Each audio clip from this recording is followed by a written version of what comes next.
Chapter 01 Discovery of Magic. Life has never been normal for one Harry James Potter, the unknown boy living at number 4 Pivot Drive, Little Whining, Surrey. For starters, the Dursleys didn't consider him to be part of the family, treating him as a burden for taking advantage of their hard-earned money and kindness.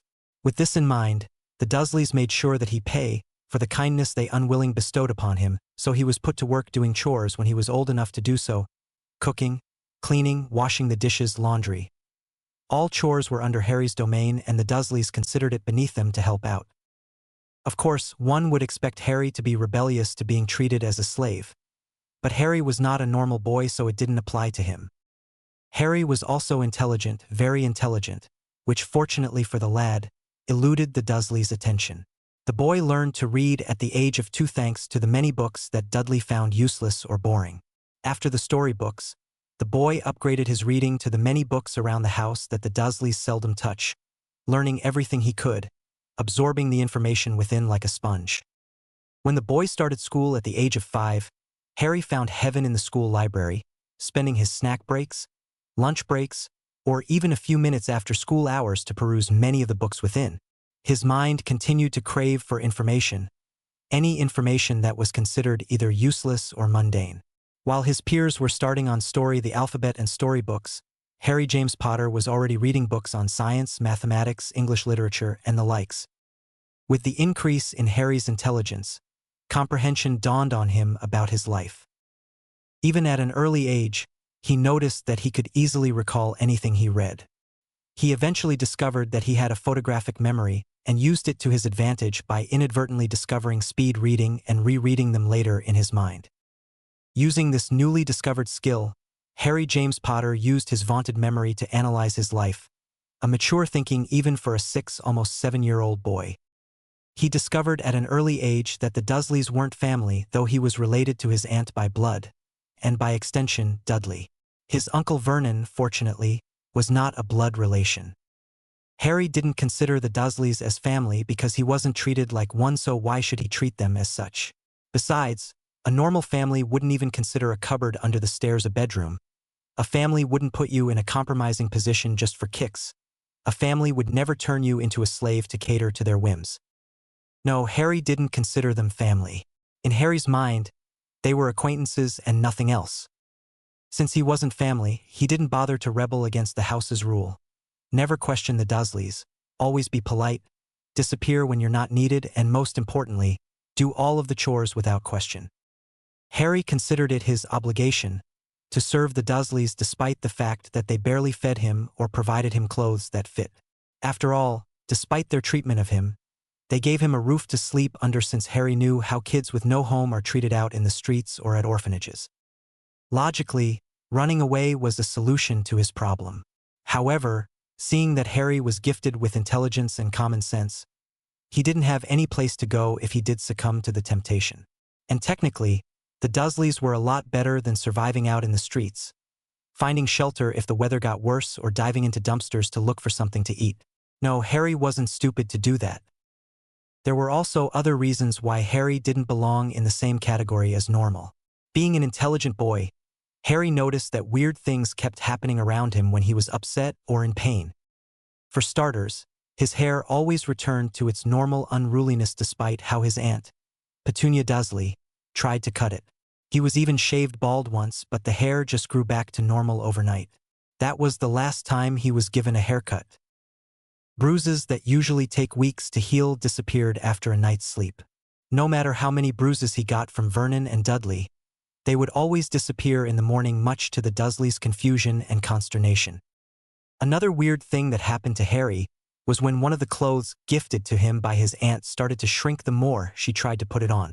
It kept shrinking and shrinking until to the point that it could only fit a small doll. When his Aunt Petunia realized what happened, she shrieked and whacked him on top of the head as if it was his fault, and sent to his cupboard bedroom without any food for the day. Of course, considering how the Dursleys acted towards the unnaturalness that was Harry James Potter, they just ignored it or punished him if it does. It was during his 8th year that Harry finally gave a name to the weirdness that kept happening to him. Magic. Harry Potter was running for his life. He was being chased by Dudley and his gang for their daily Harry hunting game. Harry learned early that being caught by Dudley and his gang of muscle-brained idiots was never a good experience. That first time it happened, he was clobbered silly, resulting to a body covered in bruises and a broken lip. Even if they healed overnight, it had hurt a lot and don't want to experience it again. Of course, his aunt and uncle praised their son for being so athletic, the little tyke. After the third beating, he started running. Thus the game Harry hunting was invented. Harry's first foray into magic was lackluster if based under normal standards, but for him it was a godsend. He was running from his cousin's gang during lunch hour when he discovered his first unintentional use of magic. Since he was far ahead from his pursuers, thanks to his small body, Harry decided to hide in one of the dumpsters that littered the school grounds. Seeing an open dumpster that would be perfect to hide in, he jumped inside while praying with all his heart that Dudley and his gang wouldn't find him in his impromptu hiding place. Due to the intense emotion that he was currently subjected to, the fear of being caught and getting clobbered like a boxer's punching bag, plus the adrenaline pumping in his veins, his magic was triggered, allowing the boy to enter the shadow inside the dumpster and came out of the shadow under the water tank on the rooftop of his school. His first reaction was of panic since he clearly remembered jumping into the dumpster and there was no explanation for being on the rooftop. It just wasn't logical. "How in the world did I get here?" exclaimed a panicked Harry as he surveyed the scene he was in. It was clearly the rooftop since he remembered the place when he hid there one time when he was chased by Dudley and his gang. He knew where he was, but the question was how he got there. "Okay, Harry, let's be logical about this. The dumpster is down on the ground floor while I'm currently on the roof, which is 3 floors up. There's no way you could just disappear and reappear from there to here." Harry thought out loud, trying to remember how it happened. "Let me see. Dudley and his gang were chasing me. I didn't want to get caught, so I jumped into a dumpster hoping they wouldn't find me. Then something happened that made me end up here." Then he remembered one detail that he clearly forgot. "I came out of the shadow. It's like I entered the shadow inside the dumpster and exited the shadow under me. Weird." He looked down and saw the shadow he was standing on. He stamped his foot on it and discovered it was solid. "Duh. I'm standing on it, so it has to be solid." Harry berated himself while rolling his eyes. "I wonder." He crouched down and poked at the shadow as if expecting it to react. His finger didn't even phase through the shadow or the floor it was currently on. "Okay, that didn't work. There must be something else I'm missing." He sat down and closed his eyes. He visualized the incident exactly how it happened. He remembered how scared he was that Dudley and his gang was chasing him. Again, an extra incentive to his fear was due to Dudley being very angry since the school cafeteria was out of chocolate cake and Dudley loved chocolate cake. Of course, Harry was his outlet and was extra vindictive with this session of Harry hunting.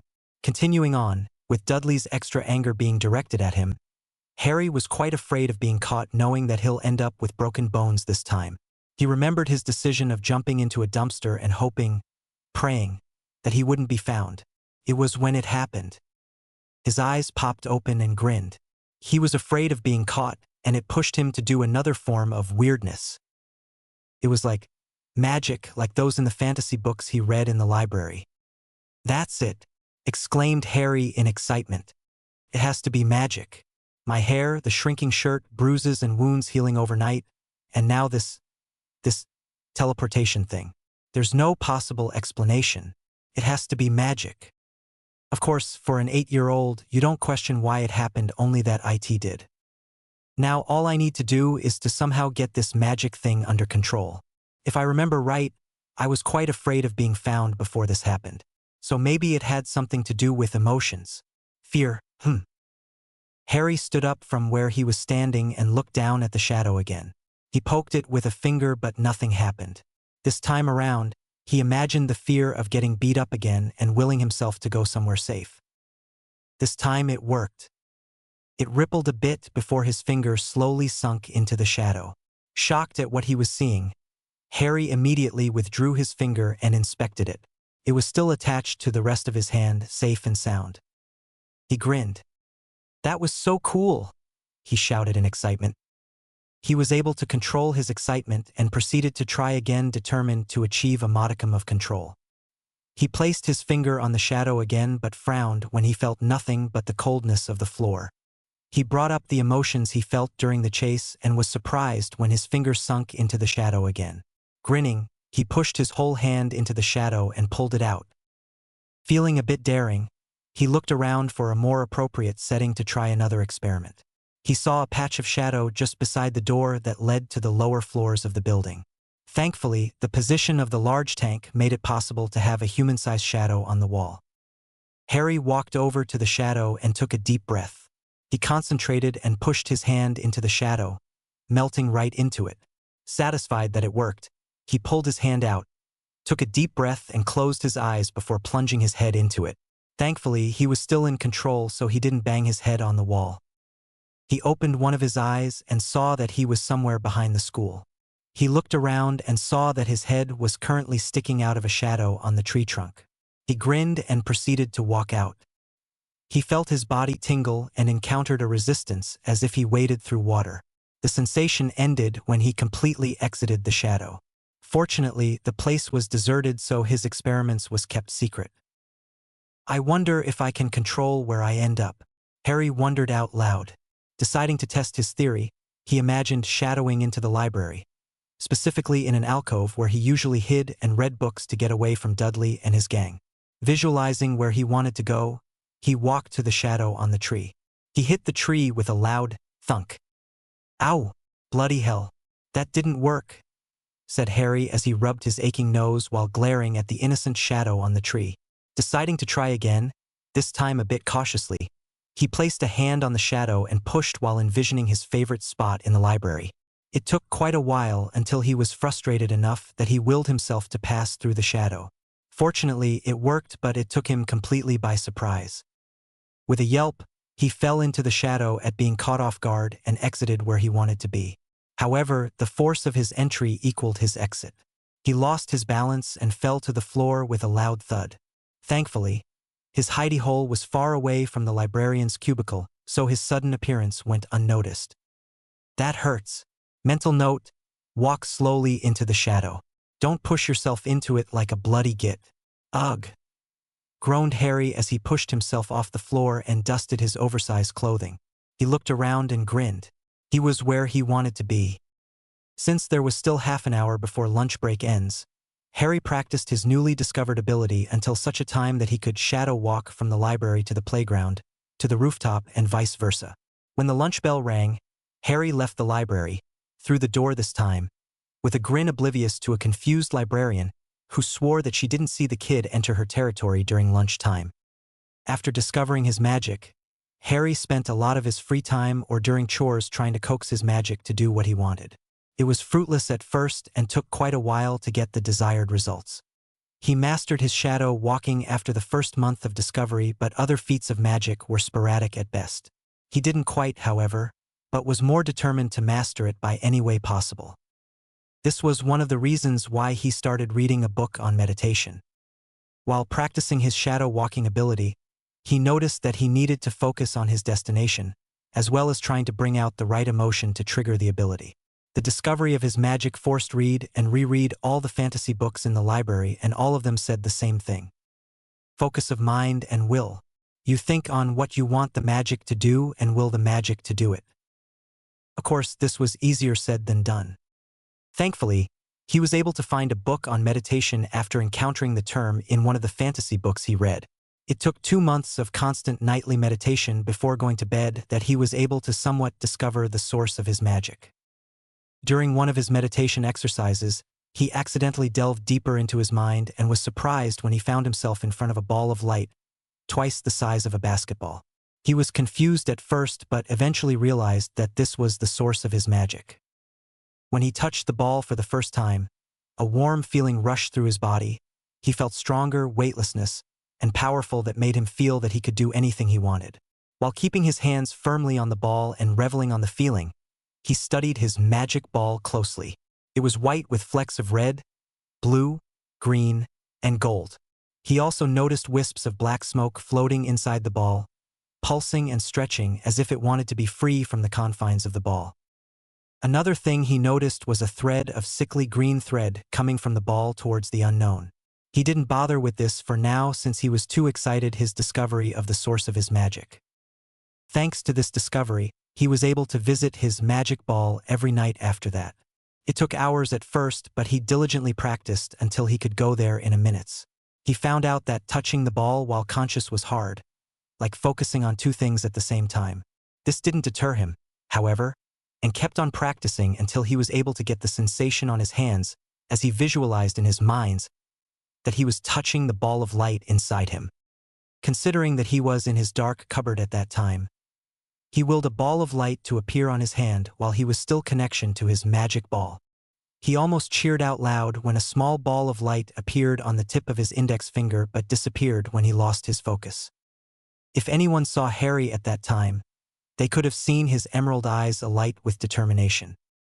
With a goal mind, Harry kept a nightly practice in bringing out a ball of light every night until such time that he could do so at will. He didn't bother to try anything else since he wanted to perfect this part of his self-imposed training and determined to master it before moving on to something else. After 6 months of meditation and practicing his make light exercise, Harry noticed that he was able to control his emotions at will, bringing out certain memories to trigger a specific emotion. This made it possible for him to keep a bored facade as if he wasn't feeling anything at all. Finding this odd, he shadow walked to the library one night and looked for a more detailed book on meditation to determine what happened.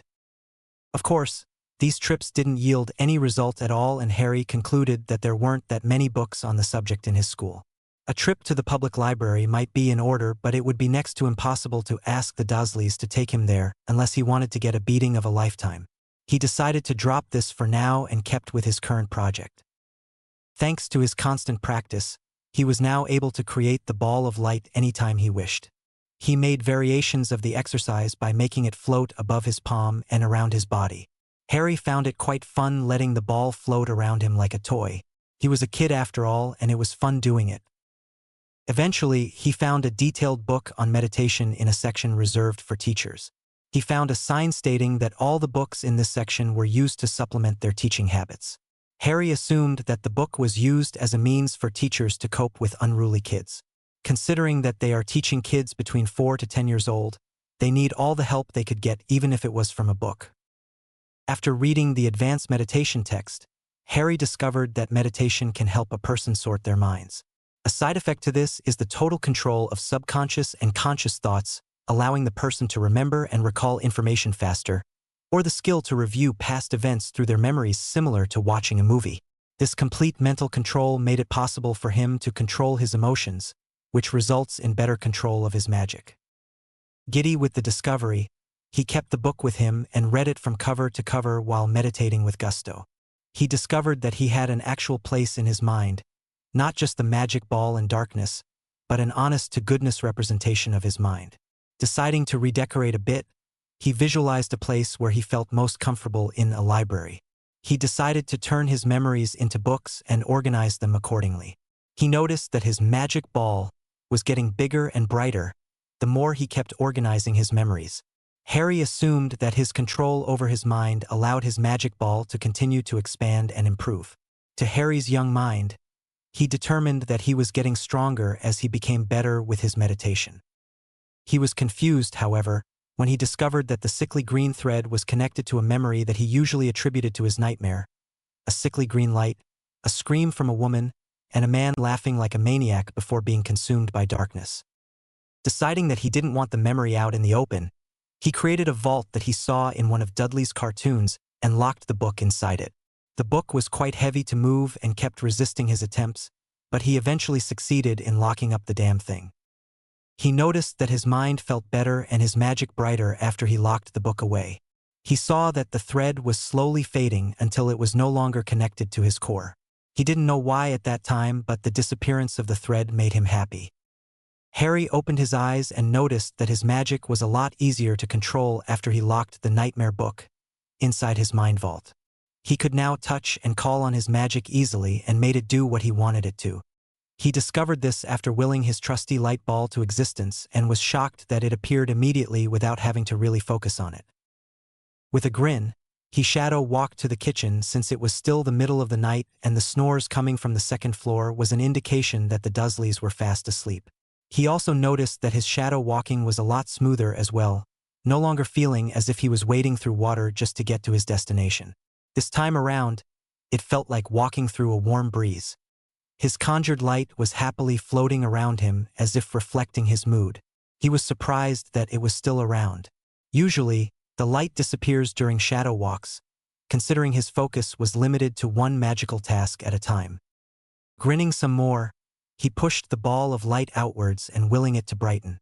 He looked around and decided to have a midnight snack since he was quite hungry after sorting through his memories, not to mention the mental romp he had with the nightmare book, which took a lot of energy just to drag it into the vault.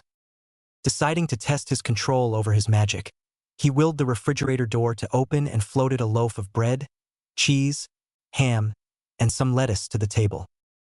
Grinning at the ease of how his magic reacted to his intent, he mentally controlled each of the ingredients until he was able to make a scrumptious-looking sandwich. He plopped down on a chair and floated the sandwich towards him, plucking it out of the air after it was in range, bit into it and moaned. Delicious! He finished the sandwich and floated a bottle of milk from the fridge and a glass from the cabinet over to him. Concentrating a bit, he tipped the milk bottle and poured a decent amount of milk into the glass without spilling any on the floor. Happy, he returned the milk and the rest of the ingredients to the fridge and drank the cold milk with gusto.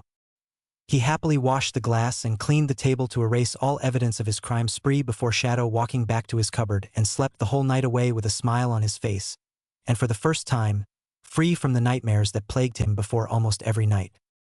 Harry James Potter was currently in one of his nightly excursions to the library looking for fantasy books that he could use to further expand his use of magic.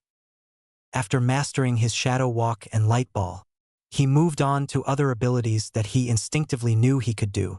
First, he started with floating objects since he was able to do it with his light ball.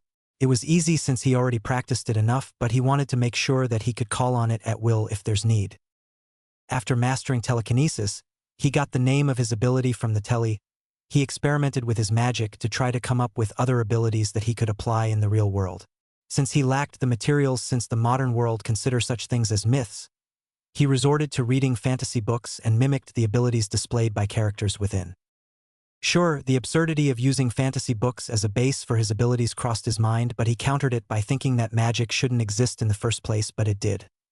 So there. After a month of reading and experimenting, he discovered that magical feats are deeply rooted with his knowledge. If he wanted something to be done, he needed to know how it is done in order to replicate the effect. He got this piece of knowledge from reading the Belgariad and Malorian books that became two of his many favorites. In it, the sorcerers termed their brand of magic the will and the word. Thanks to Belgarath's explanation on how their unique brand of magic worked, Harry was able to replicate the effects after some practice. However, the only drawback is the lack of knowledge in how things should work, which stopped him from going any further. This forced Harry to check out different books in the library, namely science books, since he needed to know how the natural world works. He experimented with some stuff until his repertoire of spells increased. After some practice, Harry could now make things disappear, though he just made the object of his focus relocate to another location, making it disappear right before his eyes.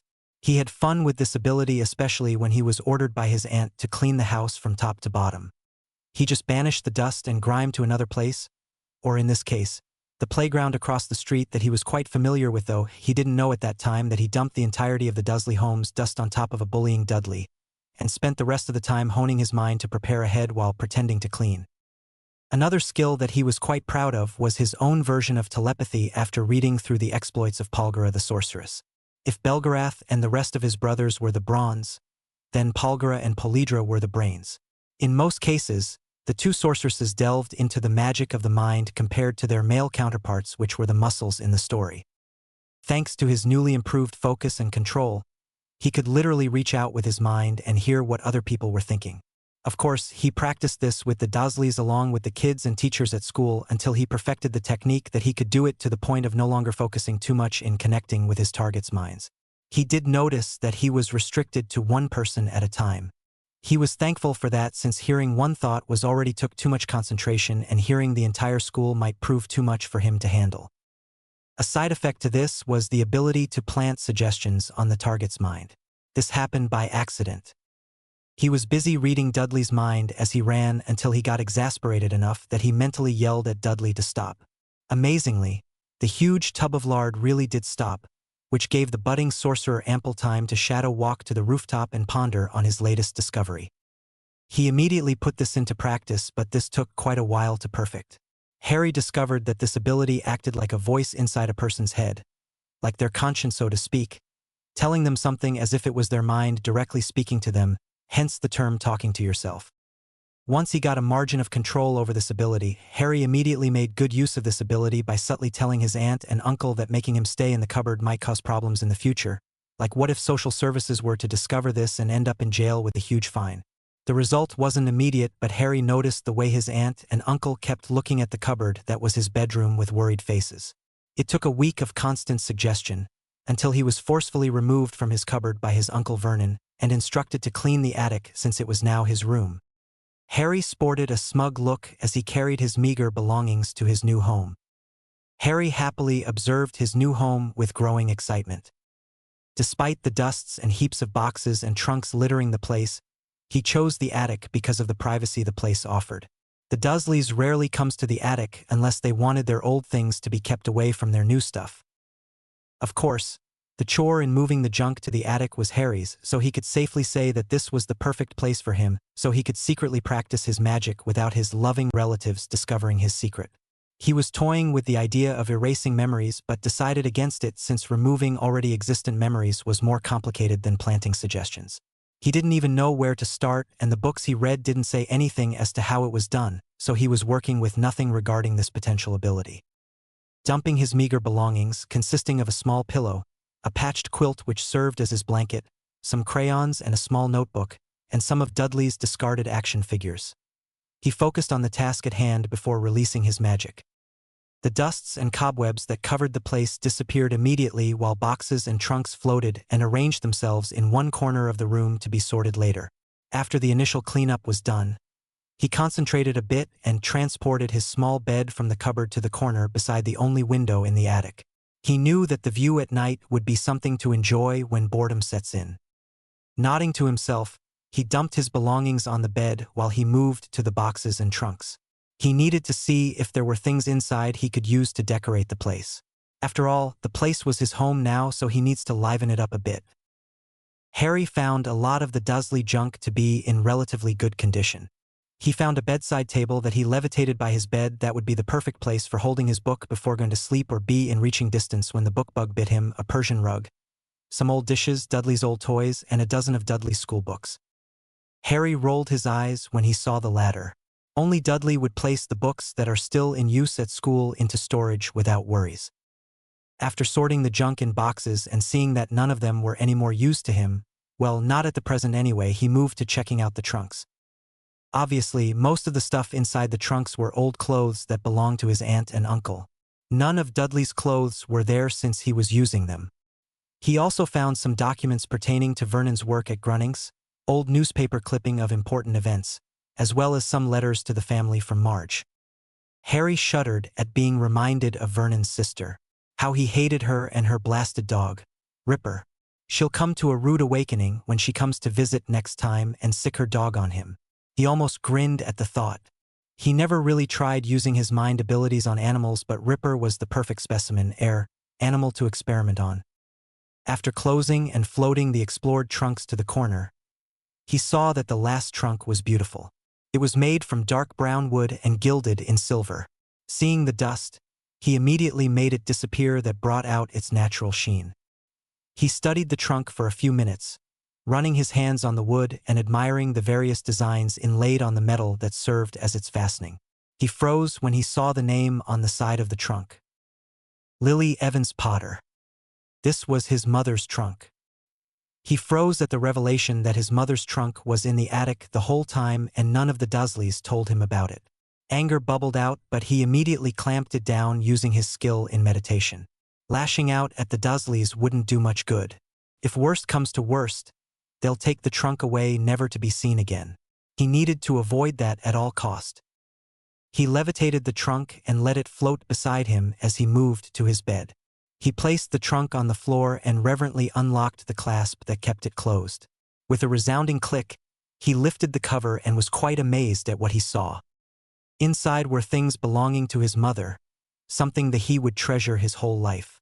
He was confused, however, when he saw parchments and quills, as well as full ink bottles. It was as if his mom lived in the Dark Ages. He was about to remove the items when he saw 2 sealed letters on top of the books. There on the front of the letters was his name, Harry James Potter, in a cursive script that easily told him that this was from his mother addressed to him. With a shaky hand, he took the letter and broke the wax seal before starting to read. My beloved Harry, if you read this letter, then what I fear the most had come to pass. Your father and I are now dead, and you're under the care of your godfather, Sirius Black. By now, he would have explained everything you need to know about your heritage. If you're not with Sirius, then you should be with Minerva McGonagall, with her doing the same. There are others stated in our will that will take care of you if both of them are unable to. But if you're not with them, then you will surely be with my sister, Petunia. If you're under her care, then you should read on, my son, and learn the truth of our family and our world. That's right, Harry. You're part of a heritage that started since civilization began. There is a world out there that is different from the norm. This is the world of magic. That's right, my beloved Harry. Magic exists and our family is magical. There is a world out there separate and hidden from those without magic. I'm a witch, a female with magic, while your father is a wizard. And you're one too, Harry, our little wizard, considering how much magic you've been doing since you came out. Your father and I prepared this trunk for the worst-case scenario that we are no longer in this world, to make sure that you're well prepared when you enter our world. Inside are tools that you will surely need in order to acquaint yourself with the wizarding world and not act foolish and ignorant upon your entry. It is a different world, my son, and hopefully these tools will help you learn and adapt to the change. Before your father and I go into the items inside the trunk, you need to know what happened and why we died. Minerva or Sirius would have told you everything that happened before and after we died, but if you're not with them, then I'll do my best to explain it to you, since I'm sure that your aunt lied to you regarding our deaths, and I expected her to do so since she hated magic her whole life when she found out that I was a witch and she wasn't. Jealousy reared its ugly head, and since then, Petunia and I parted ways with little to no communication from each other. Our death wasn't caused by an accident. We were murdered by the Dark Lord Voldemort, an evil wizard who terrorized the magical community during our time. Of course, we helped fight him and his minions, the Death Eaters, to free us from his actions. There was a prophecy given by a seer that will be the cause of our deaths. This is the reason why he targeted us and one other family in hopes that his inevitable defeat is thwarted. The prophecy goes, "The one with the power to vanquish the Dark Lord approaches, born to those who have thrice defied him, born as the 7th month dies, and the Dark Lord will mark him as his equal, but he will have power the Dark Lord knows not, and either must die at the hand of the other, for neither can live while the other survives. The one with the power to vanquish the Dark Lord will be born as the 7th month dies." Your father and I never believe in prophecies, since it is one of the most inexact studies of magic, and the future is what you make of it. However, Voldemort was able to get his hands on the prophecy and believed in it. There was nothing we could do, since it was his decision that made the prophecy valid and allowed destiny to take control of our lives, mainly yours. The appearance of this trunk in your aunt's home means that Voldemort attacked our family, which led to our death, and that you, Harry, is the instrument of this prophecy. We are not sure what came to pass, but we're sure that Voldemort is defeated. Destiny will make sure of that. However, we're not sure if he is truly dead, but it is quite possible that he is still alive. Don't be afraid, my son, for you are not alone in this. Your father and I are always watching you, even if we're no longer a part of this world. This is where the trunk will be useful to you. Your father and I attended Hogwarts School of Witchcraft and Wizardry, and you will be attending it too when you reach 11. A letter will be sent to you via owl informing you of your attendance to this school.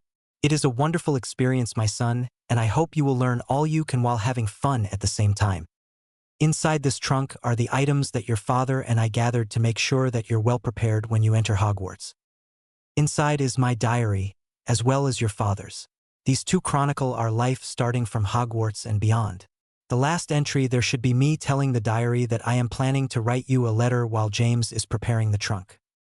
Aside from the diaries, we also included books that will aid you in your quest to learn about magic. Books from our first 2 years of Hogwarts should be enough to tide you over until you enter the wizarding world when you reach the right age. You can always buy more when you go shop for your school supplies. Since you're my son, I know deep in my heart that you will be following in my footsteps, as well as your father's. These books are the basics when it comes to magic, so read them well, my son, and learn from it. Included are parchments and inks so you can practice before entering school. Trust me, you need it. I had problems using quills during my first entry into the magical world, and I don't want my son to suffer the same fate as me. Homework will be easier if you mastered writing with a quill.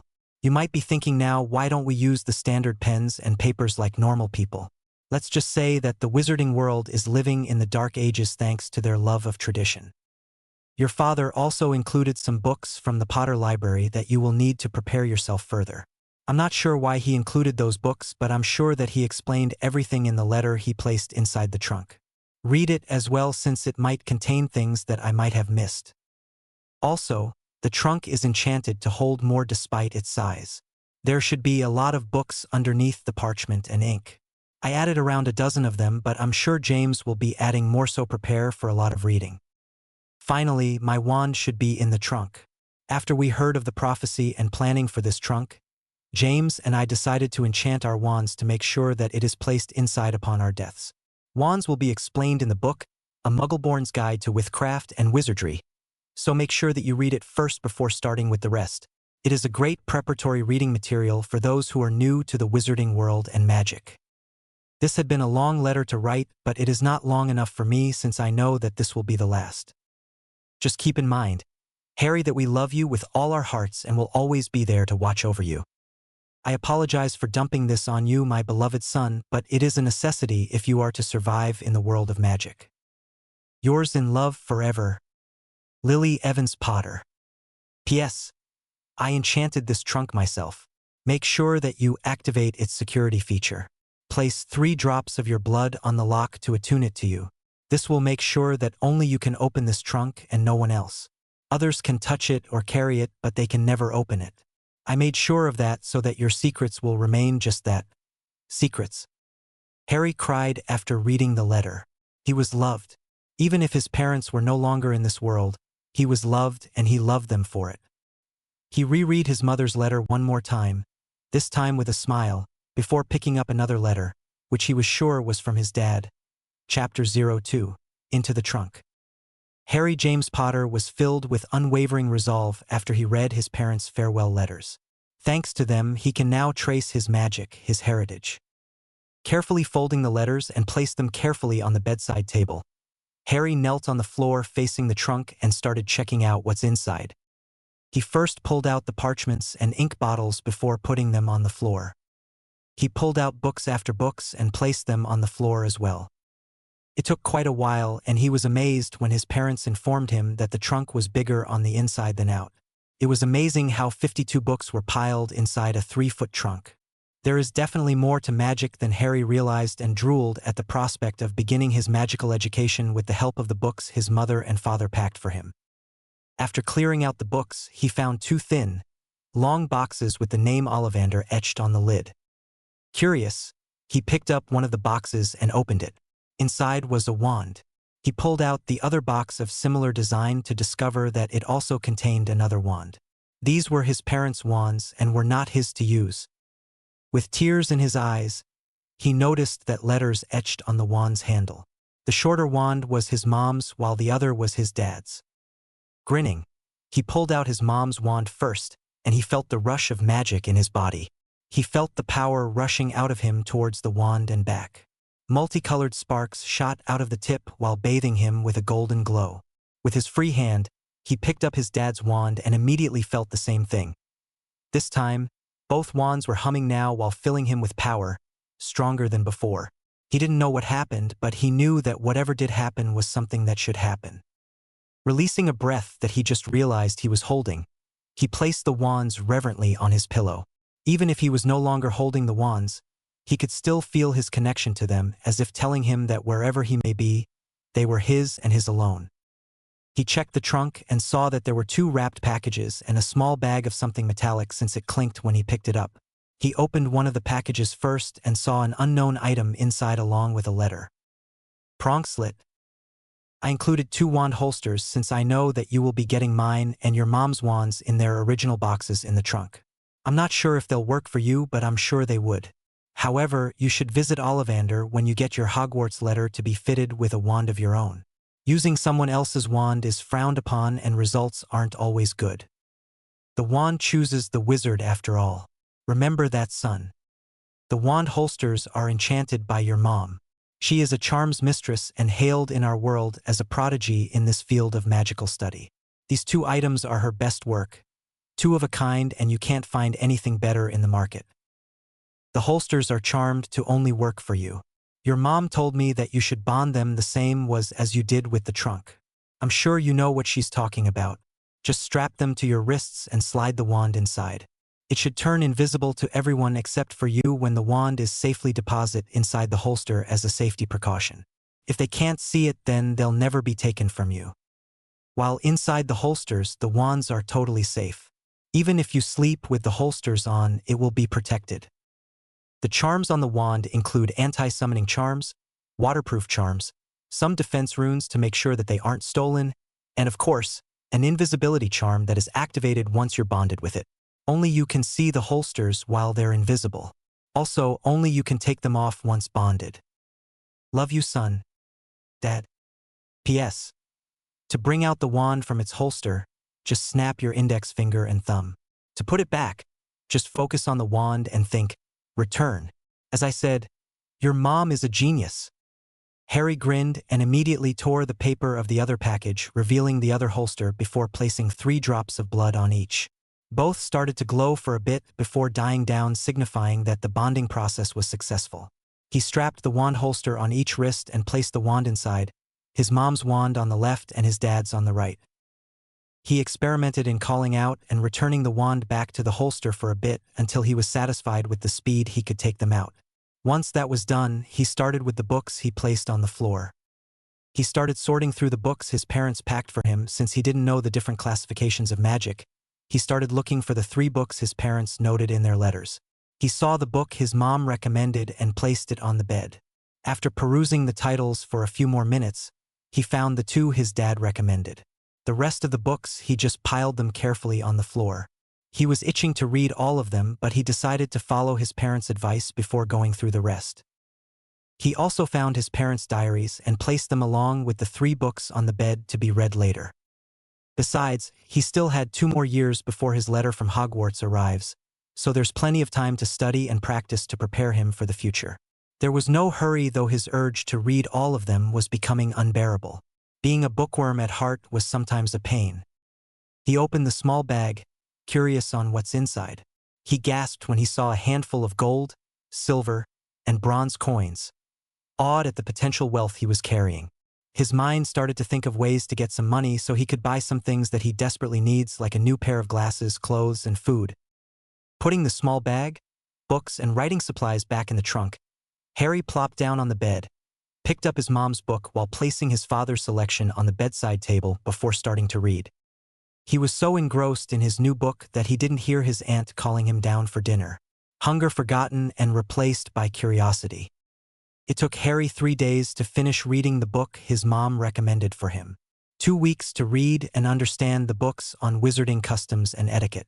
He finished reading the book on occlumency in a week, but he decided to use it as a guide since he discovered that his feat in meditation was actually a precursor to the actual practice of mind magics.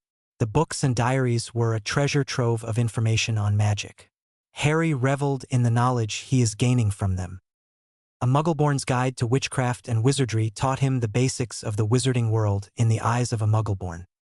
The book explained the world of magic and the different subjects offered by Hogwarts to its students and practiced by every witch and wizard in the world. The core subjects that made up the entirety of wizarding education include transfiguration, the art of transforming one object to another, including living to non-living, vice versa, as well as turning one living being to another. Harry daydreamed of turning his cousin Dudley into a sperm whale just for the heck of it, though he dismissed the idea since that will only get him into trouble that he would be hard-pressed to explain. Though he did look at the junk in the attic and his mind started to come up with ideas on how to transfigure the objects into something that would be useful to him. His personal bathroom would be a very welcome addition. Conjuration, the art of creating objects out of nothing. According to the book, conjuration is an advanced form of transfiguration that requires a lot of power and focus to achieve. Unlike transfiguration, Conjuration is temporary, where its existence solely depends on the power of the caster and how much magic is pushed into the spell. Harry mused that transfiguring objects for the attic would be better since it would last until he decided to cancel the spell. He didn't want to conjure a bed for it to suddenly disappear while sleeping on it. Charms, the art of utilizing one's magic to induce a variety of effects. Under this banner includes jinxes, curses, and hexes. Harry drooled at the possibility of getting back at the Dursleys using charms, but he decided against it, but he kept an open mind when the situation presents itself. He, however, vowed that Harry hunting wouldn't be fun anymore for Dudley and his gang. Potions, the art of creating elixirs and tonics using magical and non-magical plants and animal parts. Harry's mind immediately pictured this similar to cooking but requires more unique ingredients and implements to be successful at. Divination, the art of predicting the future. Harry wondered if the wizarding world uses tarot cards. Arithmancy, the study of magical numbers. This is necessary in creating spells and also used in other magical practices, like warding, curse breaking, spell study, and improvement. Harry cringed when he read the definition of the subject. This was similar to math, and he hated math despite his intelligence. Ancient runes, the magic of symbols. As an alternative to wand magic, runes are necessary to imbue objects with certain magical properties, as well as aids in some casting, like wards. Harry drooled at the possibility this branch of magic posed on his future endeavors. Care of magical creatures, the study of magical animals. Harry have always loved animals and poured a lot of time reading about different animal species. This was similar, only he will be learning about magical animals instead of mundane ones. Defense against the dark arts, the study to modern-day battle magic, mainly focusing on combating the dark arts and its effects. Harry's mind immediately envisioned him fighting evil wizards, wands waving and spells flashing. No matter how mature he was in mind, he was still a kid at heart. His mother's book also taught Harry that there were other branches of magic practiced in the wizarding world, though these were more on specializations than actual subjects in school, since these fields require a master to take you on as an apprentice. These subjects include warding, curse breaking, alchemy, spell creation, and enchanting. Harry did note that the book mentioned that these specialized subjects require a thorough grounding on all core subjects to be apprenticed by a master of the art. The book also taught Harry that the precious metals inside the small bag was a form of currency used in the wizarding world: galleons, sickles, and nuts respectively for gold, silver, and bronze coins. When Harry emptied the bag, Harry's jaw dropped at the amount of coins the small bag was holding. It almost covered the entire bed, even if it wasn't big enough to begin with. Harry mused that it must have the same magic as the trunk, since a small pouch could hold so many coins and to remain so light. Harry wasn't greedy, but the number of gold coins, galleons, he was seeing on the bed made his eyes glint with mischief. There was going to be a shopping trip planned in the near future if he had anything to say about it. The book also tackled other subjects, like the mode of transportation commonly used by the witches and wizards, like apparition, portkeys, flu, and the night bus. Harry was curious as to why his mode of travel wasn't mentioned in the book until he shrugged it off as something that a simple introductory book might not have mentioned. He swore to acquire more books when he visits Diagon Alley for the first time. However, if his shadow travel was a unique form of magic, then he needed to keep it a secret just in case he needed a quick getaway. Lastly, his mom's book taught Harry the importance of wands and in their use in the practice of magic. According to the book, every wand contains a core from a magical creature, like the hair from a unicorn or a feather from a phoenix, to properly channel a person's magic. The wood acts like a stabilizer and an amplifier, making sure that each spell doesn't empty the caster's magical core unless he or she overpowers said spell. Harry now had a name for his magic ball. He amended it in his mind. Instead of calling it Magic Ball, he will now address it by its proper name, Magical Core. Finally, he learned that all wands sold in the wizarding world incorporate a trace that is used by the Ministry of Magic to detect the use of underage magic. The book stated that the wands of witches and wizards attending Hogwarts are tracked by a branch in the government specifically for underage children. It seems that the ministry follows what they call a statute of secrecy that prohibits the use of magic in front of muggles. The tracer on the wands are automatically removed or dispelled when the owner reaches majority. Harry snickered at this since both his parents' wands don't have their tracers on, which gives him the ability to use magic without having to worry about the ministry finding out about it. The thought made him giddy. His father's book on occlumency was an eye-opener and considered as his reference book as he continuously improved his mind's defenses. He realized that his meditation exercise was actually the first and second step to defending one's mind, clearing one's thoughts and achieving a state of peace, and sorting through memories to improve memory retention and recall. The final step involves the creation of a defense against legilimency, a mental barrier that stops a legilimencer from reading one's thoughts and memories. The book suggested using defenses that the practitioner was familiar, though common mind barriers are composed of two main parts, offense and defense. Of course, the defense should be the secondary protection just in the case the attack fails to stop the attacker. Both can be interchanged depending on the practitioner. Harry decided to utilize an offense-defense occlumency. Considering his background, he decided to fill the outer portion of his shields with Muggle war machines, ranging from foot soldiers carrying missile launchers to tanks. He also added some stealth bombers to the mix for more offensive capabilities. The defense involves a dome made of pure metal, titanium, lined with sharp stakes and blades protecting his inner sanctum, his library. Harry grinned at the potential and pities anyone who dares enter his mind without his permission.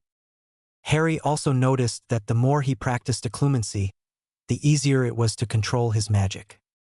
According to the book, occlumency was widely practiced during the olden times as a means to properly use magic, even before wands were invented.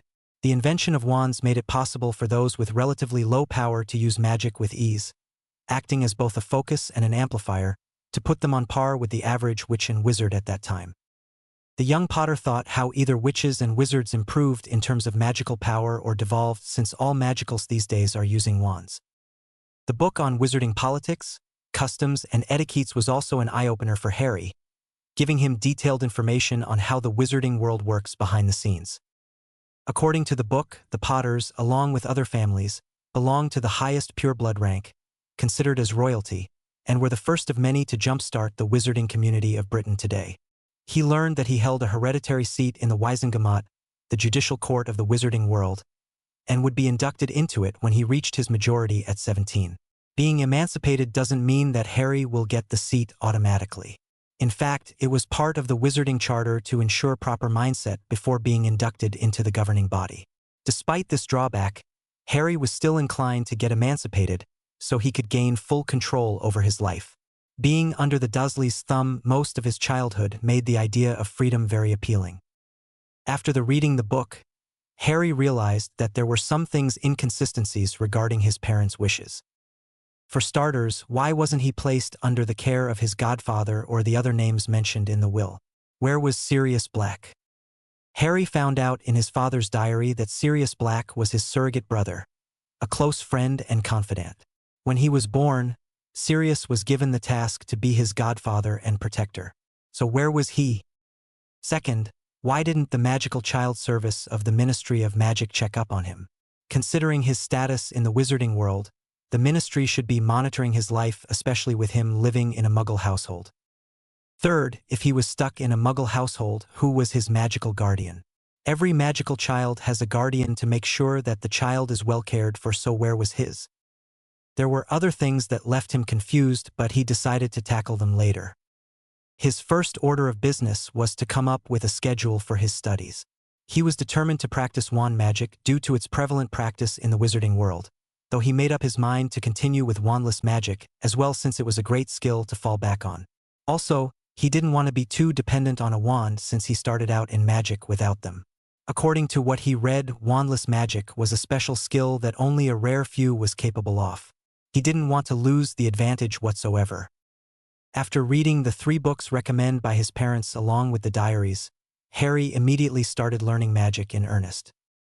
He started with his mother's first yearbooks, along with her and his father's diary, to be better acquainted with the theories involved in the use of magic. He could have immediately jumped directly into the spells, but it was deeply rooted in Harry's mind that his magic always reacted better if he knew how the magic is supposed to work. Harry created a schedule to make sure that he tackled all the subjects equally.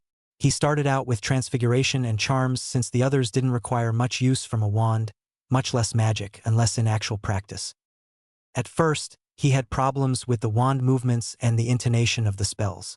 He knew that learning from books would be easier if he had a teacher, but he just had to make do until he can perfect his skills during his stint at Hogwarts. Harry found out that he was quite talented with transfiguration and charms thanks to his first foray into magic. At first, he followed the instruction the books offered in terms of wand movements and incantations for a specific spell. Once mastered, he moved to practice the spell without having to say incantation out loud. This took quite a while, but thanks to his occlumency, he was able to think of the spell and force the magic to work. The results were sluggish at first, but his practice eventually allowed him to do so with ease. This was his pattern for the next few months. He would read the book, practice the spell using his parents' wands verbally. Once mastered, he would move to nonverbal practice, then move on to using wandless magic to replicate the spells. Speaking of wandless magic, Harry noticed that wand magic allowed him to conserve power while wandless magic takes more energy to use. For him, a wand is perfect for complicated spells that are too draining for the caster, while wandless magic is preferable for weak and mundane spell casting. With this growing skill in transfiguration and charms, Harry decided to renovate his attic to make it more livable. Thanks to the judicious use of his parents' wand and a lot of the Dursleys' junks, he turned a dreary attic into a modern bachelor's pad. This took a few weeks to accomplish since he repeatedly drained his magical core to the point of unconsciousness by doing transfigurations all day. It was then that Harry discovered that the bigger the transfiguration, the more magic it required to be successful. He almost knocked himself out when he turned his small bed into a 4-poster king-sized monstrosity. He finally discovered why his mother and father started by turning a match into a needle. Since the change was small, it didn't need that much magic to accomplish. He knew that with his age, his use of magic was limited. However, he later discovered from one of his books that a witch or wizard's magical core was like muscle. The more you drain it, the more it flexes to accommodate the use of more magic. With his stint in interior decorating, Harry was slowly enlarging his magical core day by day. The drain in his magic also made Harry realize that if a simple transfiguration could drain him dry, then a more complex spell might kill him. He decided right there and then to take it slow before going into more complex branches of magic to avoid any accidents. Aside from wand magic, Harry also decided to check out other core subjects learned at Hogwarts. He particularly enjoyed care of magical creatures since the magical species there were considered to be myths by the Muggles. Of course, the moving pictures captured his attention. He was a kid after all. Harry found potions to be an interesting subject, but the lack of supplies made it impossible for him to try out the theories he read from the book. He vowed to buy the necessary supplies so he can start brewing the simple potions before going to Hogwarts. He just has to be happy with learning theories before putting it into practice later. Another subject he found to his liking was ancient runes. He found out from his mother's diary that ancient runes was a third-year elective at Hogwarts. This didn't stop him from learning the subject though, and was fascinated by the many symbols of power used in conjunction with a person's magic to create magical effects. He discovered that before actual magic was used, old practitioners of the art utilized these symbols to channel their power, which was the reason why the Egyptians and Celts were considered to be the most knowledgeable in this field of magic. He vowed to find more books on runes since he only had the introductory text at his disposal.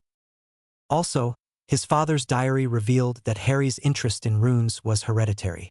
The Potters were well known for their defensive and offensive wards, so it was necessary for them to learn the in and outs of symbols commonly used in this specialized branch of magic.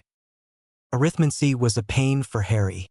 He noticed that witches and wizards needed to break down magic into numbers before they can actually create a spell.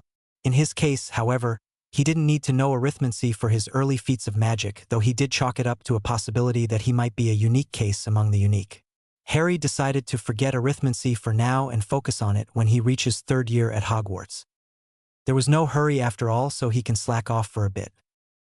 A 10-year-old Harry Potter entered his beloved attic after a tiring day at school. He finished the assigned chores for the day while his aunt and uncle decided to take Dudley out for a little celebration that was their routine at the beginning of every summer.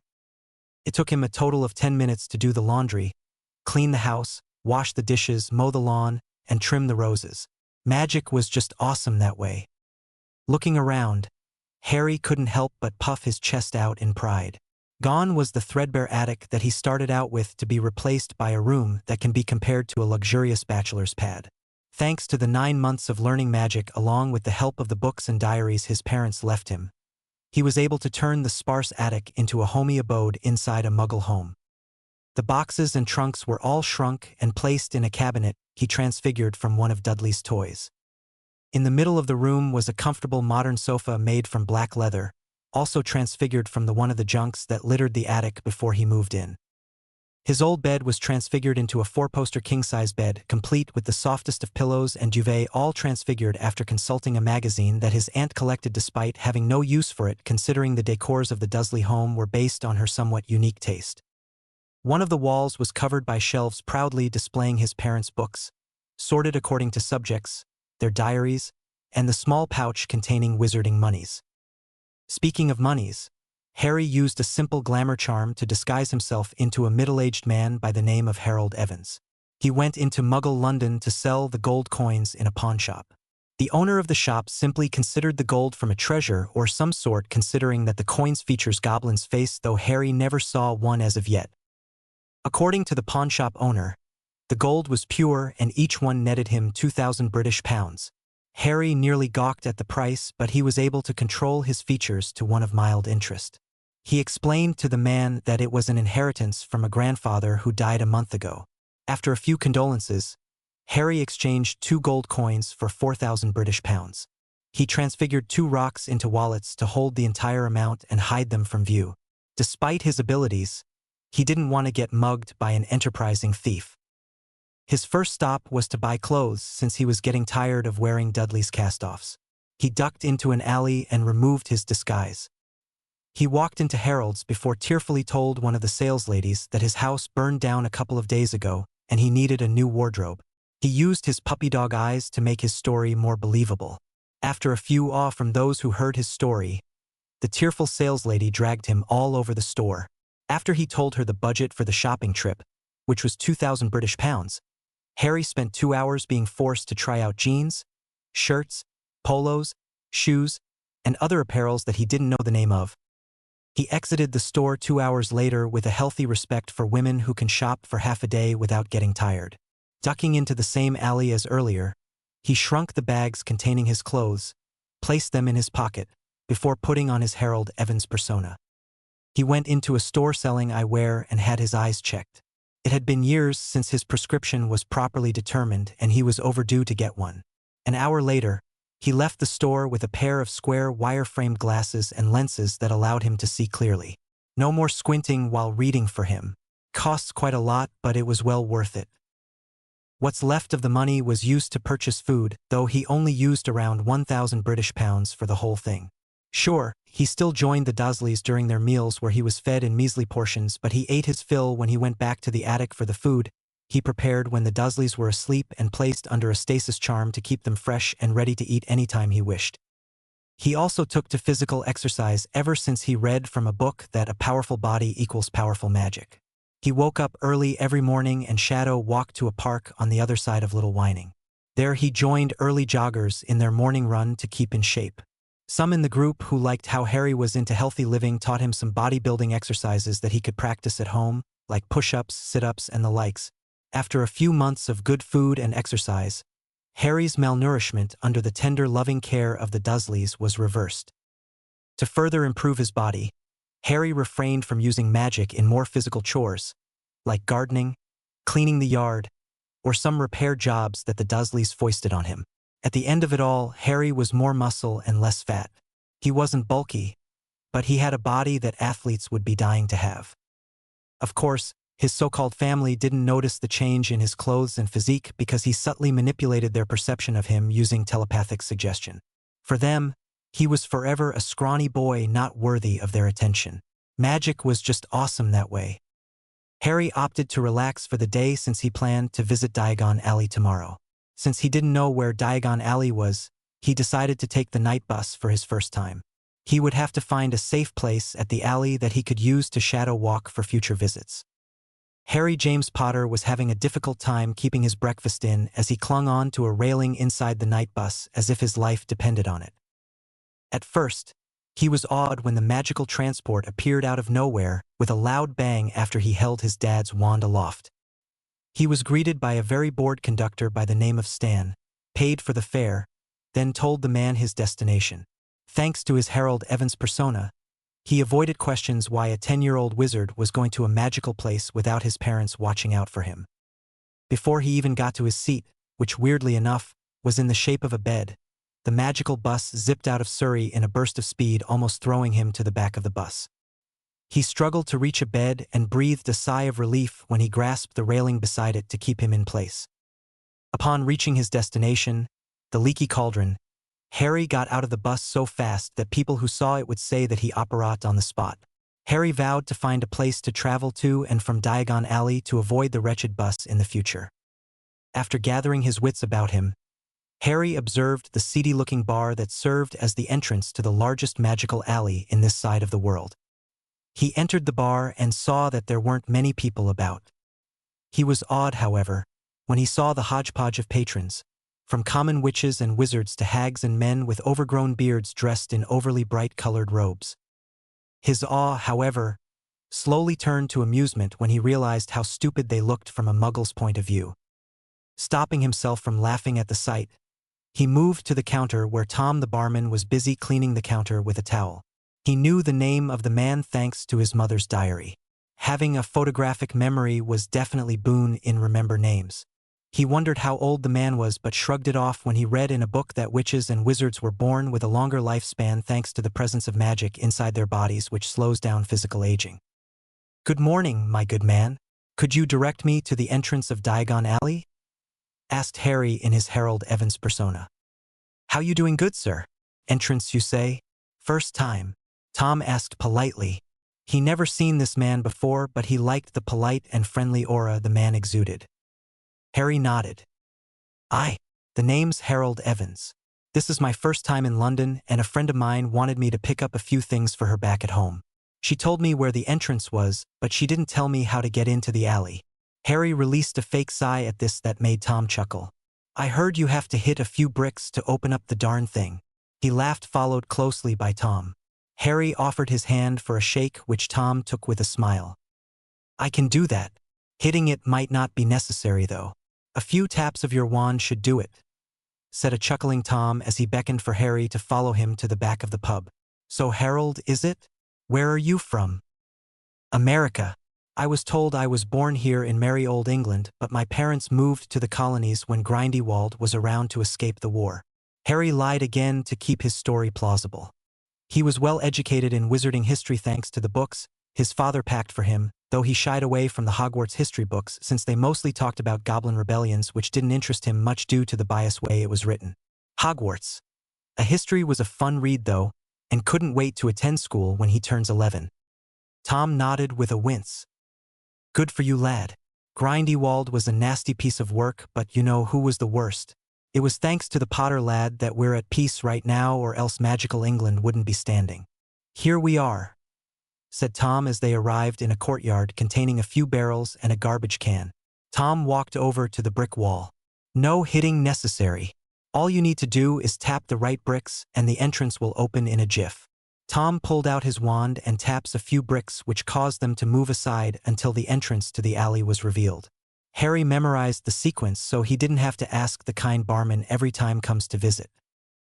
"Thanks a lot, Tom. Hope we can have a pint when I come back soon for another visit. I'll be staying here in England for a while, so I might look you up so I can catch up on current events," said Harry with a smile as he shook the barman's hand again in thanks. "No worries, lad. Now off with ye, since I have to go back to the bar to make sure that the folks aren't wrecking the place. You're welcome any time for a pick-me-up and a story if you want," replied Tom before leaving Harry alone. Harry watched Tom's retreating back before turning his gaze to look at the magical alley for the first time. It was very impressive, to say the least. The alley was littered with stores that sold magical goods, from wands to magical pets. He definitely liked what he saw and couldn't wait to shop around after his business at the bank. Squaring his shoulders, Harry entered the alley to immediately notice the entrance to the leaky cauldron slowly closing up, leaving nothing but a brick wall. He slowly made his way to the large white marble building at the end of the alley, Gringotts Wizarding Bank, run by goblins, but he took his time since he wanted to check out the stores and made a mental note to visit some of them later. He also spotted a shadowed nook near the entrance of the leaky cauldron that he can use to shadow travel. As walked towards the bank, he tried to keep the look of awe out of his face since it wouldn't be conducive to his disguise to act like a 10-year-old seeing the alley for the first time, which he was. He entered the bank and paused a bit by the door to observe the goblins running around tending to their business. He read about goblins since one of the books his father left him had a brief introduction on their race. But reading about them didn't prepare him for actually seeing them for the first time. Smiling a bit, Harry walked towards a teller who was busy weighing expensive rubies in a rustic scale. "Good morning, kind sir. I'm looking for a goblin by the name of Griphook to settle some family business," said Harry kindly to the grumpy-looking teller. One thing he learned from the book: goblins yearned to be respected, but the bigoted views of the pureblood wizards made it impossible for them to achieve this goal, which was one of the reasons why they act grumpy and cruel to the witches and wizards even if they were their patrons. The goblin leveled him with a stare. "Gringotts doesn't like tending to people under disguises, sir. You might want to get rid of it before things get ugly." The last came out as a threat. Goblins disliked disguises since they were synonymous to thefts, especially within the bank. Harry was shocked that the goblin recognized the glamour he had on, but he masked it easily. "I would, but I need to keep my anonymity for a while, since I'm a bit famous around here." He slid his hand across his face, partial deactivating his disguise, showing the goblin his real face that showcased the lightning bolt scar on his forehead. The goblin saw the scar immediately, and the threatening glare was immediately replaced by recognition. Harry saw that, so he replaced the disguise back to his Harold Evans persona. The goblin nodded and realized necessity of the deception. "I see. You're correct, sir," the goblin said politely this time. "Your sudden appearance after 10 years of being absent will definitely cause quite a stir. Please follow me and I'll take you to your family's account manager." Harry followed the goblin towards a large hallway. "May I ask your name, good sir?" asked Harry politely as they walked. This shocked the goblin a bit before schooling his features. "The name's Riptongue, Mr. Potter," introduced the now-named goblin teller. "Thank you, Riptongue. When we are in public and I'm in this disguise, feel free to call me Harold Evans." Harry offered, getting a nod from the goblin before continuing. "Why do you seem surprised when I asked for your name?" he asked curiously. He vowed to look up goblin cultures at the bookshop later, possibly even a primer on their language. Riptongue gave a barking laugh before leveling the Potter heir an amused look. "Mr. Potter, we goblins are used to the treatment of wizards who don't bother to learn of our names or even give a semblance of respect to our kind. They just come in, demand our time, then leave. Nothing more, nothing less.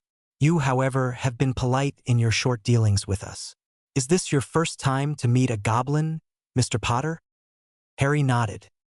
"Yes, I read about your kind from the books my parents left me, but some of the information in it I find disconcerting since it don't describe the goblin race in a kind light. I find those books one-sided, and I rather talk to goblins face-to-face to get the facts straight than read books that don't tell me the truth. Besides, I learned at a very young age that respect given is respect earned. Of course, it's only common sense to respect the race that holds your wealth or suffer accidents that might leave you impoverished." Harry grinned at this, followed closely Riptongue. "Also, please call me Harry. I'm not too much into propriety." Riptongue laughed and actually grinned at Harry, showing off his pointed teeth. "You are an interesting wizard, Harry. I hope to get to know you more if time permits. You are unique among wizards and I find that refreshing." "Ah, we're here," said Riptongue as they reached a large oaken door, a gold plate with a nameplate saying Griphook adorning its face. Riptongue knocked on the door and opened it after getting a growl from the other side. "Griphook, a Mr. Potter is here to see you," said Riptongue with a bow, followed closely by Harry to the surprise of the goblin sitting behind his desk. "Wizard don't bow to goblins. Ever." "Indeed. But if I remember correctly, Mr. Potter is a 10-year-old boy and not a middle-aged man," challenged Griphook with a raised eyebrow. Harry grinned and waved his hand to dispel his glamour, reverting to his real age and looks. The casual use of wandless magic shocked the two goblins into silence. Not only was the child polite to goblins, He was quite powerful as well considering his ease in using a glamour without a wand. I apologize for the subterfuge, Master Griphook. As I explained to Riptongue, I need to hide my real identity behind a glamour to ensure that I arrive here in Gringotts in one piece, explained Harry with a grin. Griphook nodded and beckoned for him to enter. Please be seated, Mr. Potter. Thank you, Riptongue, for bringing him to me. Thank you as well, Riptongue. May your gold continue to flow and your enemies fall by your blade, said Harry to the goblin teller, who was again surprised at the formal address. Riptongue grinned. Aye, Harry. May your wealth grow and your enemies be bloodied as you pass, replied the goblin teller before exiting the room, closing the door behind him with a click. Griphook was giving Harry a curious stare. You are an interesting wizard, Mr. Potter. Not many treat the goblin race with respect as you did a few moments ago, said Griphook as he beckoned for Harry to take a seat. As I told Riptongue earlier, respect given is respect earned, and it's terribly stupid to cross the person in charge of your wealth, explained Harry with a grin mirrored by Griphook. Correct, but it seems that common sense has never been a wizard's strong point, I'm afraid. Now on to business. I expected you here earlier, but it matters not. If I remember correctly, you have something for me, Mr. Potter? Asked Griphook. Harry nodded before pulling out his father's letter from his pocket and handing it to the goblin, who took it and read its content. He placed the letter on the table and put a diamond on top of it, causing said jewel to glow. The letter is genuine, said Griphook before removing the jewel and handing the letter back to Harry, who immediately pocketed it. Please, Master Griphook, call me Harry. I have never put much stock into formalities unless it is needed. According to my father, there are things I need to do when I visit, asked Harry, immediately getting down to business. Griphook nodded. Correct. Before your father passed away, he updated his will and gave me specific instructions to follow when you visit us for the first time. There are 3 things you will need to do upon your entry. First, you need to take a heritage test to determine your identity, as well as your lineage. Second, you are asked to take an abilities test to determine the extent of your magical capabilities. I have further instructions after that depending on the results. Lastly, your parents' will shall be read. Any questions, Harry? And please, I extend the same courtesy, so call me Griphook. Harry nodded at the offer. What do I need to do for these tests, Griphook? Asked Harry. Curiosity piqued at the mention of the 2 tests. Griphook took out a silver dagger and 2 pieces of parchment. The process of both tests is quite simple. All you need to do is to prick your finger deep enough to draw a steady flow of blood and place 5 drops each on these parchments. These are spelled parchment that will react to your blood to reveal the information we need, explained Griphook as he pushed the 3 items towards Harry. Harry grimaced at the mention of blood but complied. He steeled himself and took the dagger before deftly sliced the skin on his index finger deep enough to draw blood.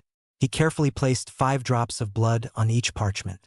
They glowed for a bit before letters began appearing. Griphook took the parchment and began to read the content. Shock, awe, and a grin marred the goblin's face as he perused the results. Harry, on the other hand, was busy sucking his finger waiting for it to heal, which didn't take that long, since he channeled a bit of magic into the wound to expedite the healing process. He saw Griphook's rapid change of emotions and raised an eyebrow. I take it the result is different? Asked a very curious Harry. Oh no, I find the results enlightening and explain so much. Read them and see for yourself, said Griphook as he slid the 2 parchments towards Harry, who took it and began to read. Heritage test. Name Harry James Potter. Father, Lord James Potter Gryffindor, deceased. Mother, Lady Lily Ravenclaw Potter, deceased. Houses. Heir to the most ancient and noble house of Potter.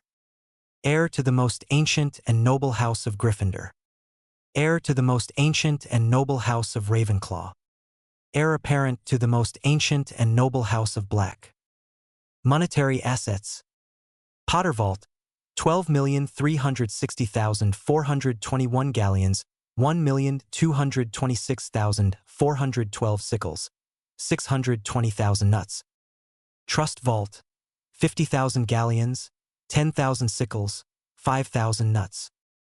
Gryffindor Vault, 525,600,316 galleons. Ravenclaw Vault, 361,300,424 galleons. Black Vault, unauthorized, requires head of house to access. Trust Vault, 20,000 galleons. Harry raised an eyebrow at the result of the heritage test and was about to ask a question when Griphook raised a hand to stop him. Please read through the rest of the results, Harry, then I'll happily answer all the questions you may have. The Potter heir nodded and read the second test. Lineage test. Name Harry James Potter. Magical rank. Sorcerer, Mage first rank. Elemental affinity. Shadow major, Fire minor. Active abilities. Wandless magic, 100%. Parselmouth, 50%. Status. Source currently blocked, soul fragment. Animagi untrained. Mind arts master, 100%. Telekinetic, 100%. Telepathic, 80%. Passive abilities. Mage sense, ocular untrained, mental partial mastery. Harry was shocked at what the abilities test was showing him. He looked at Griphook, who was grinning at him, as if itching to explain everything. I trust that you understood what you read? Asked Griphook. If not, I can go over everything to make it clear. I understand that this is your first foray into the magical world, and there are some things that I'm sure that you'll find confusing despite the number of books your parents left you. Harry shook his head and placed the parchments on the table. Let's pretend that I have no knowledge of the wizarding world and you explain it to me in detail to make sure that I don't miss anything by pretending to actually know about it. Asked Harry, which got a proud nod from Griphook. A wise choice, Harry. I think it's best if we start first with your heritage test.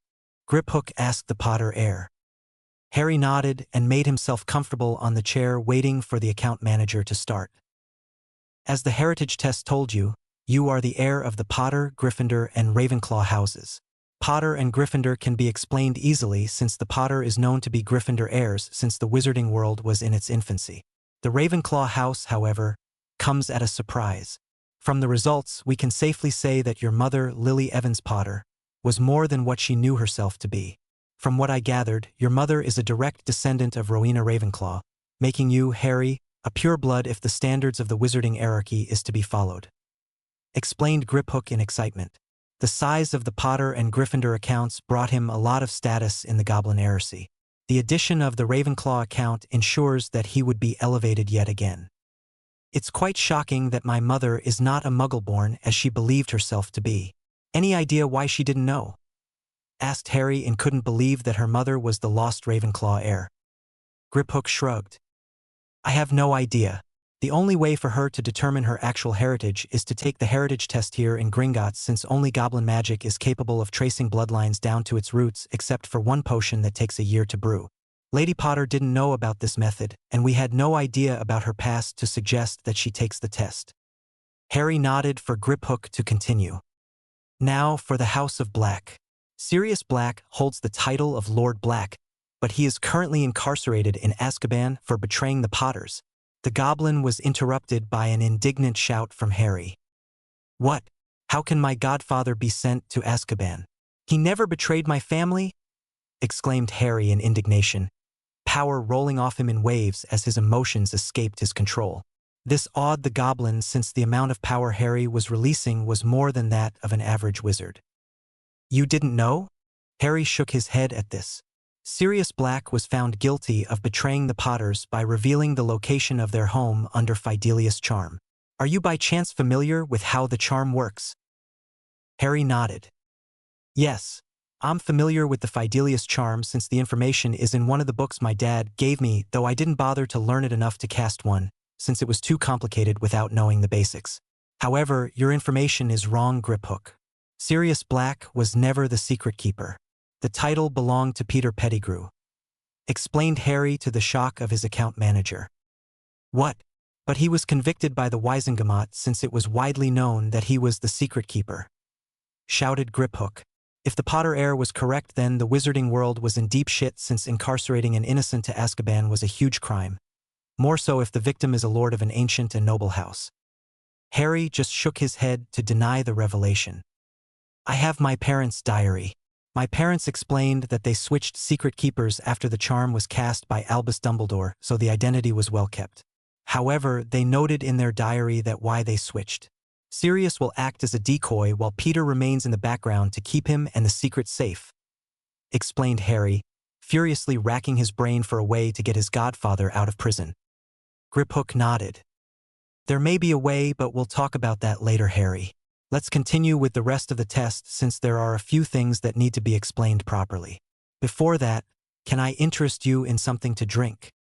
Tea would be perfect, thank you. I need something to calm my nerves, confessed Harry, who was quite shocked at the plight of his godfather. No wonder he wasn't around to look after him. Griphook chuckled and waved a clawed hand, conjuring a tea set complete with steaming hot tea with some cakes on the side. Help yourself, Harry, while I finish the explanation of your heritage test. Harry nodded and poured himself a cup of tea and added a dollop of milk to add to the taste. Seeing this, Griphook took out a wine glass and a whiskey that released a bit of flame, much to the boy's shock. Griphook saw this and grinned. Fire whiskey is a common beverage in wizarding society. The fire is more aesthetic than real, so no worries, the goblin explained before taking a sip of his drink. You're a distant relative of the Black family. I believe that your grandmother was Doria Black, making you one of the main heirs. The other heir to contest your claim is the current heir of House Malfoy, Draco Malfoy, son of Lucius Malfoy and Narcissa Malfoy née Black. However, with the current lord being your godfather, your claim is much stronger than that of the Malfoys. Let me get this straight. I have a stronger claim to the Black family and can acquire the lordship if it is not contested. Am I correct? Griphook nodded. But if Draco Malfoy contest my claims, then what is the due process? The only way to make your claim valid and incontestable is for the current lord to name you his heir. If such is the case that the lord cannot or did not state an heir, then a test is necessary, mostly by wearing the Black family ring, and let the family magics decide the outcome, explained Griphook with certainty while giving Harry a look of interest. Should I be worried about this right now? Asked Harry, not really wanting to add another to his already long list of titles. This was getting ridiculous, even for him. Not right now, since Lord Black is still alive, though currently, detained, so to speak, said Griphook, getting a growl from the Potter heir. Now for your abilities test. But before we go into that, I need to explain how the test works. The abilities test is a piece of goblin magic that determines the potential of a person in terms of both magical power and abilities. Using your blood as a medium, the enchantment on the parchment determines the peak of your growth by correlating it with your age. To put it simply, your blood holds the information of your current magical growth. The parchment takes that information and analyzes it to give you an exact scale of your magical prowess and abilities. Griphook took another sip of his fire whiskey before continuing with the explanation. In terms of your magical rank, there are 4 tiers in terms of power. The lowest 2 tiers in the magical ranking are your average witch and wizard, followed by the warlock. If you base it on the Merlin scale, an average witch and wizard will have a power level ranging from 100 to 300. Warlocks are above that, from 301 to 500. The only difference between the two is the strength of their magical core, which is power-based. Are you with me so far? Harry nodded but decided to ask a question. What or who belongs to those below 100? Asked Harry, curious about the number since it wasn't included in the goblin's explanation. Those below 100 are muggles and squibs. If you base it on theory, all beings have magic in their system, though muggles constitute this as something called bioenergy. Muggles are normally from 1 to 50 while squibs range above that. Such is the case. One of the reasons they are given their specific rank is because of amount of magic in their blood. Enough to make use of magical objects and enchantments, though to a minor degree, but not enough to manipulate magic or to use a wand. Griphook looked at Harry to see if the young Potter heir had a question. Getting a shake from the boy, he continued. The upper 2 tiers belong to sorcerers and mages. They are also ranked according to power, but only at a slight margin. The only difference is the unique abilities that these 2 ranks possess. Sorcerers are adepts at mind and body magic. A majority of your passive and active abilities clearly states that you are a sorcerer. This includes mastery of telekinesis and telepathy, as well as wandless magic. It is also safe to note that sorcerers are the most powerful occlumencers and legilimencers. There are only two other known sorcerers at this time, Albus Dumbledore and Voldemort. There are two others, but we are not sure as to their exact rank since they were untested. Their power clearly places them under this banner, but their mind magics is limited to the use of a wand and requires eye contact, though they can do minor feats without one. So I take it they of them have similar abilities to my own. What is the Merlin scale of sorcerers and mages? And can you explain to me the mage rank as well as being my mage first rank? Asked Harry as he was curious as to what his abilities test showed him. Certainly, the Merlin scale of a sorcerer ranges from 501 to 800, while a mage starts from 801 to 1000 being the highest. I'm not sure as to what your Merlin scale is since the parchment lacks that information, but there is a spell we can use to determine that if you wish. Yes, please, can you do the spell now? Asked an excited Harry. His childlike curiosity demanded that he find out how powerful he was. Griphook nodded and pulled out a parchment from the drawer of his table. He placed it on the table and murmured a goblin spell while waving his fingers over it as if tracing an invisible pattern. The parchment glowed white before dying down. Please place 10 drops of blood on this parchment so we can determine your Merlin scale. The wizards have another version of this, but I am not familiar with the spell, so we'll just have to make do with what's available. Harry nodded before picking up the athame again and sliced his finger. He pinched it a bit, ignoring the sting and letting 10 drops of blood to fall on the parchment. As the last drop of blood fell on the paper, it glowed white before letters appeared on its surface. Merlin scale. Name Harry James Potter. Rank, sorcerer, mage first rank. Merlin scale, BMM 725. Merlin scale, AMM est 960. Whoa! Exclaimed Harry, unable to believe what the paper was telling him. What does BMM and AMM mean? Indeed, BMM means before magical maturation while AMM means after magical maturation. It is widely known that a witch or wizard matures in terms of magic when the body reaches the peak of their growth, in this case between the age of 17 and 25. The result simply states that with your current speed of growth, you will reach 960 when your body matures. However, this number is purely hypothetical at best since it will increase or decrease depending on the effort you put in mastering your magic and abilities. Whispered Griphook, a bit awed at the revelation that the boy in front of him was a powerful magic user, more powerful than any he had heard of except to those who have trained with the art for decades. I suggest that you keep this a secret, Harry. If the Ministry finds out about your current power, they will have a field day, putting you in a spotlight considering you're already in one. Harry nodded.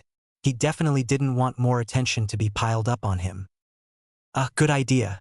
Why don't you explain to me that difference in terms of my abilities as a sorcerer and theirs? You mentioned a difference before in regards to the development of my abilities.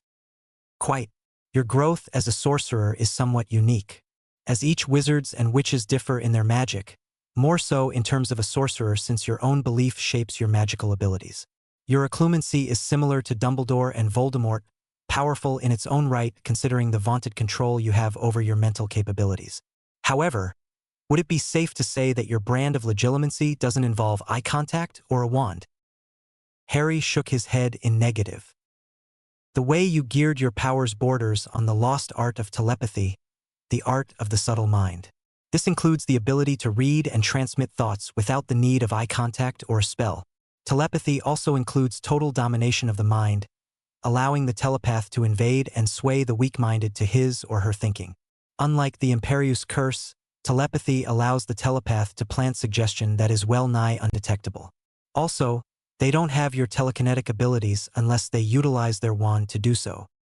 Harry nodded and gestured for Griphook to continue since he clearly understood the difference of abilities between him and Voldemort. Mages are known as elemental witches and wizards. Unlike sorcerers, mages utilize their energies to exert control over the forces of nature. Mages have their internal ranks as well, starting from lowest to highest. The second-rank mages are limited to the minor control over a single element. The first-rank mages control the elements though they specialize in one or two. Your control over shadow and the minor ability in fire manipulation places you under this tier.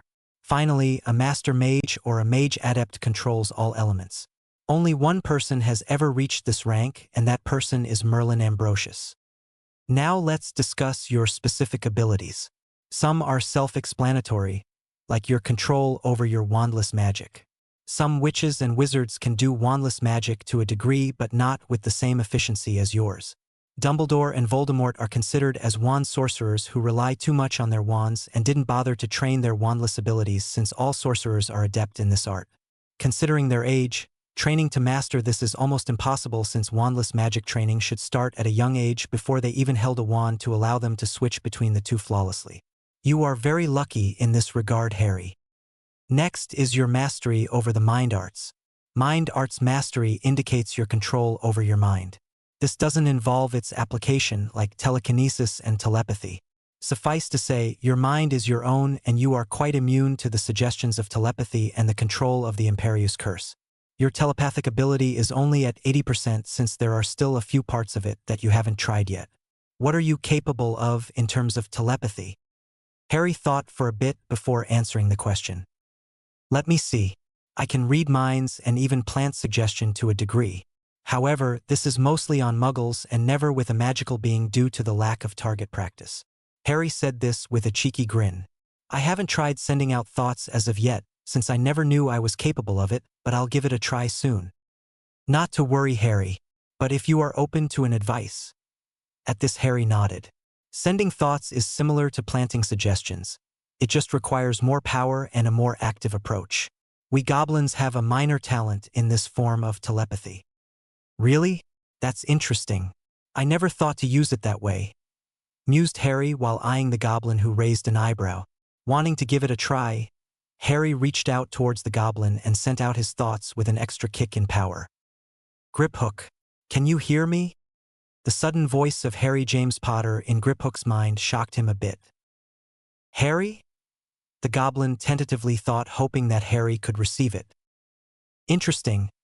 It seems that I need to keep a constant contact with the mind I'm mentally speaking to in order to converse properly. This requires more study. Thought Harry to Griphook, who nodded. His next statement was voiced out loud. Sorry for doing that, Griphook. I got too curious for my own good. I apologize if I overstepped my bounds. Griphook shook his boy in front of him, never ceased to impress. None at all, Harry. You didn't read my mind or bypassed my shields. You only projected your thoughts to me and I was able to receive it outside my shields, so no harm done. I suggest that you cultivate this ability. Sorcerers are known to converse with others anywhere in the world.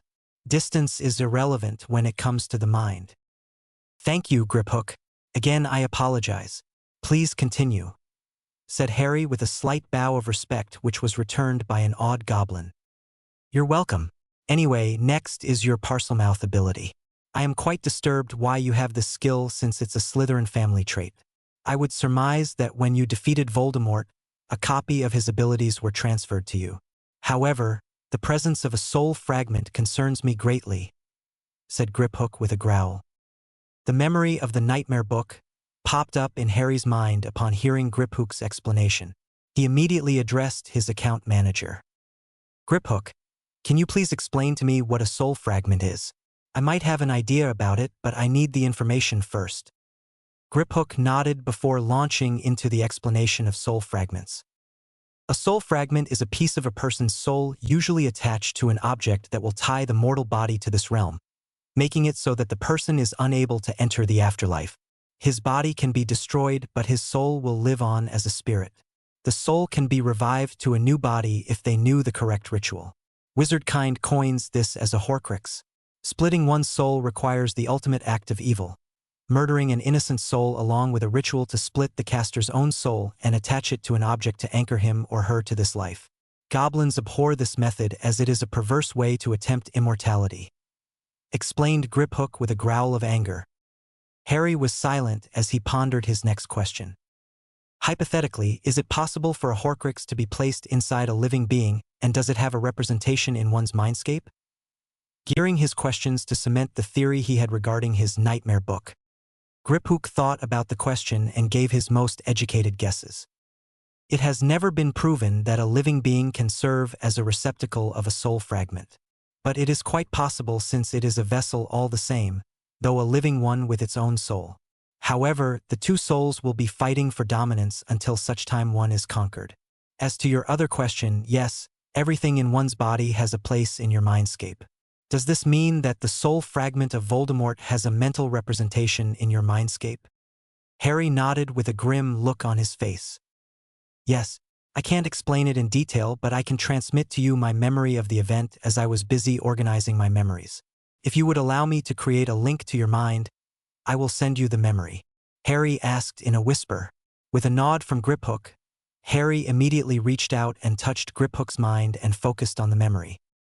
Griphook felt the touch of Harry's mind on his own and immediately accepted it inside his shields. The memory that passed through was crystal clear, showing Harry wrestling with a book tied to his magical core via a sickly green thread. When the memory ended, the goblin felt Harry leave his mind as silent as his entry. The control in which the Potter heir had over his powers was awe-inspiring. Dumbledore and Voldemort have nothing on Harry James Potter when it comes to the mastery of the mind arts. Thank you for sharing the memory, Harry. I can safely say that the Nightmare Book, as you called it, is a soul fragment of Voldemort. It is currently leeching on the energy you absorbed the night the Dark Lord was defeated. But since you locked it up in your mind vault, it ceased to pull at your magical core, thus liberating a portion of your core to your own use. However, what you did was a temporary measure and requires a goblin ritual for it to be properly removed. Griphook informed the Potter heir. You mean there's only one way to remove a soul fragment possession? Asked Harry in dread. Griphook shook his head. No, there are two known ways to remove a soul fragment, whether in an object or in a living being. The first, most common method is to destroy the vessel. If you choose this method, then you will have to die for the Horcrux in your head to perish. I think this method is not a desirable one, correct? Harry shook his head vigorously, telling the goblin that he had no plans of leaving this life early because of Voldemort. If that is the case, then the next and final option for you is the goblin ritual I mentioned, said the goblin with a grin. What does this ritual entail, and are there any known side effects when a human takes it? Asked an excited Harry Potter. Getting rid of Voldemort from his mind was a welcome experience, no matter how much this would cost him or how painful the ritual would be. None whatsoever. This ritual is an old goblin ceremony that can be considered a cleansing and exorcism ceremony by wizard kind. The runic circle you're required to stand on will utilize and empower your magical core to push the spirit out of your body. The spirit will be trapped by the same circle and slowly drained of its energies until it is no more. In most cases, the soul fragment's energy will be added to your own, as well as any powers that come with it. Our curse breakers are often subjected to this ritual due to their work in the Egyptian tombs, which is considered to be the most heavily cursed among other tombs in the world, explained the goblin. Though they rarely get a power boost, since most of the involved spirits have long been drained of their magical abilities to power a specific curse or protection. Harry nodded with a determined look on his face. I'm willing to pay whatever it takes to get Voldemort out of my head. Griphook. When can I take this ritual? Declared Harry, getting a nod from Griphook. Done. In regards to payment, our employees are offered this service for free since they work for us. But in your case, since you are our biggest account holder to date, I would suspect the Goblin Council will be offering this for free. I will get back to you on this one since the preparation takes time. How long would it take? Harry asked desperately, but his stoic mask was in place. A year or even more. We usually have a ritual circle prepared, but it was currently used when one of our curse breaker team who were heavily possessed by an Egyptian priest. Rest assured, I will send you a letter immediately when I receive word from the Goblin Council and once the ritual circle is renewed. Harry gave Griphook a smile. Thanks, Griphook. This means a lot to me. Now that's out of the way, can we continue with the discussion regarding the rest of my abilities? The goblin chuckled. Quite right. Obviously, you need to train your animagi abilities since you are capable of it.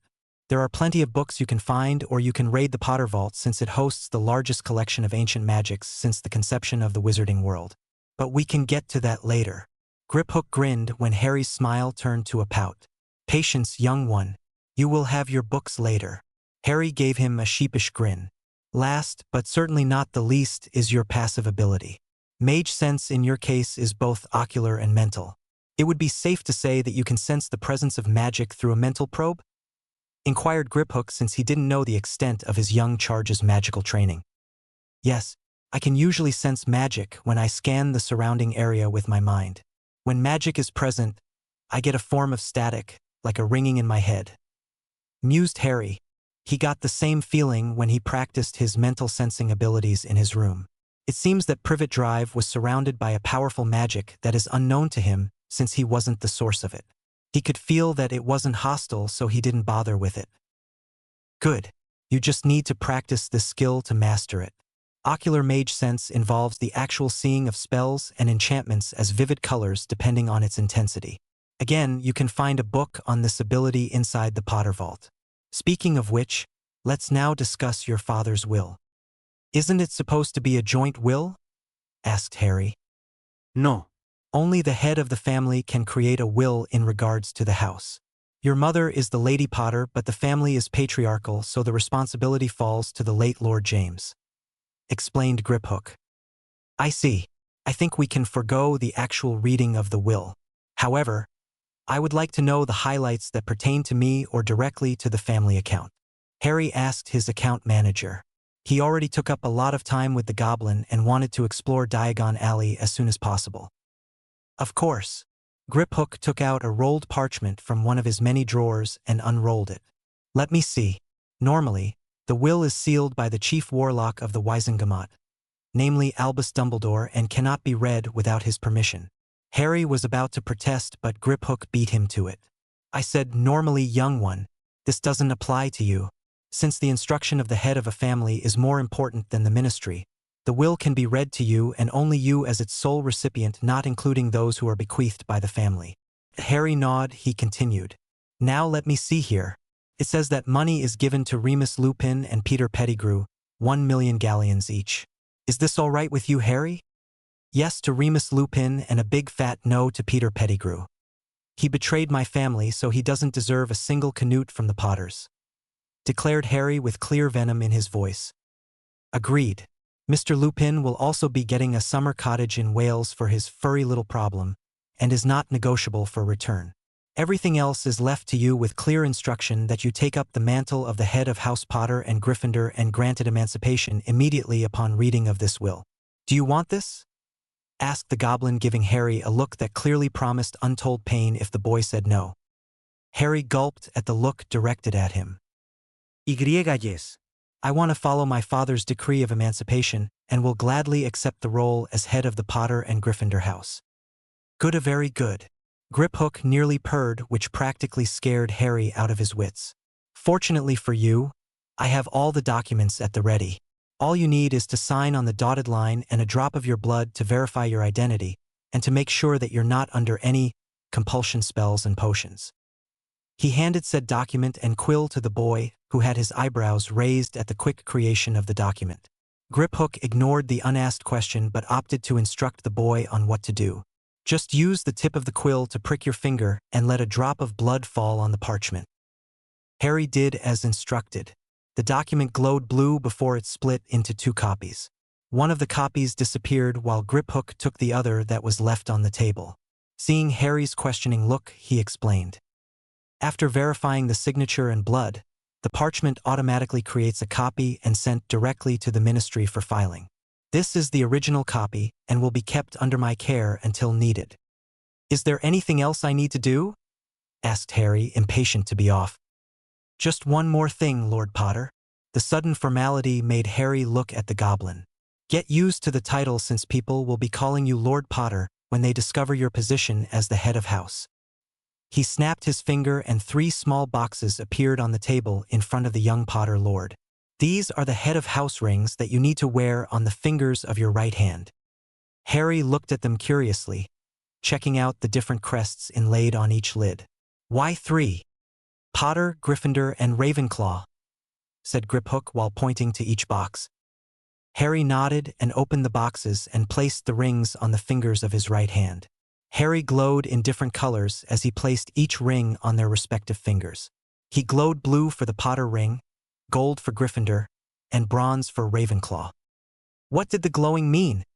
Asked Harry as he admired the beauty of the rings. It meant that the rings found you worthy of wearing them, explained Griphook as he pulled out another box out and placed it on the table. Harry eyed it warily. Not to worry. This is just your complimentary card and bank drafts to make it easier for you to shop at the alley. Unless, of course. Harry hurriedly took the box out of Griphook's hands. Non.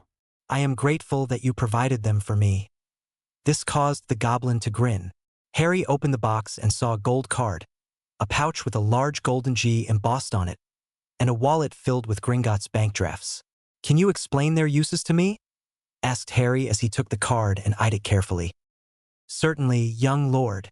The card you're holding is the Gringotts card that is reserved for use only to our top clients, namely you, of course. It is already attuned to your magical signature. You can use it at a total amount of 10,000 galleons per store. If you're going to spend more than that amount, then you need to use the Gringotts draft, which has an unlimited spending limit on it. Just press the family ring on the indention as to what account you want to use for the purchase and state the amount. The pouch is a direct access to your vault. If you need small amounts of money for everyday use, then all you need to do is think of the amount and reach inside.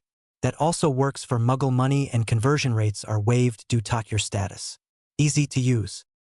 Harry nodded, pocketed the card, pouch, and the wallet containing the drafts before standing up.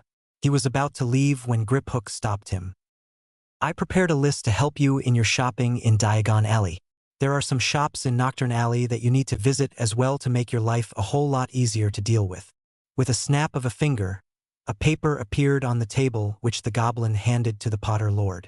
Once you purchased an owl, make sure you send it to me so I can send you some documents regarding your accounts and properties, as well as investments that needs to be double-checked. Is this to your liking? It is, Griphook. Now if you'll excuse me, Diagon Alley awaits. Deciding to shock Griphook this time, he gave the goblin a cheeky grin and walked towards a shadowy corner of the room. With a wave of farewell, Harry walked through the shadow to the shock of an odd goblin. Chapter 03. Shopping Time. Harry James Potter, newly minted lord of the most ancient and noble house of Potter, Gryffindor, and Ravenclaw, walked out of the shadow in one of the smaller nooks in Diagon Alley that he noted earlier as a great place to shadow travel in and out due to the lack of people around. He snickered at the potential shock value he gave the cheeky goblin, but shuddered at the potential reprisal that the aged account manager might do to him. He walked out of the nook and saw that he was in between Ollivanders and a shop selling magical knickknacks. He paused for a bit and read the note Griphook made for him to help with his shopping. Lord Potter, I took the liberty in providing you with ample direction to your shopping expedition to make sure that you have everything you need following your ascension as a lord of 3 noble houses of magical Britain. Please refer to the list and advice below.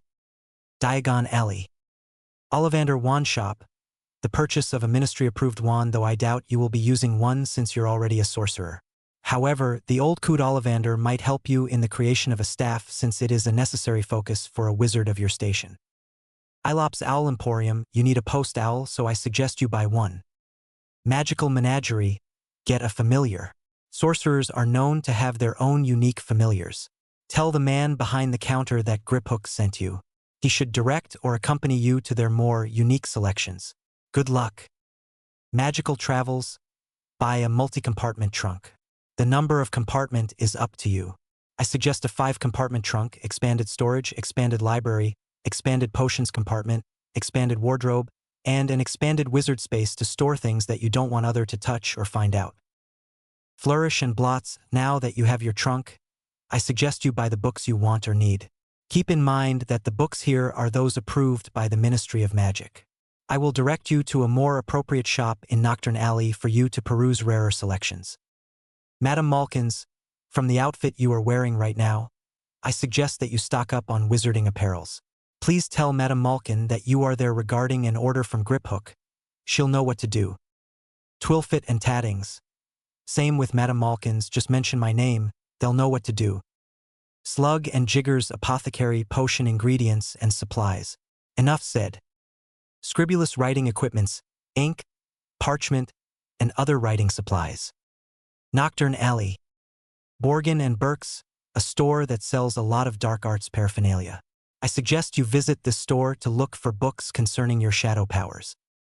Ye Old Dark and Dangerous, another store that specializes in books. Very rare and expensive books here, but you can afford it. Just make sure you haggle since you don't want to get swindled and looked down upon by the occupants of the alley. Elf shop, get a house elf. I'm sure you know all about them. You need one. Don't argue. Hope this helps. Send your owl to me when you get one.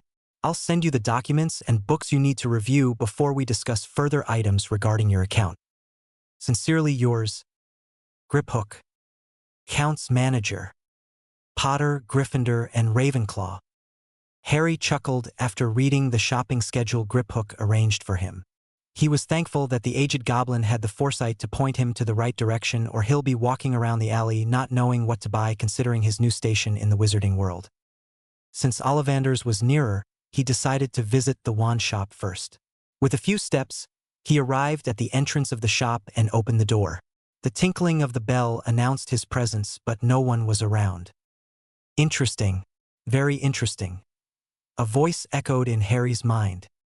Alerted by the intrusion, he opened his mind and scanned the place. He found the source of the voice and immediately latched on to the presence. "What's interesting?" he mentally asked the presence. There was a surge of shock and awe from the other end. He didn't get any answer from the voice, but an old man appeared behind the counter, as if he was standing there all this time. A sorcerer, and a powerful one at that. "Welcome, Mr. Potter. It seems that you are a year early to start your shopping for a wand before going to Hogwarts," exclaimed the old man, who was eyeing Harry with interest. "How did you know who I am? And who are you?" asked Harry with a little bit of hostility in his voice, since he didn't like the way the man invaded his mind even if the man wasn't able to breach his defenses. "How rude of me. My name is Ollivander, Mr. Potter. I own and manage the shop since my great-grandfathers did before me. Now as to my question?" asked Ollivander, looking at Harry expectantly. "My account manager, Griphook, directed me to your shop to purchase a staff or help in the creation of one," stated Harry, wanting to get down to business since the old man was quite creepy. He wanted to get the staff done and get out. "A staff, you say? How interesting. Indeed, for one with your power and rank, a staff is necessary for more powerful magics. I dare say that a wand is quite useless to you at this point since you don't need one, being adept at your abilities already.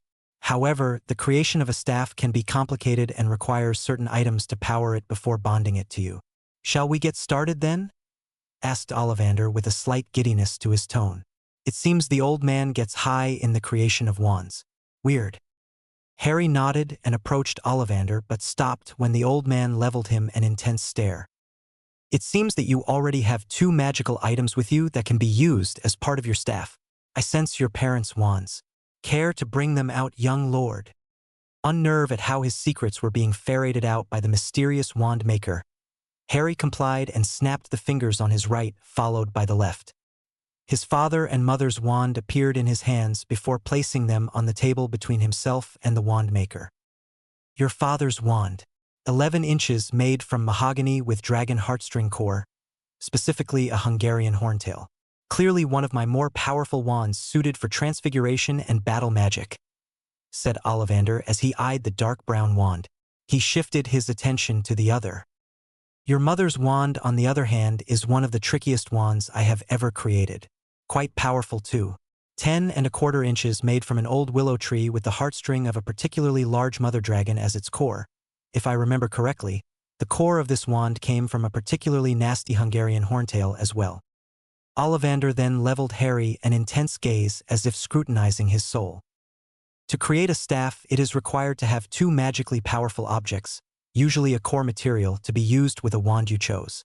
A spell is recited to combine the objects and fashion it into a staff of power that is suited to your needs.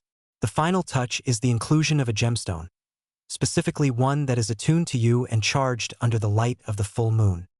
Since we already have the cores of your staff, all you need to do is to find a wand that suits your magic and a gemstone that I will show you later. Open yourself to the energies of the wands in my shop using your mind and call out to the wand to come to you." Harry followed the old man's instruction. He closed his eyes and expanded his mage sense. He immediately felt the different energies emitted by the magical cores and wood of the wands in the shop. One in particular hummed in resonance with his magical core. He held out his hand and called the wand over to him along with a release of his power. A wand from the back of Ollivander's shop shot out of its confinement and slapped onto Harry's hand. Upon contact, both wand and sorcerer began to give off a golden glow followed by red and gold sparks shooting out from the tip of the wand. A phoenix song echoed around the shop until it disappeared when the glowing subsided. Ollivander looked particularly giddy when he saw the reaction of one of his most powerful wands in the hands of a rather powerful young sorcerer. Wonderful. Simply wonderful. Exactly 11 inches, holly, with phoenix feather as its core. A very powerful wand in the right hands considering its brother who exhibited the same power. A wand that is perfect for any use in magic, though a bit more powerful if used in defensive and healing spells. Harry heard the Ollivander murmur about his new wand. He couldn't believe the power of the bonding. It left him breathless. Brother? My wand has a brother. Indeed, Mr. Potter. The phoenix that gave the feather that resides in your wand gave off another feather. 13 inches, phoenix feather core. A very powerful wand. Its owner did great things. Terrible, yes, but great. Explained the wand maker in an eerie, monotone voice. Who owned the wand? Harry asked despite the fact that he knew that he wouldn't like the answer. The one who gave you that scar. Ollivander answered while pointing to a particular spot on Harry's forehead where his scar was hidden under glamour. Voldemort? Whispered Harry, holding his wand as if he was holding a poisonous snake. A very poisonous snake. Ollivander saw this and immediately addressed the powerful young sorcerer in front of him with slight rebuke in his voice. Indeed, Mr. Potter. Voldemort owns the brother to your wand. Keep in mind, however, that wands are just tools.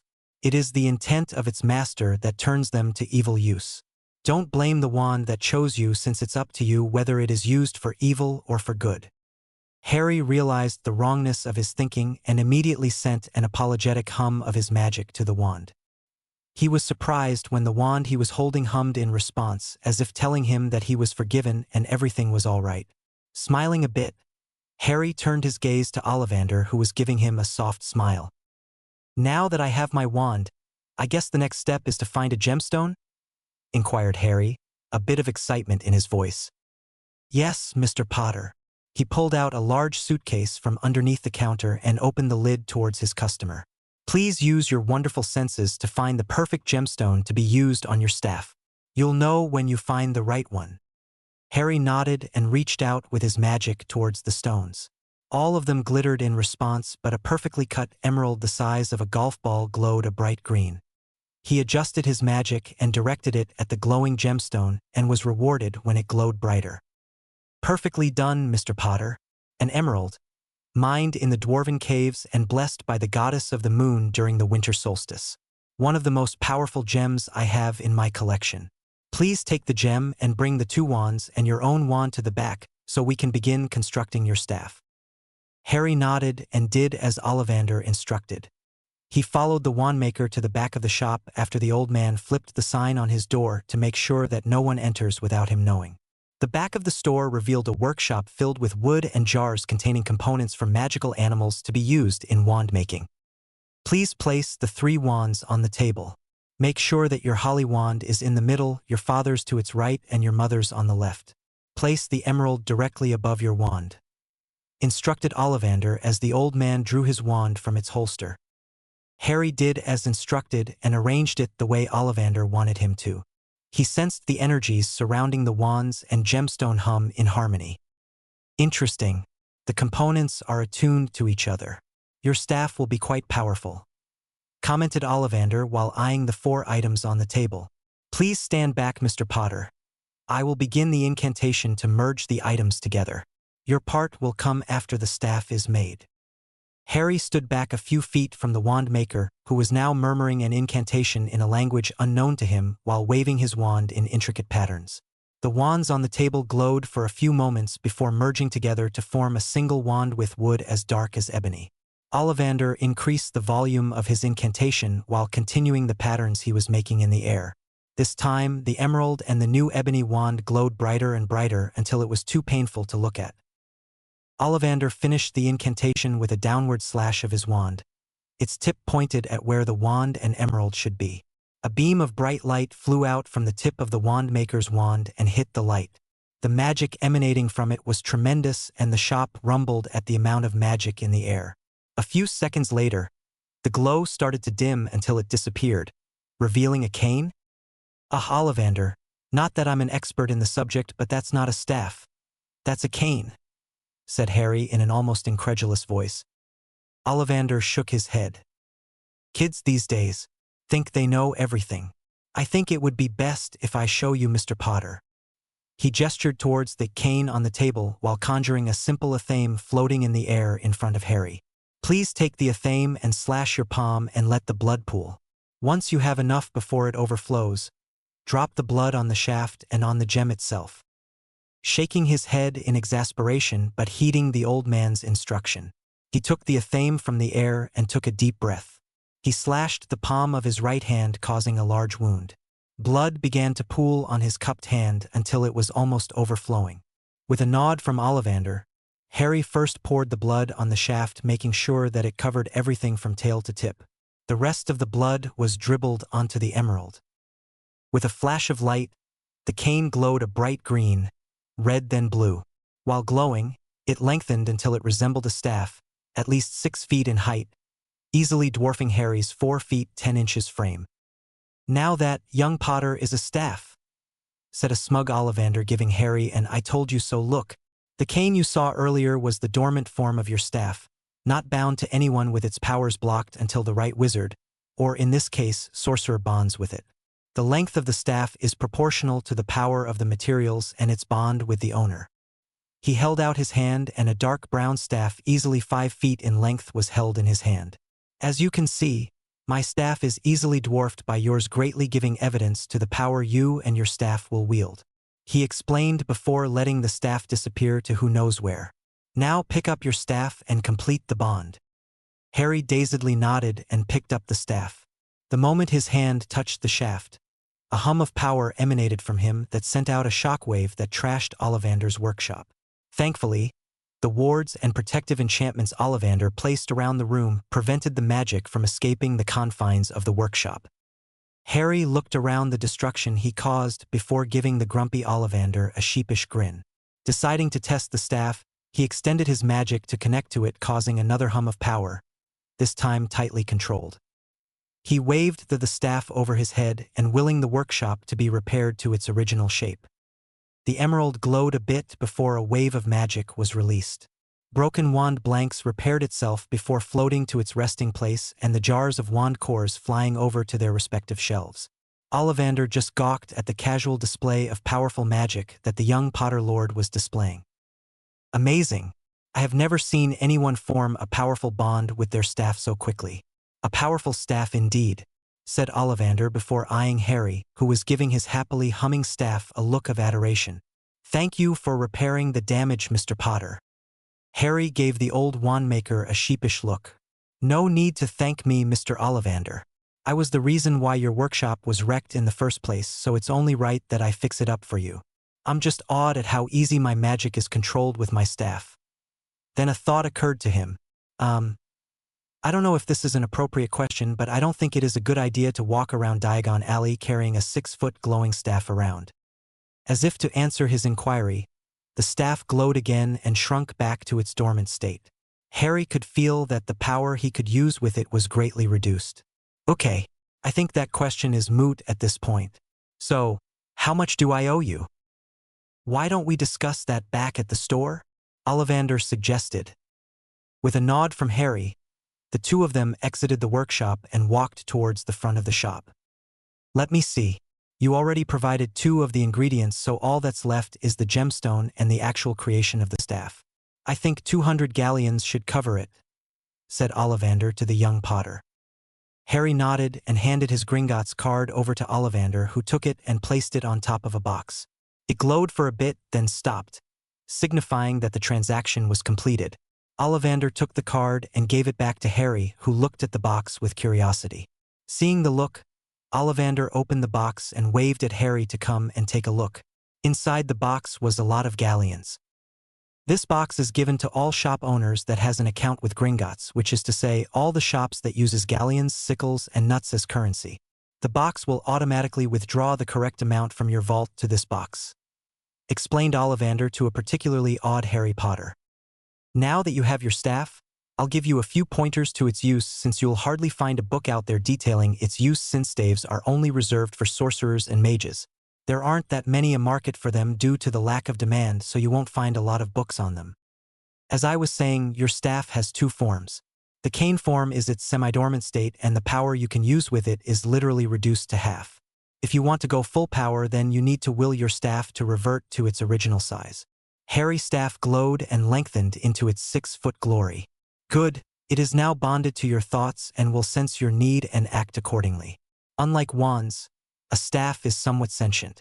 It knows what you know and feels what you feel. Amazing! Harry breathed as he gazed at the happily humming staff he was holding. Indeed, now, the staff, being sentient, can use its connection to your magic to be independent to a point. Now, raise your staff off the ground and let go. You'll be surprised at what it will do. Harry did as instructed, expecting the staff to fall to the ground, but was surprised when it just floated a few feet off the ground, the emerald glowing a bit as if it found something amusing. "Is it just me, or is my staff laughing at me?" said Harry as he gave the glowing staff a mock glare. In response, the emerald pulsed as if it was laughing. "Yes, it is definitely laughing at me," grouched Harry, turning to see an amused Ollivander. "As you can see, the staff has a mind of its own thanks to its bonding with you. That is the reason why your manipulation of magic through it was so easy, since it shares your mind. It will know what to do as long as you know how to do it. Now, to continue on with the lesson. Due to the power of your staff, it is necessary for you to practice the output to avoid hurting someone. I suggest a warded room or a training chamber warded by goblin magic. Any questions?" "Any advice on staff care?" asked Harry, wanting to make sure that he could properly take care of his staff. This got him a respectful nod from Ollivander. "No need, Mr. Potter. The staff is self-sufficient as long as you have enough magical power to sustain it. It is indestructible and immune to breaking even when it is hit by the killing curse. Well, as long as your power is stronger than the person casting the curse anyway, but I suggest you shy away from doing so. If a killing curse is aimed at you, I suggest you run or conjure something to intercept its path," explained Ollivander, adding the last part as an afterthought considering who he was talking to. "Oh, before I forget, since the bond between you and the staff is still in its infancy, it is advisable that you keep it with you at all times. Just make sure that it's never more than a few feet away from you. Once the bond settles, you can leave the staff anywhere. It will come to your call wherever you may be. That is all you need to know about the staff. If you have any questions, feel free to send me an owl and I'll address them as best as I can." Considering it as a dismissal, Harry bowed to Ollivander and grabbed his floating staff, willing it to its dormant form, before exiting the shop, happy with his purchase. Harry, with cane in hand, decided to go to Madame Malkin's first to get some wizarding clothes to avoid getting stared at while shopping in the alley. He received a few odd looks since he was wearing muggle clothing. He entered the shop and saw an old lady manning the counter. "Good day, madam. May I speak to the owner of the shop?" Harry asked politely. "That would be me, young man. Madame Malkin's at your service. What can I do for you?" said the now named proprietress of the shop. "I was directed to your shop by my accounts manager at Gringotts named Griphook. He told me to inform you that he sent for me and you already know what to do." Madame Malkin gave the young man a surprised look before nodding that she understood the somewhat cryptic instruction. She pulled out her wand and waved it at the front of the shop. The door closed with the sign flipping over and the shop window dimmed until the inside of the shop was hidden from the rest of the occupants of the alley. Harry raised an eyebrow, however, when the lighting in the shop didn't change. "Lord Potter, welcome to my humble shop." Malkin greeted Harry in a formal voice with a deep bow. Harry inwardly groaned. He will never get used to the genuflecting of the people towards his new station. His cane staff hummed as if it was amused at its owner's plight. The young Potter Lord just ignored his new focie's amusement. "Please, madam, call me Harry," he said with a smile which Malkin returned. "I think Griphook already told you what I would need from your store?" "Yes," Malkin said with a nod. "He sent me a letter earlier telling me that a Mr. Potter will be coming over to my shop requesting for a private audience. According to the letter, he wanted me to fit you with some muggle clothes, as well as a complete wizarding wardrobe for everyday use. Is this to your liking? Harry nodded to confirm the order. Indeed, this is my first foray into the magical world and wanted to fill my wardrobe with wizarding where to fit in. Can you handle it? Asked Harry, since he wasn't sure that the old seamstress was capable of taking large orders. Malkin released a warm laugh before leveling him an amused look. Not to worry, my lord. I already have the items prepared in advance. I just need to get your measurements and make the necessary changes. Would you please drop the glamour so I can start to work? Harry gave Malkin a cheeky grin before waving his cane staff in front of his body, willing the glamour to drop. Of course, Madame Malkin was quite surprised with casual display of wandless magic, but she withheld her comment. Good. Now stand there on the stool so I can start measuring you up, ordered the matron, shooing a startled Harry towards a stool in the middle of the room. Harry obediently stepped up to the platform and let go of his cane staff, which floated beside him, much to the surprise of Madame Malkin. Is that? She left the last part hanging. Yes, that's my staff in its cane form.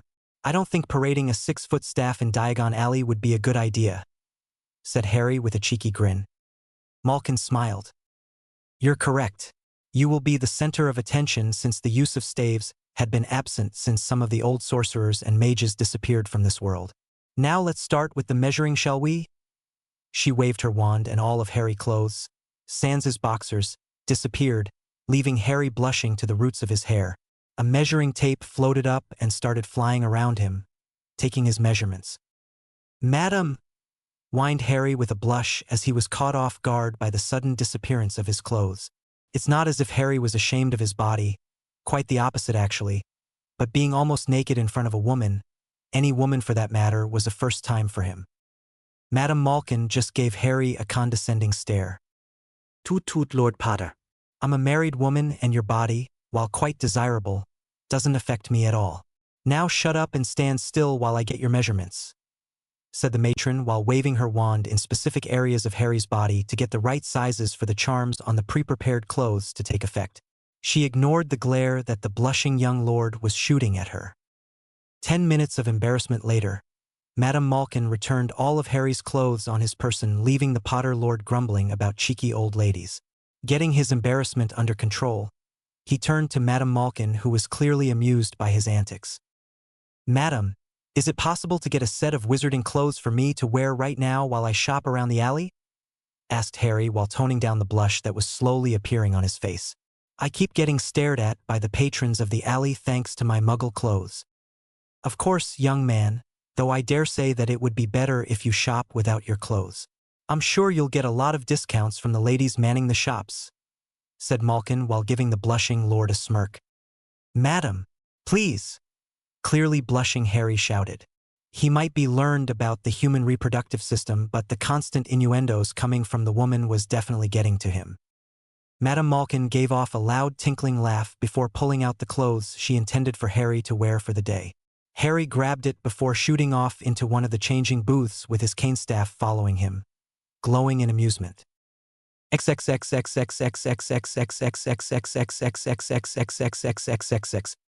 Harry exited Madame Malkin's shop with a full blush. Of course, this was due to the compliments the kindly, yet amused matron was showering him, mainly how dashing he looked for the ladies of Diagon Alley. After a hurried instruction in picking up the rest of the clothes later, Harry left the shop as if the hounds of hell were after him.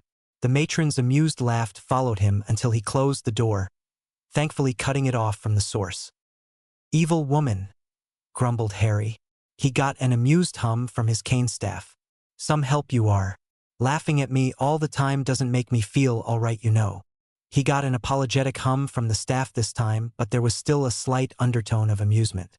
HMMPH, see that I care.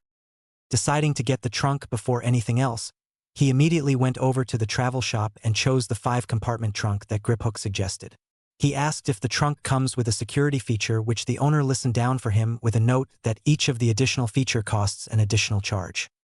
After perusing the list, he requested for specific charms to be added to the trunk, like a featherlight charm, an auto-shrinking feature, a blood lock, and of course, a shock charm for those with itchy were others available, but Harry decided against them since they weren't practical and a waste of good money. 150 galleons later, He exited the shop with a shrunken trunk in one of the expanded pockets of his robes.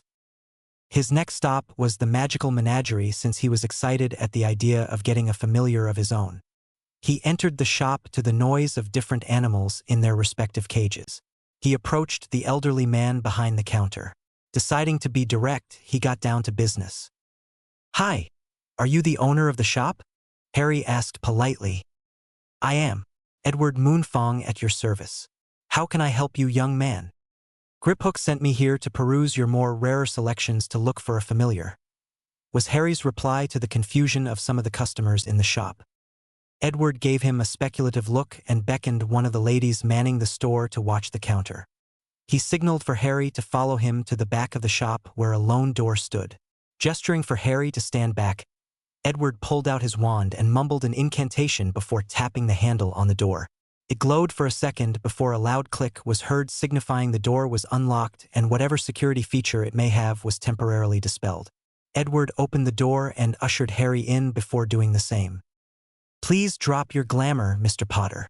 Your identity is safe here," instructed Edward with Harry doing so. "Why do I need to drop my glamour? I mean, I can still keep it on while looking for a familiar, right?" asked a confused Harry. He was tired of always applying the charm, though he realized that he was just being lazy since he could do so with a single thought. That is usually the case when you select an animal. However, a familiar for a sorcerer, Edward directed a gaze towards Harry's cane, requires your actual appearance so the magical animal can judge you properly. This explanation got a nod from Harry. "Now, I'll stay right here and I want you to walk around and check out the different animals we have. You will surely feel the one destined for you. Call me if you find the right one." Harry nodded and walked around, admiring the animals on display. There were magical animals in all shapes and sizes, quite different to the ones at the more visible sections of the shop. He read the tags attached on the cages that described their species. Magical snakes, shadow wolves, snow tigers, even a sleeping Nunda, which scared him a bit since he read about the dangerous creatures and shuddered at the thought of getting one as a familiar. Thankfully, he didn't feel any attraction to the animal, so he on to the next. He reached the avian section and immediately felt a tug on his magical core. He followed the pull, which led him to a smoky white egg easily twice the size of a basketball. He felt the pull from the egg and his magic was urging him to touch it. Deciding to identify the unmarked egg first before doing anything, he called Edward to him. "Edward, what's this egg?" asked Harry as he observed how his magic and cane staff hummed with magic clearly being released from the creature inside its shell. Edward leaned down to examine the egg on its own pedestal. He recognized it immediately.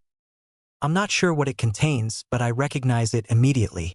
This egg was brought to this store by my great-grandfather, Thomas Moonfong, after finding it abandoned during one of his excursions in the Himalayas," explained the shop owner while giving the egg a speculative look. "I moved it here 2 years back when it wasn't sold. A lot of wizards and witches were interested with the egg, but no matter how hard they try, they couldn't make it hatch. Heck, one of them even fired a reductor curse on it. It didn't even leave a scratch, but the wizard who cast the spell was blasted back to the wall." Edward grinned when remembered the unconscious man who had the audacity to hurt those under his care. "Interesting. My magic is telling me to touch it, but I'm not sure if I should." Harry trailed off while looking at the seemingly innocent egg with suspicion. Edward smiled and clapped Harry on the shoulder. "If your magic is telling you to do so, then you might as well follow it, lad. If your magic is resonating with the creature inside, then you can be sure that it is the right familiar for you. If not, then you can be sure that you have a loyal pet to keep you company. Let me just move away a bit just in case." Harry gave Edward a look of horror as Edward moved away from him at a distance where he can observe everything. He glared at him and was rewarded with a grin. He huffed and faced the innocent-looking egg that was urging him to touch it.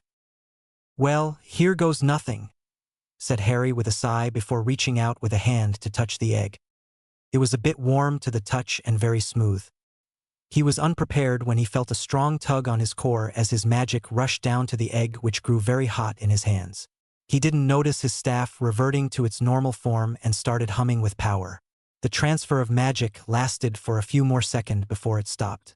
A crack appeared on the surface of the egg, slowly breaking it apart. He sensed the creature inside trying its best to get out of its shell, wanting to be free to meet its master. Harry decided to help the creature by sending waves of magic towards it, hoping that his magic would strengthen the creature to finally break out of its shell. He was unprepared when the egg was covered with white flames that scorched the altar it was on. With a final burst of magic and flames, the egg exploded, revealing a large, beautiful bird covered in white feathers, except for the tip of its wings and tail, which was red. The bird crooned a bit before trilling into a beautiful song that filled his heart with joy and power. His magic hummed in response to the song and reaching out to the bird. He unconsciously reached out with his hand and touched the bird's feathery head, resulting in the both of them to be engulfed in white flames. Harry could feel that it was very hot but was surprised that he wasn't burned. Instead, the flames seemed to be comforting him, like a mother's embrace, and reaching out to his core as if searching for something. He felt a click inside him when the flames latched on to its core, making it grow a bit in size. The power he felt was amazing. "Finally, my master, you're here," trilled the bird, but he could clearly hear the words in his mind. "Whoa, what happened?" asked a definitely confused Harry, his hand still on the bird's head. "We just bonded, master. We now share magic and I will always be there for you till the end of time," said the bird in his mind while releasing a beautiful song of warmth and love. Harry was about to ask another question when Edward spoke first. "Amazing! You just bonded with a phoenix, a white one at that. Rare they are, rarer than the fire phoenix that is a familiar to Albus Dumbledore," Edward said in awe. This was his first time to see a white phoenix in real life. Many books described them to be myths, but to see the real deal in front of him was something he could never forget. The white phoenix trilled another song and launched itself into the air and flew around Harry before settling down on his shoulder and started rubbing its head to his cheeks. Harry smiled and reached out to scratch the phoenix's chest, earning him a gentle croon of delight. "Hello. Thank you for choosing me as your master," said Harry to the phoenix. "May I ask your name?" "I don't have any name yet, master. You must name me and it will be mine forever," stated the phoenix as it enjoyed Harry's ministrations. It crooned in delight when it discovered his master to have incredible hands. He knew the right places to scratch and it loved the sensation. Are you a male or a female?" Harry asked while running through some names in his head. The phoenix trilled a warm note before answering. "Female. Hedwig. I'll name you Hedwig. Is that all right with you?" inquired the Potter Lord. He remembered the name from one of his history texts. He knew the name would fit his new familiar. The phoenix nodded and trilled a happy note for finally being given a name. Harry gave the phoenix one last scratch before turning to Edward, who was staring at him in awe. "So, how much for Hedwig? And can you give me the supplies needed to care for a phoenix?" "Money is not a problem. I want the best for my new friend," said Harry while giving Hedwig a smile. Hedwig, in response, just puffed up her chest, much to his amusement. Edward nodded and beckoned for Harry to follow him outside, too awed to say anything as of yet. Harry just followed him with an amused look which was also plastered on Hedwig's face. The staff was also glowing as well, as if sharing the same sentiment with his master and his familiar. Harry noticed its release state and willed it back into a cane to avoid revealing itself to the public. Everyone in the shop was staring at Harry and Hedwig in awe, since having a phoenix on your shoulder tend to have that effect on people. Harry mentally sighed. "Great, more admirers. Sheesh," he grumbled under his breath. Hedwig heard this, trilled a few notes of affection that calmed Harry down, who gave her a grateful smile. She didn't say anything but rubbed her cheeks to his. Harry reached the counter where Edward placed a beautiful perch and a box. "Here are the supplies you need for Hedwig here," Edward said, gesturing to the phoenix. "I have a perch here made from oak. You need not worry about her setting it on fire, since she only burns though she wants to. The tray at the bottom of the perch has a self-cleaning charm, so you don't need to clean up after her. Here's an expanded box containing fresh fruits in stasis, as well as some phoenix treats. These are like candies, so only give some to her, a few at a time. Phoenixes are known to have this slight addiction to sugar or anything that's sweet, hence the fruits." Harry looked at Hedwig, who was eyeing the box with hunger in her eyes. Harry laughed and opened the box, took out a cherry and gave it to Hedwig, who immediately picked it up with her beak and swallowed it whole. She swiveled her head and looked at Harry in the eyes, clearly asking for more. Harry grinned, got one more fruit, this time a grape, from the box and tossed it over his shoulder, which the phoenix deftly caught with a happy trill. "That's enough for now, Hed. I'll give you more when we get home, all right?" He got an affirmative note from a clearly happy phoenix. Edward just gave the phoenix an amused look. "If you want a refill of the fruits, just tap your wand at the box when it's empty and it will refill from my stock. The cost will be automatically billed directly from your Gringotts account. The total is 10,500 galleons. The 10,000 is for the phoenix and 500 for a year's supply of fruits. The perch is free of charge with my compliments." Everyone stared at Harry with mouths open. The amount of money was staggering. Harry just shrugged and pulled out the wallet containing his Gringotts bank draft. He took one out and pressed his Potter ring on the indentation and stated the amount. After a brief glow, the amount on the draft was filled along with his signature. He handed the draft to Edward, who tapped it with his wand. It glowed blue for a bit, telling him that it was genuine. He smiled at Harry, who was clearly enjoying his new life partner. "Thank you for the purchase. Come again if you need anything," said Edward with a smile as Harry placed Hedwig's supplies into his new trunk. Harry nodded at Edward before shrinking the trunk again and replacing it back into his pocket. He left the shop and out into the alley while being subjected to odd looks courtesy of the beautiful white phoenix on his shoulder. Since it was lunchtime, Harry decided to eat something over at Florence Fontescue ice cream parlor. He was amused when Hedwig also wanted one.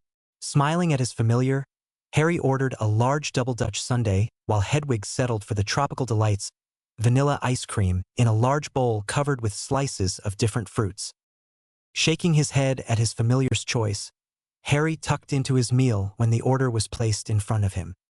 He was amused as he ate his ice cream when the passers-by in the alley looked startled at seeing a white phoenix clearly enjoying an ice cream treat for the first time.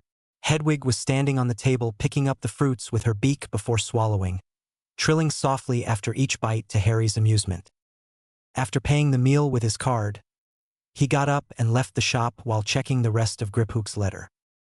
At the apothecary, Harry decided to buy all of the ingredients since he would be spending the entire year studying potions, being a total beginner on the subject. He might not be brewing immediately, but he definitely wanted to study the ingredients first, or the various theories surrounding the art.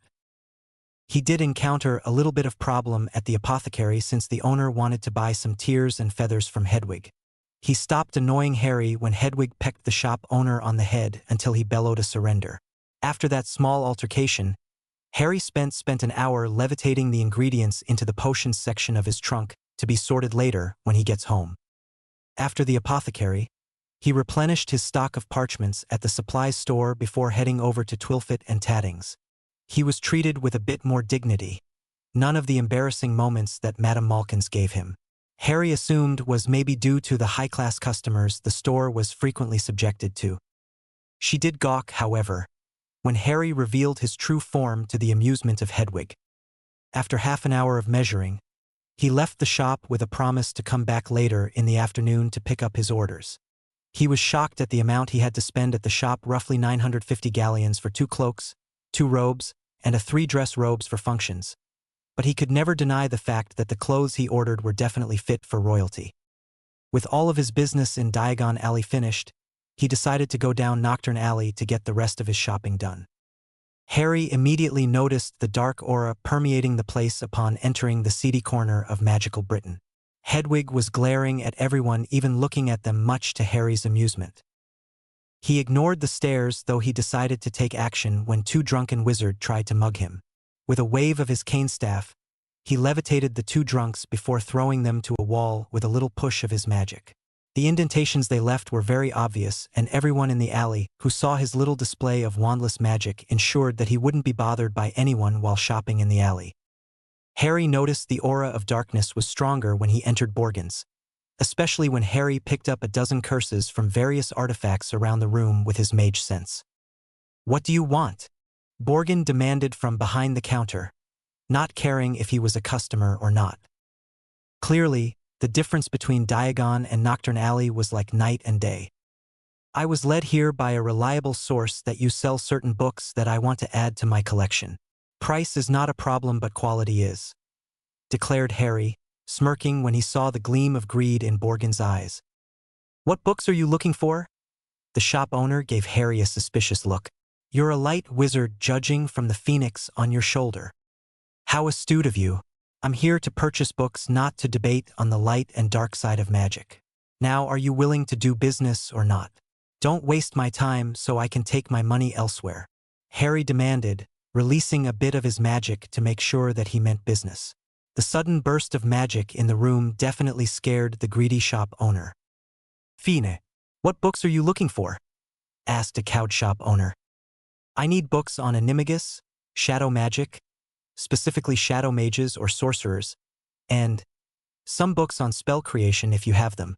Harry listed off the books he needed from the dark art seller.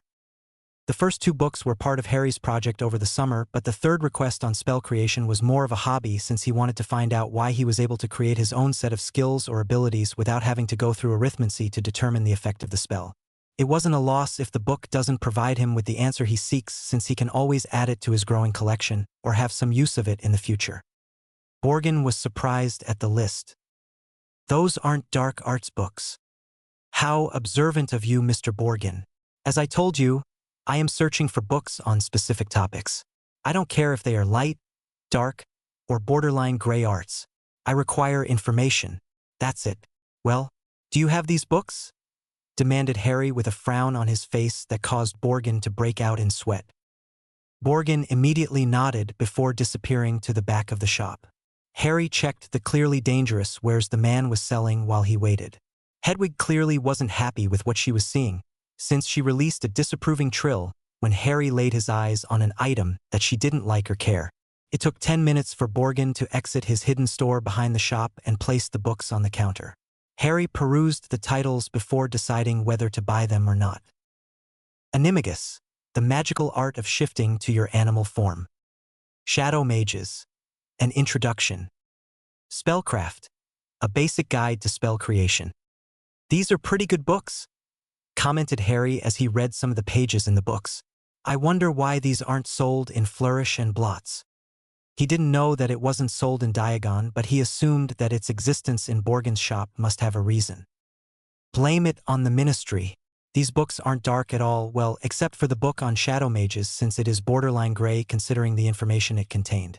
The other two is safe to read by anyone, but it seems that Ministry wanted to control the British magicals by banning certain subjects that will cause them to lose control," explained Borgin as he tallied up Harry's purchase. "Indeed, information is information. It is the person who will decide whether the information is to be used for good or for evil," said Harry with a sniff.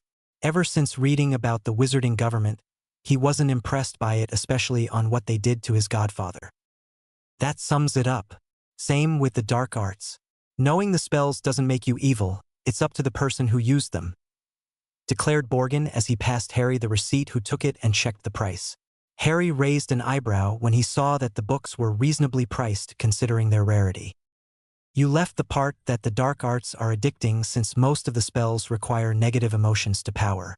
I'm sure that any light wizard would fall to its corruptions if they aren't aware of the truth," said Harry before handing the card to Borgin, who did the same thing with Ollivander before handing it back to Harry.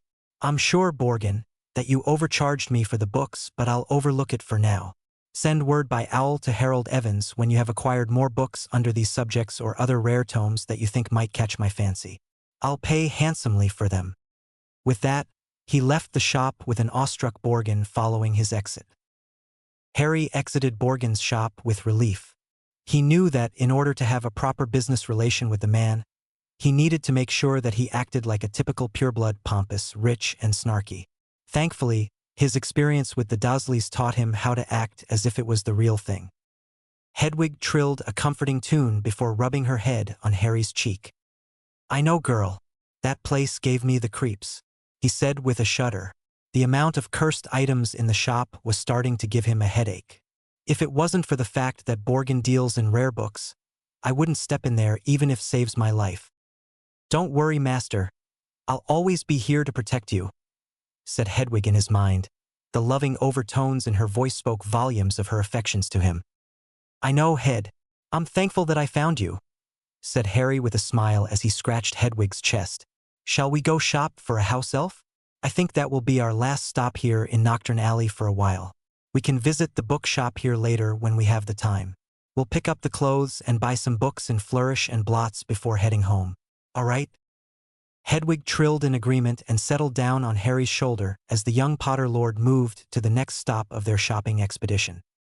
It didn't take long for Harry to acquire a house elf.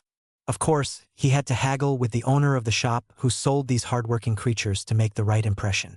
Eventually, they settled on a price of 2,000 galleons for a healthy house elf named Flippy, who immediately bonded with Harry without prompting.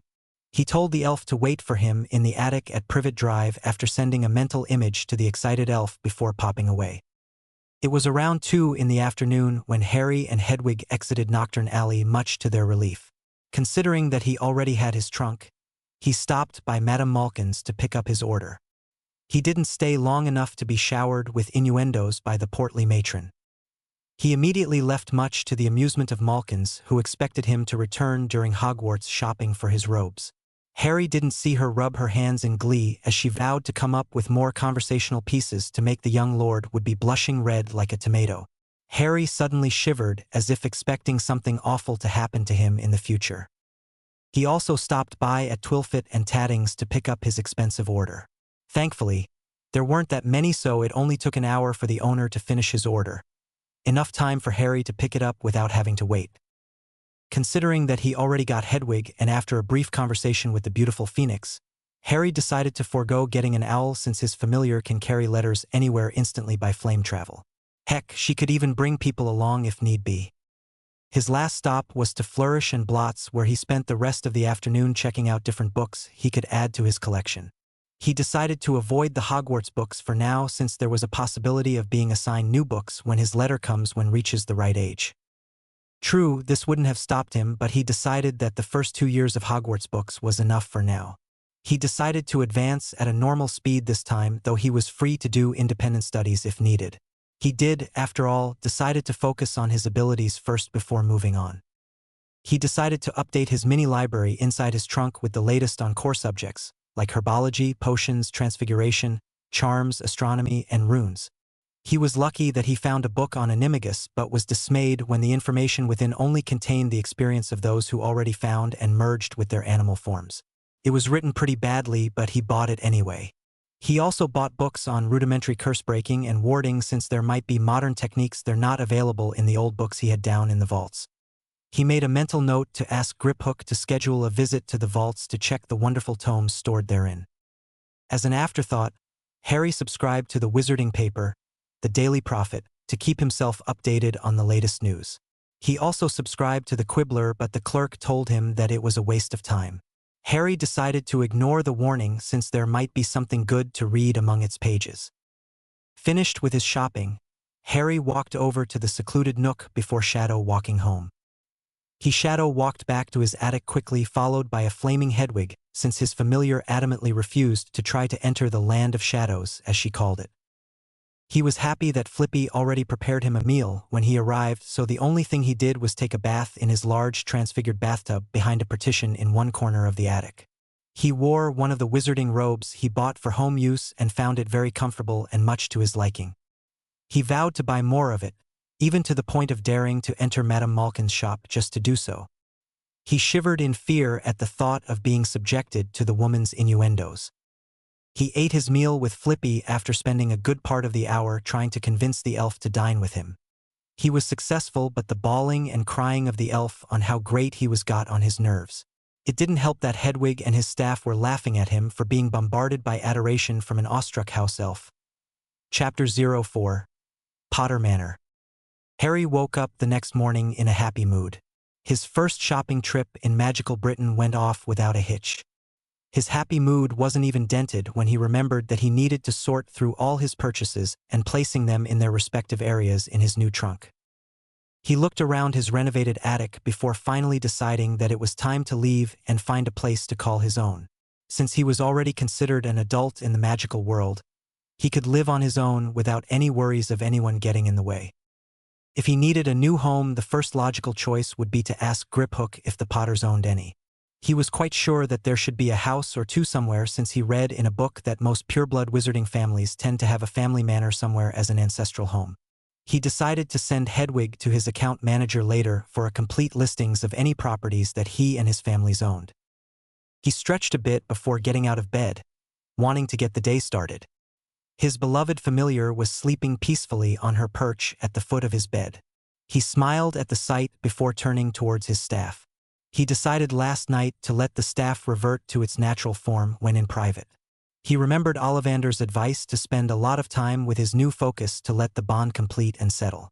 It might be a good idea to practice a few spells with his staff to get the feel of it, as well as speeding the bonding process with the constant use of magic. A noise from the living room caught his attention. He craned his neck to see beyond the sofa, but he still couldn't see what was making the noise. Grumbling, he stood up and walked over to the living room to see Flippy busy arranging his newly bought wardrobe inside his trunk. He smiled at the hard-working house elf. "Good morning, Flippy. Working hard, I see," greeted Harry as he flopped down on the sofa opposite of the elf, interested on what his little friend was doing. "Good morning, Master Harry Potter, sir. I is fixing your clothes since it was just in your trunk getting wrinkles," replied Flippy in his excited, squeaky voice. "Great work, Flippy. Why don't you rest a bit and join me for a bite of breakfast?" Harry suggested to the elf. It wasn't good to let the little guy work without getting some food in his stomach. He was hungry himself, and eating with company was better than eating alone. "Oh, I would love to, great Master Harry Potter, sir." Harry tried to ignore the long name the elf insisted on addressing him. "I already have breakfast at the table ready for you. I'm not sure if you like tea or hot chocolate, so Flippy have both at the ready." "That's all right, Flippy. I prefer tea for breakfast and hot chocolate before going to bed, and juice for lunch, especially fresh fruits," said Harry as he pushed himself off the couch and walked over to the dining table where he saw a plate with his favorites: pancakes with butter, tea, bacon, sausages, and cheese omelets. He drooled at the sight. "This looks great, Flippy. You're an excellent cook, judging from last night's dinner." It was the first time Harry saw an elf blush and found it very amusing. He sat on his usual chair and tucked in while Flippy shyly took the chair beside his master as he was ordered to for every meal. His new master was weird that way. For Harry, it was a nice breakfast session. Both he and Flippy enjoyed the food while they traded questions and answers about house elves, what kind of food Harry likes to eat, daily habits, elf bonds, and so on. Flippy also asked Harry regarding his wants and needs so he could anticipate them in the future. It was an enlightening conversation for the both of them. After breakfast, Flippy cleaned the dishes magically and shooed Harry off the living room. Harry wanted to help the little guy sort through his purchases, but the elf adamantly refused. Sighing, Harry walked over to his study table and pulled out a parchment and quill, starting a letter to Griphook to jumpstart his search for a home. Griphook was currently enjoying a quiet morning sipping fire whiskey as he pondered on the improvement of his station in the Goblin Nation. Thanks to the young Lord Potter's acceptance of his title, the Potter and Gryffindor vaults were once again in circulation, earning both him and Harry quite a lot of money from both new and old investments. The addition of the Ravenclaw vault was a surprise for him, but a welcome one. Thanks to the house being activated for the first time in 300 years, Griphook was enjoying the station of being the richest goblin account manager in all of Gringotts worldwide. He fell out of his chair when a burst of white flame appeared in front of him, revealing a white phoenix. After being awed at the rare sight of seeing such a rare creature appear in his office, he noticed a letter clutched in its talons. He was quite sure that it was addressed to him, since a phoenix will only deliver the letter of its master to the correct recipient without any room for error. So this phoenix belonged to someone he knew. Interesting. He took the letter from the phoenix and read, ignoring the phoenix perched on the back of the chair in front of him. "Dear Griphook, I hope my phoenix familiar didn't surprise you. Her name's Hedwig, and we bonded yesterday in the back room of Magical Menagerie. Edward Moonfong was surprised that the egg was a rare white phoenix. I guess I don't do normal, huh? Anyway, you told me to send you an owl, but Hedwig disagreed in buying one since she can deliver the letter much better than an owl ever could. I guess she's proud of herself as my familiar and didn't want other animal to share my affection. Weird what? To the point, you can send everything you need to me through Hedwig. She's more than happy to help. I'm not sure if she'll answer your call, but I told her to listen just in case, and she agreed. If she doesn't respond to your call, then I'm sure that you can get your hands on an owl. Anyway, I would like to see a list of properties that I own. I'm getting tired of living in an attic here in Privet Drive, even if I did give it an overhaul using magic. I guess I really wanted to have a home to call my own since I never had one to begin with. I'll read through everything you plan to send me, and we can schedule a meeting afterwards if you want to discuss matters you find important. That's all for now.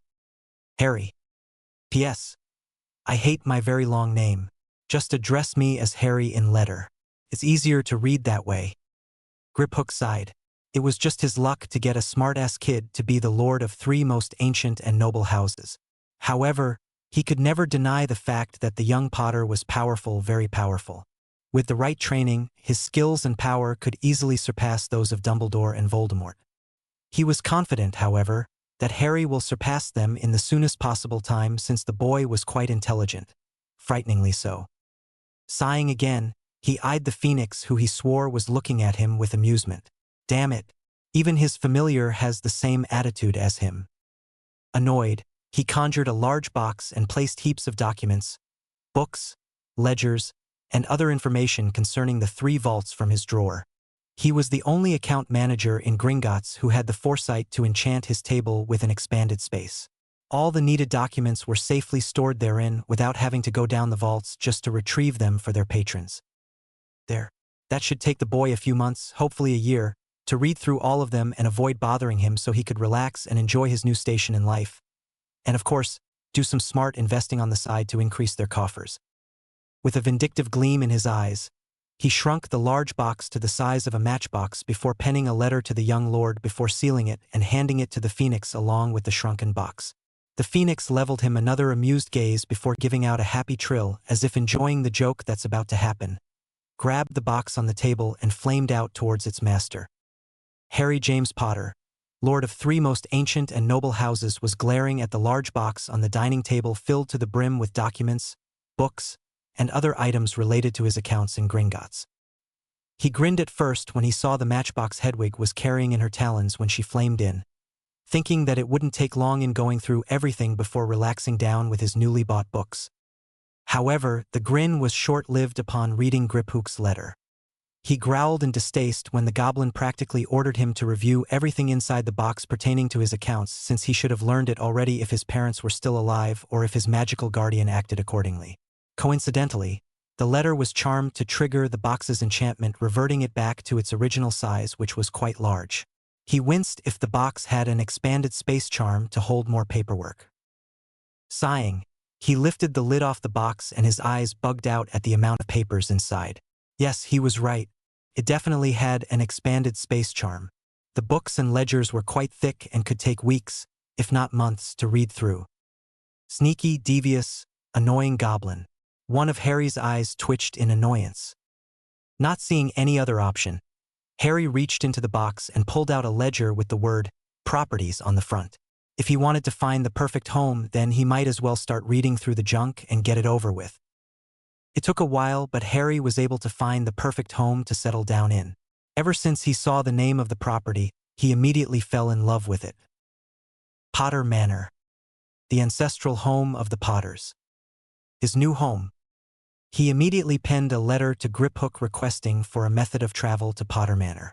According to the ledger, the ancient wards were activated when Voldemort attacked his grandparents during a summer ball held in the property.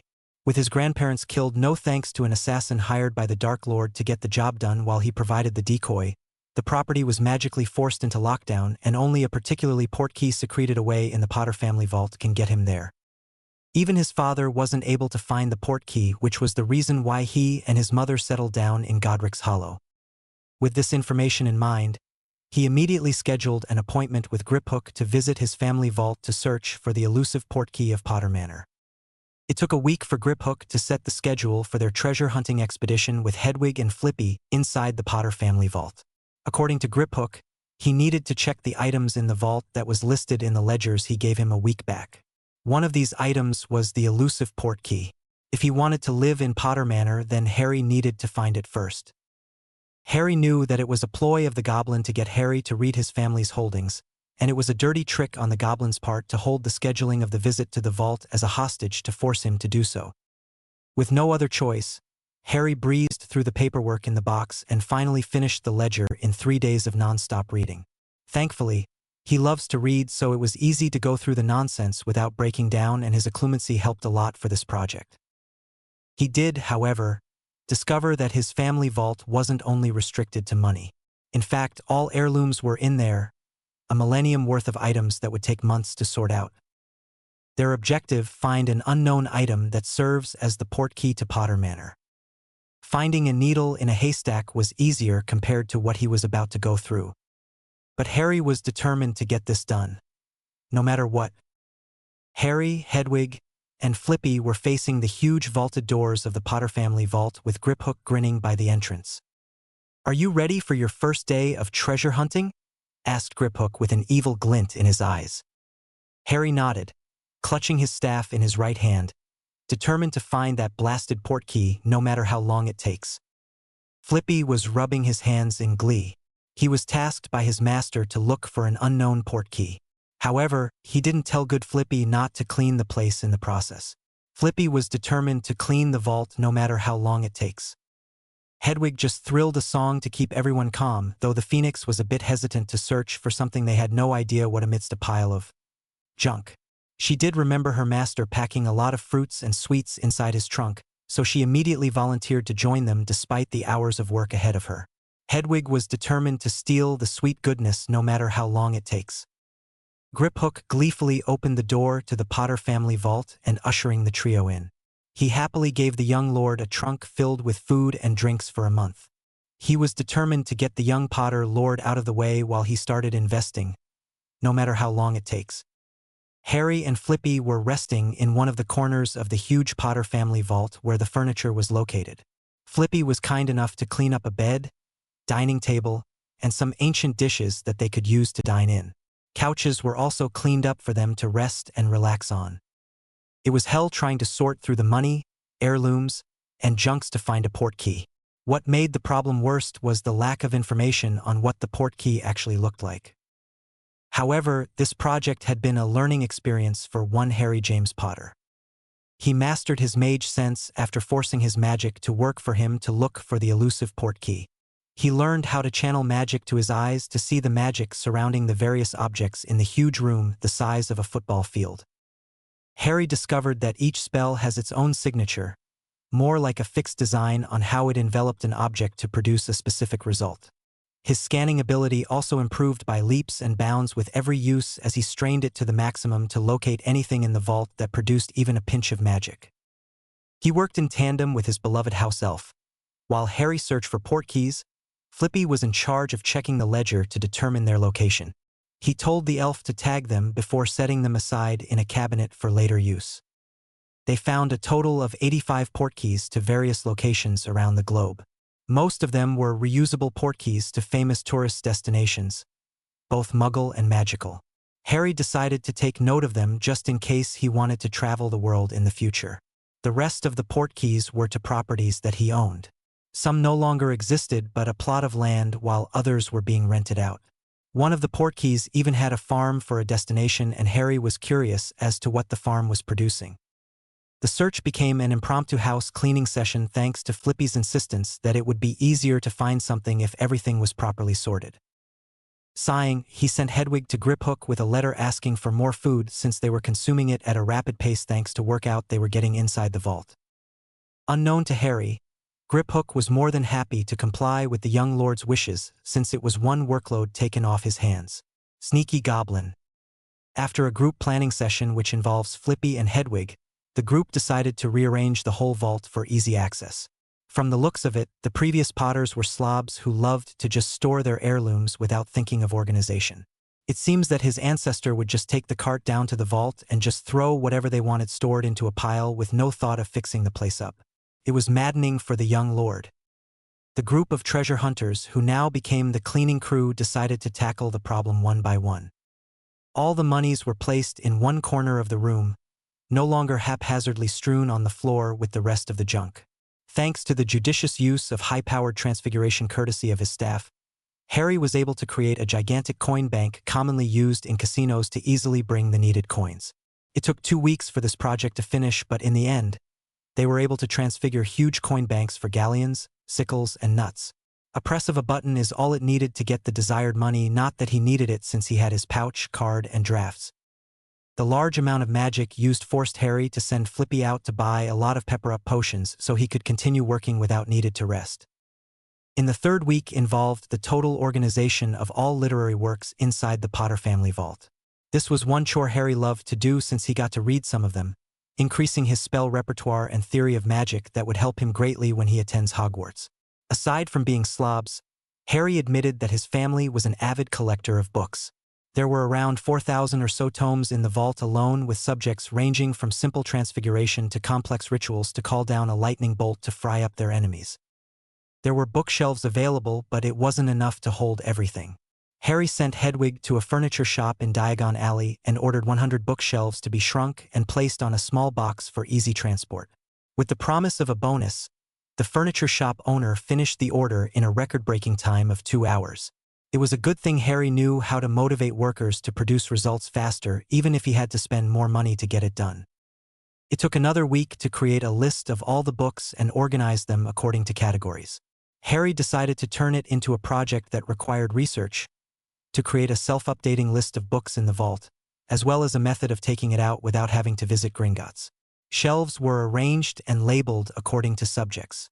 It was at this point in time that Harry learned to cast the preservation charm, since the books his family owned were both old and rare, possibly the only copy in the entire Wizarding Britain. The fifth week was solely focused on the various documents inside boxes that littered the floor of the vault. Harry created a partition in another corner of the vault and filled it with filing cabinets to safely hold the documents. Of course, these were protected by a preservation charm as well. Harry noticed that most of the documents were IOUs from wizarding families who owed the Potter family a lot of money. Judging from the date, amount, and interest rates, Harry may become the richest lord in all of Britain if he decided to cash it all in. The thought made Harry giddy and decided to share this little information with Griphook later, since he was sure that the greedy goblin didn't know about them, since the documents were not recorded in the ledgers of the Potter family. The sixth week was focused on furniture and fixtures that was owned by a member of the Potter family or another. Harry was subjected to looking through a lot of antique items that would fetch a tidy sum in the Muggle world. Not that he needed the money. Eventually, he and Flippy decided to create another partition to store them in. Due to the lack of space, they eventually decided to shrink some of the furniture and store in large cabinets they have left over. Of course, the more comfortable, modern furniture were laid out for them to use during their stay. They also placed the wizarding portraits in this section of the vault, since Harry used his free time either in the library reading or happily holding a conversation with his ancestors. He promised them a place in Potter Manor since it was boring staying in the vaults. The 7th and 8th week were spent categorizing the armors, weapons, and family heirlooms, and stored in their own respective sections. Harry decided to learn how to use a weapon just in case, since there were plenty of them in the Potter armory that he found fascinating. He did, however, decide to look for katas on staff weapons, since his own staff was nigh indestructible. After 2 long months or 8 weeks worth of cleaning, the vault looked pristine and organized. However, they still hadn't found the port key. Harry was currently cursing up a storm as the portraits were starting at him, some in amusement while others were worried that the boy had finally snapped. "Damn it! Where in the world is that port key?" shouted Harry. Flippy and Hedwig were hiding behind one of the more sturdy furniture, since Harry was releasing waves upon waves of magic that threatened to ruin their hard work in the vault if he didn't get a hold of himself. Even Hedwig's calming song didn't faze the boy. Since he was holding his staff as he ranted and raved, the waves the young Potter Lord was emitting were stronger. Thankfully, the vault was secured by goblin magic that can easily survive an atomic bomb at point-blank range. "What are you looking for, lad? It is unbecoming for a Potter to curse," chastised the portrait of his great-great-grandfather Aurelius Potter. "I'm looking for the port key to Potter Manor, great-granddad. My grandparents hid the port key when the manor was attacked by Voldemort, forcing it to go into lockdown after their deaths," replied Harry as he plopped down on the couch in front of the portrait, mentally, physically, and magically drained from his hour-long tirade. Did you try the Potter family ring? It is an all-around port key to all the properties, you know. It was made that way," Aurelius suggested to his grandson. Harry looked at him blankly until his brain registered what the portrait said. He lifted his hand in front of his face and stared at the Potter ring.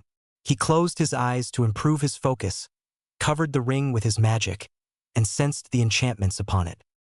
Durability, check. Blood detection, check. Minor protection and defensive enchantments, check and check. Portkey. Harry's eyes snapped open when he realized that the Potter ring on his hand was a multi-way reusable portkey. Realizing that what he was looking for was practically in his grasp, he started cursing again with renewed vigor, causing Flippy to pop out of the vault with Hedwig flaming after him. Harry stayed one more day inside the vault after discovering the portkey to peruse the items inside that he could bring with him for study. Despite being a 10-year-old, Harry James Potter was a studious boy who just loved to learn new things that were too advanced for someone his age to learn or even know about. Of course, the first target of his obsession was books. He didn't bother to bring them all since he didn't have enough space in his trunk. However, he did bring a few that he found useful, like books on warding, enchanting, advanced charms, advanced transfiguration, and a rare copy of Most Potenti Potions co-authored by one of his ancestors. His next target was the filing cabinet that contained the IOUs. He gathered up the documents and bound them together into a thick book for easy access. He made sure that the documents can be removed with ease using a Muggle device called a ring binder. Now that he had everything, Harry sent Hedwig to Griphook to inform him that he was ready to leave the vault. Harry was currently sitting in front of a very happy Griphook after telling the goblin what he did in the vault. He already sent Flippy home to pack everything and undo the transfiguration on the items so his relatives won't flip when they discover the renovations he made during his stay. So let me get this straight, it took you relatively 2 months to organize everything in the Potter family vault? Asked an incredulous Griphook. Harry nodded and conjured a piece of parchment with a snap of his fingers. He gave it to Griphook, who curiously took it. That's the map of an organized Potter family vault. As you can see, we sorted everything in their specific sections. Money is now in their respective banks, books are arranged and categorized in shelves, documents are in filing cabinets, armors and swords are in one section cleaned by Flippy, and the jewels and small heirlooms are in trunks in another section. I think that's it, said Harry as he listed down everything he did down in the vault, proud of his accomplishment. Oh, the furniture and fixtures are in a cabinet below the portraits. All are shrunk for easy storage. Griphook nodded and placed the map in a drawer for safekeeping. The Potter family ring is a portkey according to your ancestor's portrait? Asked the curious goblin. He didn't know that the Potter ring was a portkey. It wasn't unheard of, but he didn't know that the Potter did that. Yes, Harry replied with a nod followed by a disgruntled grunt. I just need to channel my magic through it and say my destination and the password which Great-Granddad gave me. I see, Griphook agreed. It was ingenious to turn the family ring into a portkey since only those of blood can wear them. For safety reasons, it was the ultimate defense for such a personal portkey. I also noticed this book I am not familiar with, asked the goblin as he patted the thick ring-bound book. Actually, I found them while I was cleaning the boxes. Flippy and I sorted through them and found out that all of them are IOUs, said Harry with a grin. IOUs? Asked a confused Griphook. What in Ragnarok's name was an IOU? Oh, it's a Muggle term of IOU. It's like an on-the-spot contract saying that you owe someone something with terms of payments or something, explained Harry before patting the book. This book contains all the IOUs down in the vault. It seems that a majority of the wizarding families owe House Potter a lot of money. Griphook's eyes widened at the discovery. He immediately took the book and scanned the IOUs inside. His smile grew wider and wider after checking a few pages, then looked at Harry with a sinister grin. This is an amazing discovery, Lord Potter. We can use this as leverage in the future if things hit the fan, so to speak. Oh, do tell, asked Harry while raising an eyebrow. Most of the families listed in these IOUs are from dark families, specifically those in service the Dark Lord and pleaded Imperius just to avoid Azkaban. The Malfoys, Knots, Parkinson, Crabbe, Goyle, Lestrange, and a whole lot more. Even the family of Minister Fudge owes you money. An amazing find indeed. We can definitely use these in the future, explained Griphook with a sinister grin slowly being mimicked by Harry as he realized the importance of the IOUs aside from its monetary value. Interesting, I guess I'll leave those up to you since I'm not that well-versed in finance, economy, and blackmail to know what you're thinking. However, there are a few things that I wanted to ask you. At the goblin's nod, he continued. I was wondering why none of my parents' things are down in the vault. I'm sure that the house in Godric Hollow is still intact. If it's still standing, is there any way for us to go there and get the important items out? Interesting question. I know that the house in Godric's Hollow is still standing, but it's been warded to make sure that it isn't looted by treasure hunters or by your fans. Harry shuddered at this. I can schedule a team of goblins to go to your home in Godric's Hollow and break down the wards keeping the place protected, and bring all the salvageable items down to your vault. The team will also put the wards back up to safeguard the place. Is that to your liking? Harry nodded. Yes, please, Griphook. That would be much appreciated. How long do you think it would take for them to get this done? Griphook scratched his chin. I would say 2 weeks, Lord Potter, possibly more depending on the nature of the wards. A 30% additional bonus if they can get it done in 1 week, countered the Potter Lord. Done. Griphook agreed immediately. He might not like the lad's childishness, but the kid definitely knew how the world works. Money can speed up any process after all. Well, Griphook, if that's all, then I will be leaving for Potter Manor now. Can I portkey from here? Asked Harry as he stood up from the couch, eager to be off. Griphook nodded.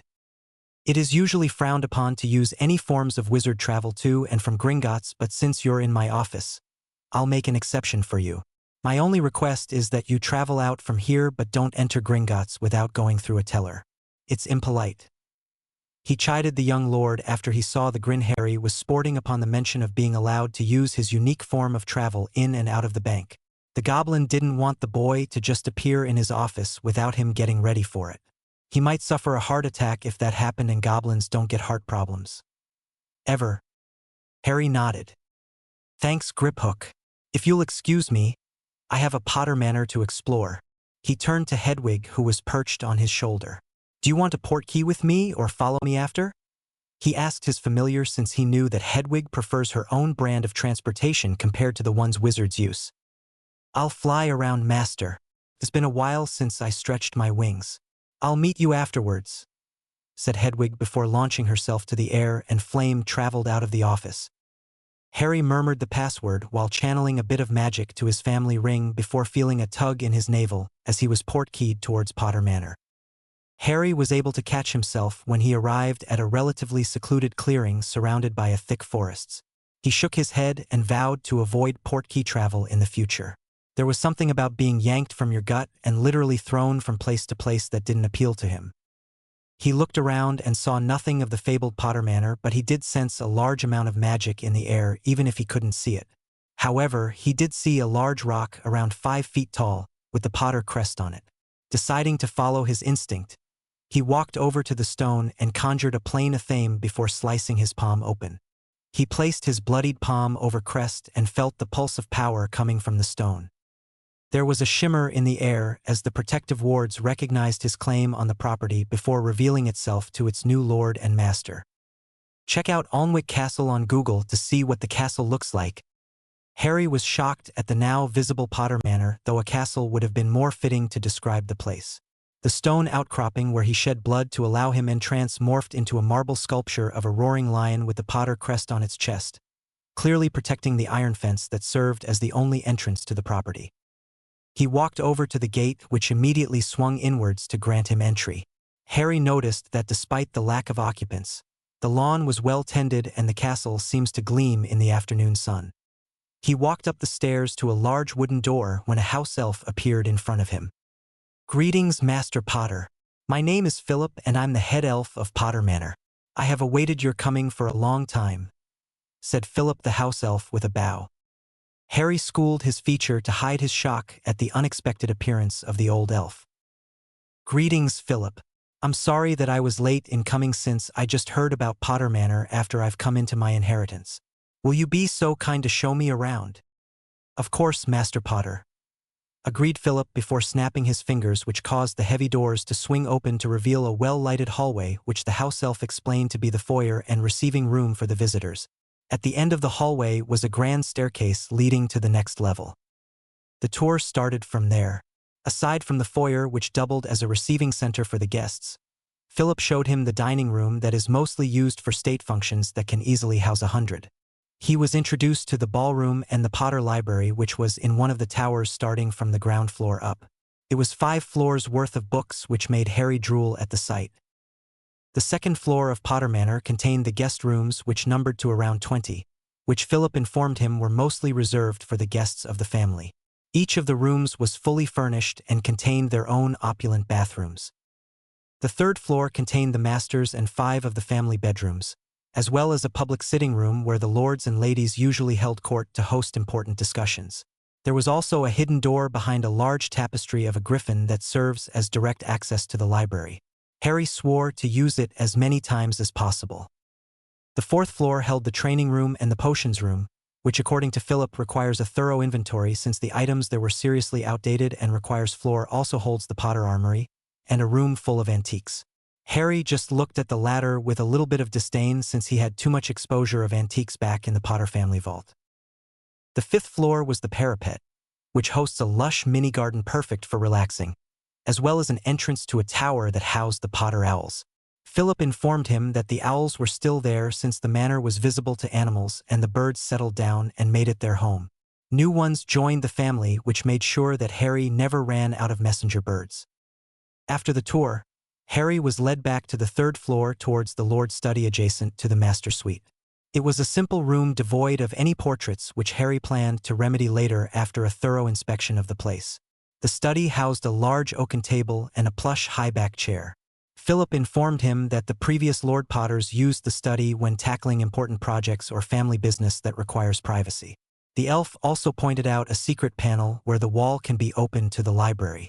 Harry, right there and then, immediately fell in love with secret doors and planned to ask Philip to reveal all the secrets of Potter Manor to him. Harry sat on the Lord's chair and looked at the expectant Philip, who seems to be awaiting orders. Any orders? "Philip, are you the only house elf here in Potter Manor?" asked a curious Harry. Philip nodded sadly. "Yes, young master. The other elves died since the bond with the master and mistress was broken when they died. They lasted 5 years before they succumbed to the lack of magic.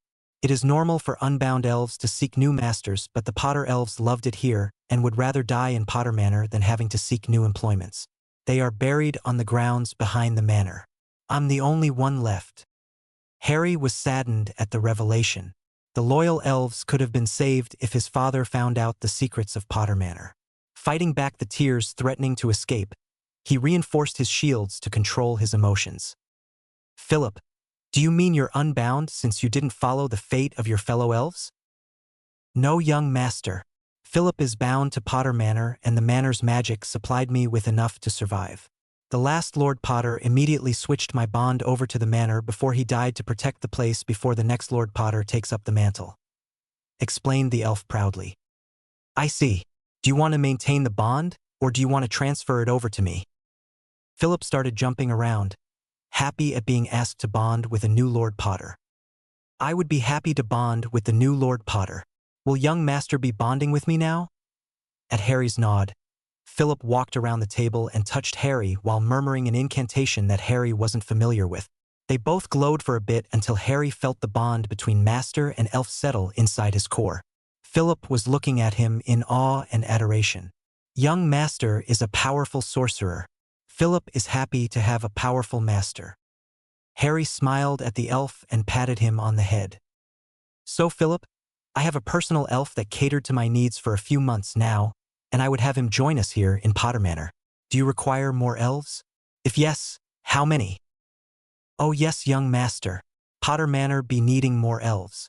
Elves be plenty before the last Lord Potter died, and I have been keeping everything clean on my own.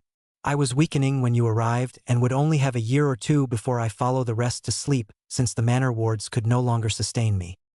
Harry nodded until he realized what Philip said. "What do you mean the wards are weakening?" he asked immediately. He knew that the defenses of Potter Manor was extensive, meaning it takes a lot of magic to power. The Potter Manor wards have been working at full power since it went into lockdown. It has been too long since it was given more power by a Lord Potter. Aside from powering the extensive wards protecting the manor, It also gave me magic to take care of things here," explained Elf. Where's the ward room and how do I power it? Do I need to power the wards now or later?" Harry asked the elf since he wanted to make sure that the property is well protected from potential threats.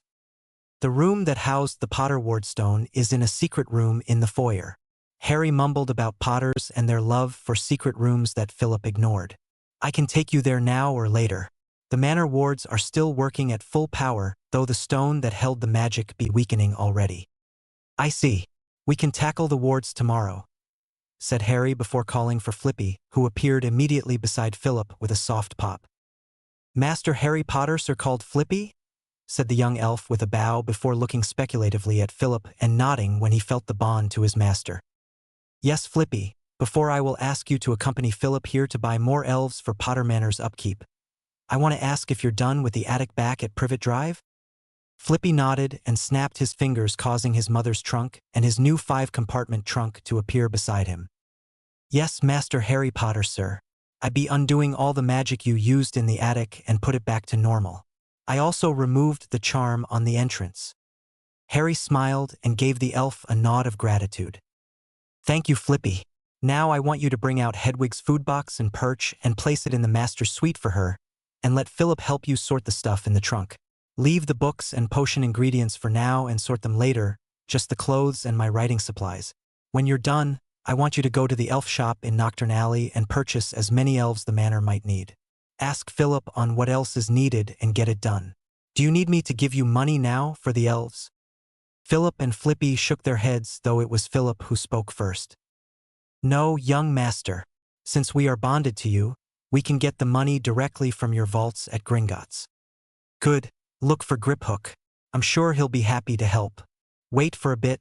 I'll introduce you to Hedwig," said Harry before sending out a mental call to his familiar, who immediately flamed into the room and perched at the back of Harry's chair before releasing a happy trill to the awe of the old Potter elf. "Philip, I would like to introduce you to Hedwig, my familiar." "Hedwig, this is Philip, the Potter Manor head elf." Hedwig looked at the awed Philip before trilling a note of acceptance. "Well, that's done. Flippy, you will be my personal elf, seeing to my and Hedwig's every needs.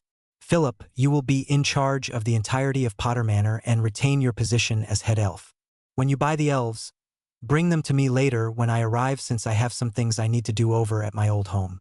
I'll be taking my lunch here in the study, Flippy, when I arrive. All right?"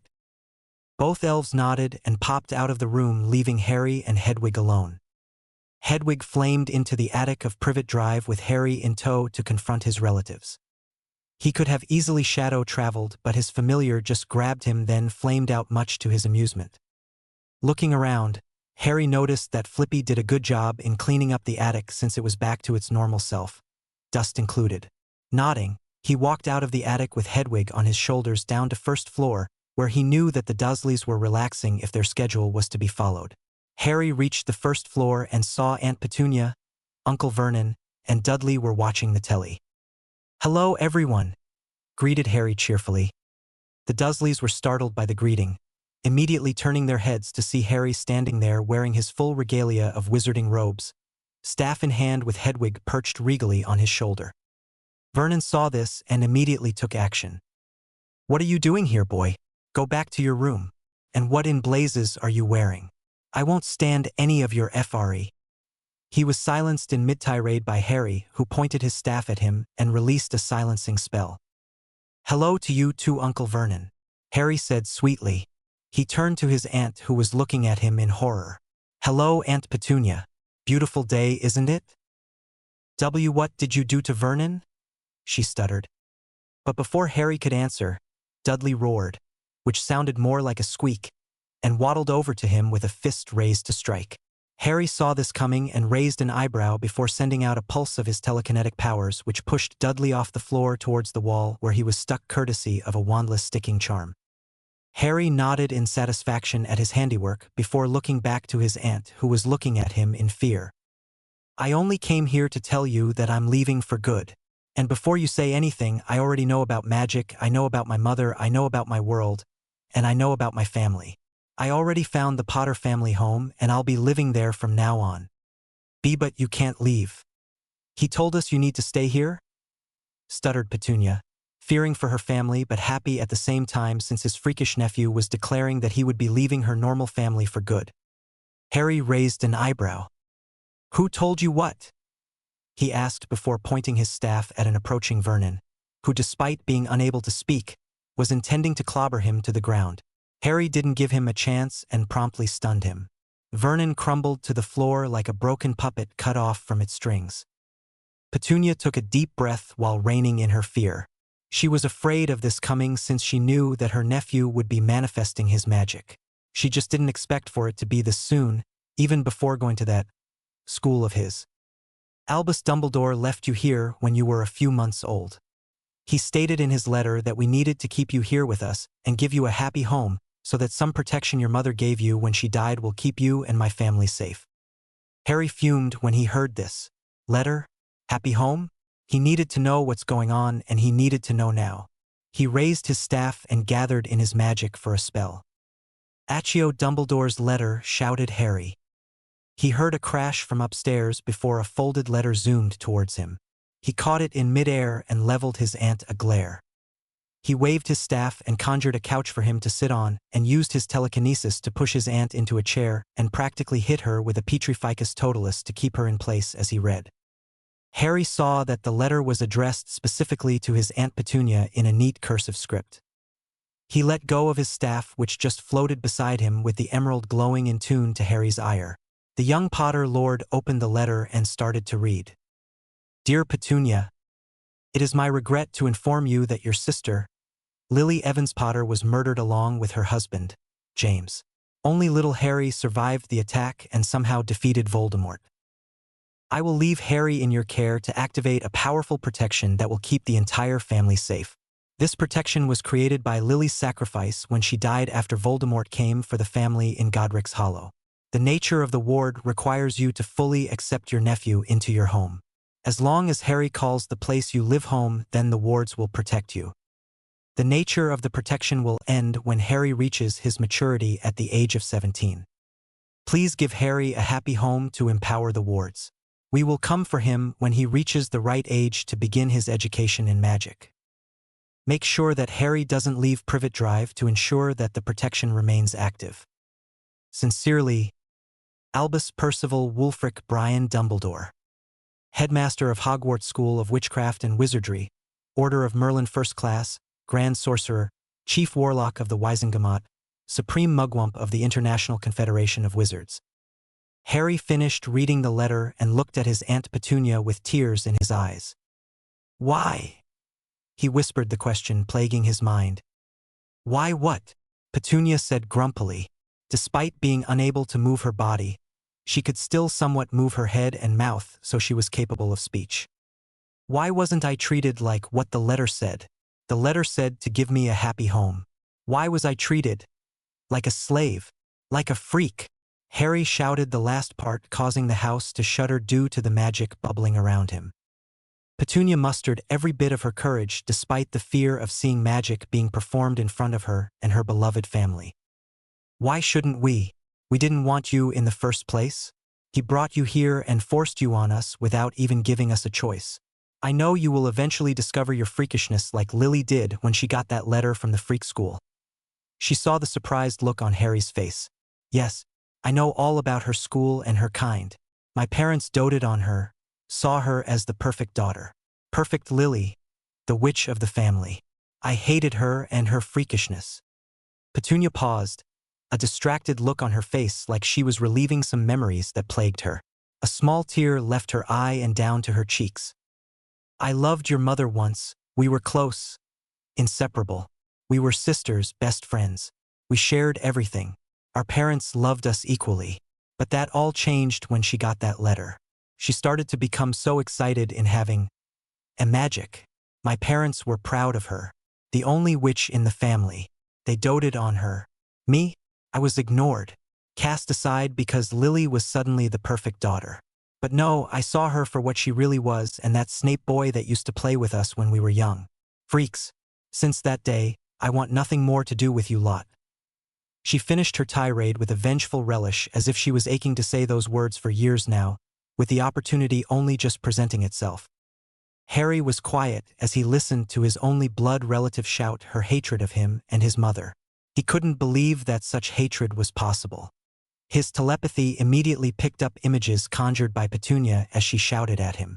His emotions were whirling from anger, sadness, hate, to rage until he was able to clamp it down using his occlumency. Hedwig thrilled a calming song that relaxed Harry, but it was still there, below the surface waiting to come out. Tears were streaming down his face since he knew what will happen next. Steeling his resolve, he raised his head, tears flowing down, and looked at his aunt's defiant face. Gone were her tears to be replaced by hate. Hate over him, hate over his mother, hate over anything that involved magic. "I see," whispered Harry. "Is that really how you feel, Aunt Petunia? For me to disappear forever?" Petunia's defiance melted for a bit, a moment's indecision before she was able to control herself. She met Harry's sad gaze without flinching and nodded, having no words to convey her feelings. Harry nodded and sighed, waving his staff to undo all the magic he did in the house, causing Dudley to crash down on the floor, Vernon to groan, and for Petunia to have control over her body. "I understand. I apologize for everything, Aunt Petunia. From now on, I will no longer bother you and your family." With those words, Harry could feel the ward surrounding Privet Drive flaring to life before slowly unraveling as the emotional bond that barely powered it disappeared. With a loud crack that shook the entire house, the protection of number 4, Privet Drive disappeared along with Harry Potter as he was flamed out of the Dursleys by Hedwig, who wanted to give her master the room he needed to heal his broken heart.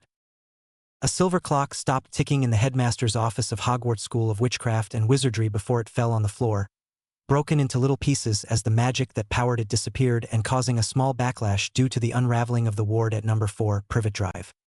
This happened without anyone noticing, ensuring that the falling of the wards protecting Harry Potter and the Dursleys remained a secret until it is discovered by a worried Albus Dumbledore.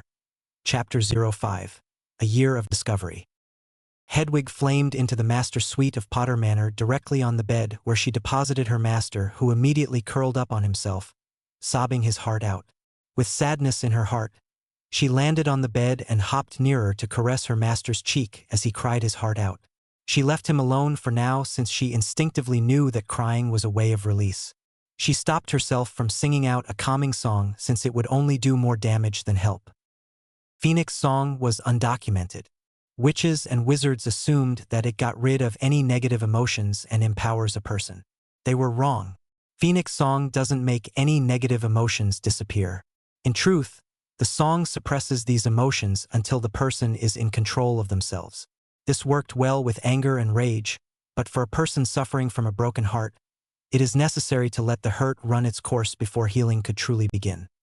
With nothing else to do, she continued to accompany her master until he cried himself to sleep. Hedwig made herself comfortable and joined her master in Morpheus' embrace. Harry woke up with an odd feeling in his chest. He felt light, carefree even. It was as if something heavy had been lifted off his shoulders. It was a confusing, yet welcoming feeling. He opened his eyes to see where he was. He looked down and saw he was hugging his staff, which was currently humming in contentment, emerald pulsing in rhythm to his heartbeat. Smiling, Harry raised his head to see Hedwig sleeping on his pillow. He raised an eyebrow at the sudden change of his familiar's sleeping position, but the memory of yesterday crashed into his mind. His confrontation with his aunt. Cutting all ties from his only blood relative. Harry's heart ached a bit when he remembered her words, but he realized that Petunia hasn't been his aunt ever since he could remember. He should have expected that the admission from her would hurt a lot. Shaking his head, he got up while sending thankful wave to his staff, knowing that his trusty foci helped in comforting and protecting him while he was out. He smiled at the sleeping Hedwig before looking out the window. He saw that it was night but didn't know what the exact time was. He cast a quick Tempest charm, causing a smoky outline of the current time to appear in the air in front of time. It was already 7:30. He yawned for a bit before waking his beloved familiar. "Hedwig, wake up, heads," whispered Harry as he softly poked the sleeping bird on the chest. "Master?" came Hedwig's sleepy reply. "Good evening, Hed. I suggest you wake up." We need to eat something since we didn't eat any lunch, or dinner for that matter, said Harry with a chuckle. Hedwig gave out a small yawn which looked ridiculous on an avian before releasing a sleepy trill, stretched her wings, and flew to Harry's shoulder before nipping him affectionately on the ear. "How are you, master?" Hedwig asked in concern. His sobs last night broke his heart. There was nothing she could do but be there for him when he needed her. Harry looked at his familiar sadly before scratching her neck. "To be honest, I feel happy and sad at the same time. I mean, I already know how Aunt Petunia felt about me, and hearing how she didn't want me directly from her really hurts a lot, but I should have expected that considering how I was treated when I lived there. I have a lot of questions, and I know she couldn't answer them for me now since we already cut familial ties with each other." "Everything will be all right, master. I'll be there for you," said Hedwig as she nipped at his ear before trilling out a song of love that immediately lifted Harry up from his bout of depression. "Well, why don't we just put that behind us and start living our life without any emotional baggage bringing us down?" suggested Harry, which Hedwig immediately agreed to. "I don't know about you, but I'm really hungry. Care to join me, Hed?" After getting a nod from Hedwig, Harry called Flippy, who immediately appeared with a worried look on his face. He immediately told the elf what happened and assured him that he was all right except that he was very hungry. The excitable elf immediately popped out for a few minutes before returning with a tray full of food along with some fruits for Hedwig. The three of them shared a meal for the night before Harry and Hedwig went back to bed determined to enjoy tomorrow and the days to come. Flippy didn't go back to the kitchens or the elf room. After popping the empty tray back to the kitchen, he popped back to Harry's bedroom and slept by Harry's feet, wanting to be with his master for the night. Harry James Potter woke up in a particularly good mood the next morning. He felt so light and free all of a sudden, but chalked it to having a good night's sleep. In truth, Harry's mood stemmed from the release of his pent-up emotions. Despite his intelligence and aloofness towards his relatives' treatment of him, the wanting of a family, a loved one, and their mistreatment of him piled up in his heart. His crying stint last night allowed him to release all those pent-up emotions that was slowly tearing him apart from inside out. Harry yawned and stretched before pushing himself off the bed and looked around. Hedwig was sleeping soundly on her perch, head tucked under her wing, while his staff was beside his bed, emerald glowing softly. A quick tempest told him that it was already 9 in the morning. Deciding to prepare for the day, he called for Flippy, who appeared immediately with a silent pop. "Master Harry Potter, sir, be calling Flippy?" "Good morning, Flippy. Would you be so kind as to prepare the bath for me, as well as my clothes for the day? I'll be taking my breakfast in the study since I'll be going through the items from Griphook," said Harry as he rolled his shoulder to work out the kinks in his muscles for sleeping too long. "Bath is ready, Master Harry Potter, sir. I'll prepare your clothes as you bathe and bring your food to you in the study," replied the elf as he pulled Harry off the bed and shooed him over to the adjoining bath, much to Harry's amusement. Harry luxuriated in the gigantic tub that served as the master's bath. He wasn't in a hurry and used the time to think of what he would be doing before his schooling at Hogwarts. He only had 8 months left of free time before having to go to Hogwarts, so he needed to set a schedule on what he would be learning ahead of time. He decided that his first order of business was to go through the papers Griphook packed for him regarding his account. Sure, he already knew his family vault inside and out, but judging from his other 2 inheritances, he needed a list of the items inside the Gryffindor and Ravenclaw vaults to see what he had at his disposal. He made a mental note to send Hedwig to Griphook later for the list of the 2 vaults, and if it isn't available, opt for a service to let the goblins sort them for him. He shuddered at the prospect of spending another month or 2 inside a vault sorting it out. His next order of business was to confront Albus Dumbledore regarding his placement with the Dursleys. He somewhat understood the headmaster regarding his placement, but he wanted to know if there were other reasons, especially why the chief warlock allowed his godfather to be incarcerated in Azkaban without a trial. Well, he concluded that Sirius didn't get a trial since he was totally innocent. After all, the Wisengamot had a method in pulling out the truth, so why didn't Sirius' innocence come to light? Harry finally concluded that confronting Dumbledore now might not be to his benefit. He would have to wait to meet the headmaster or until such a time that the headmaster comes looking for him. Next on the list is his study schedule. Harry did a mental list on his abilities and found out that he was already satisfactory in a majority of the core subjects offered at Hogwarts with the exception of potions, herbology, and history, He was well versed in theories of both potions and magical plants. History was another matter. He might need to read through the boring history texts if he wanted to increase his free time for self-study when he gets to Hogwarts. Harry also thought of learning to fly on the broom but decided against it for now since he was currently unsupervised and any accidents that might occur could be his undoing. Harry also made a mental note to ask Philip to give him a tour of the grounds. If his hunch was correct, there should be a greenhouse somewhere or even a place where magical animals are found. Since Potter Manor was now his home, it's only natural to get to know his neighbors. Harry sighed at having a busy 8 months ahead of him, but the idea of learning new things and cementing his control over his life made him giddy. Harry sighed in contentment as he finished a delicious brunch courtesy of Flippy. The elf was really an amazing cook and spoiled him rotten when it came to feeding him. Deciding to try something, he sent out a telepathic pulse calling for Philip and Flippy to meet him in the study. His experiment worked since the two elves suddenly appeared looking at him in bewilderment. "Thanks for coming, guys." Harry greeted the duo with a smile. "How did you do it, young master? I didn't hear your voice, but I could feel you calling for us," asked an awed Philip. Harry grinned. "Both of you know that I'm a sorcerer, right?" Both elves gave a nod. "One of my abilities includes telepathy. I can use my mind to communicate over distance to anyone I want. What I did was to send out a telepathic pulse specifically targeting you two since I know both of your signatures. The pulse carried my thoughts so you were able to hear it when the pulse reached you," explained the Potter Lord with a smug grin, mentally patting himself on the back for a job well done. The elves nodded at the explanation. Their master was powerful, so who were they to question him? If he calls, they come. Simple as that. Flippy saw Harry's empty food tray and immediately banished it to the kitchen. Harry saw this and smiled at his personal elf. Always the attentive one. "Okay guys, I think we need to go over some things that need to be done." Harry looked at Philip. "Can you show me the ward room so I can recharge the wards? And can you call the elves afterwards so I can bond with them?" "Wait. How many did you get anyway?" "We got around 50 elves, Master Harry Potter, sir, under recommendation of Philip," Flippy informed him. Harry was surprised at the number of elves the Potter elf recommended. One elf was a powerhouse unto itself, but having 50 more? It was overkill. But the little guy might have a point in getting so many considering the size of the manor and the surrounding grounds. "Can you explain the need for so many elves, Philip?"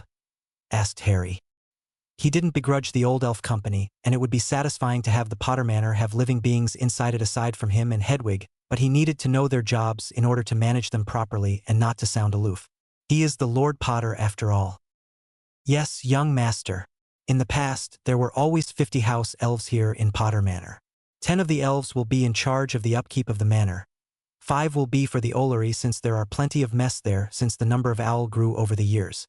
Another 10 will be for the grounds to tend to the garden and some of the creatures that lived within the wards. Another 10 of the elves will take care of the greenhouse you have. Since there are 2, then 20 elves will be taking care of them.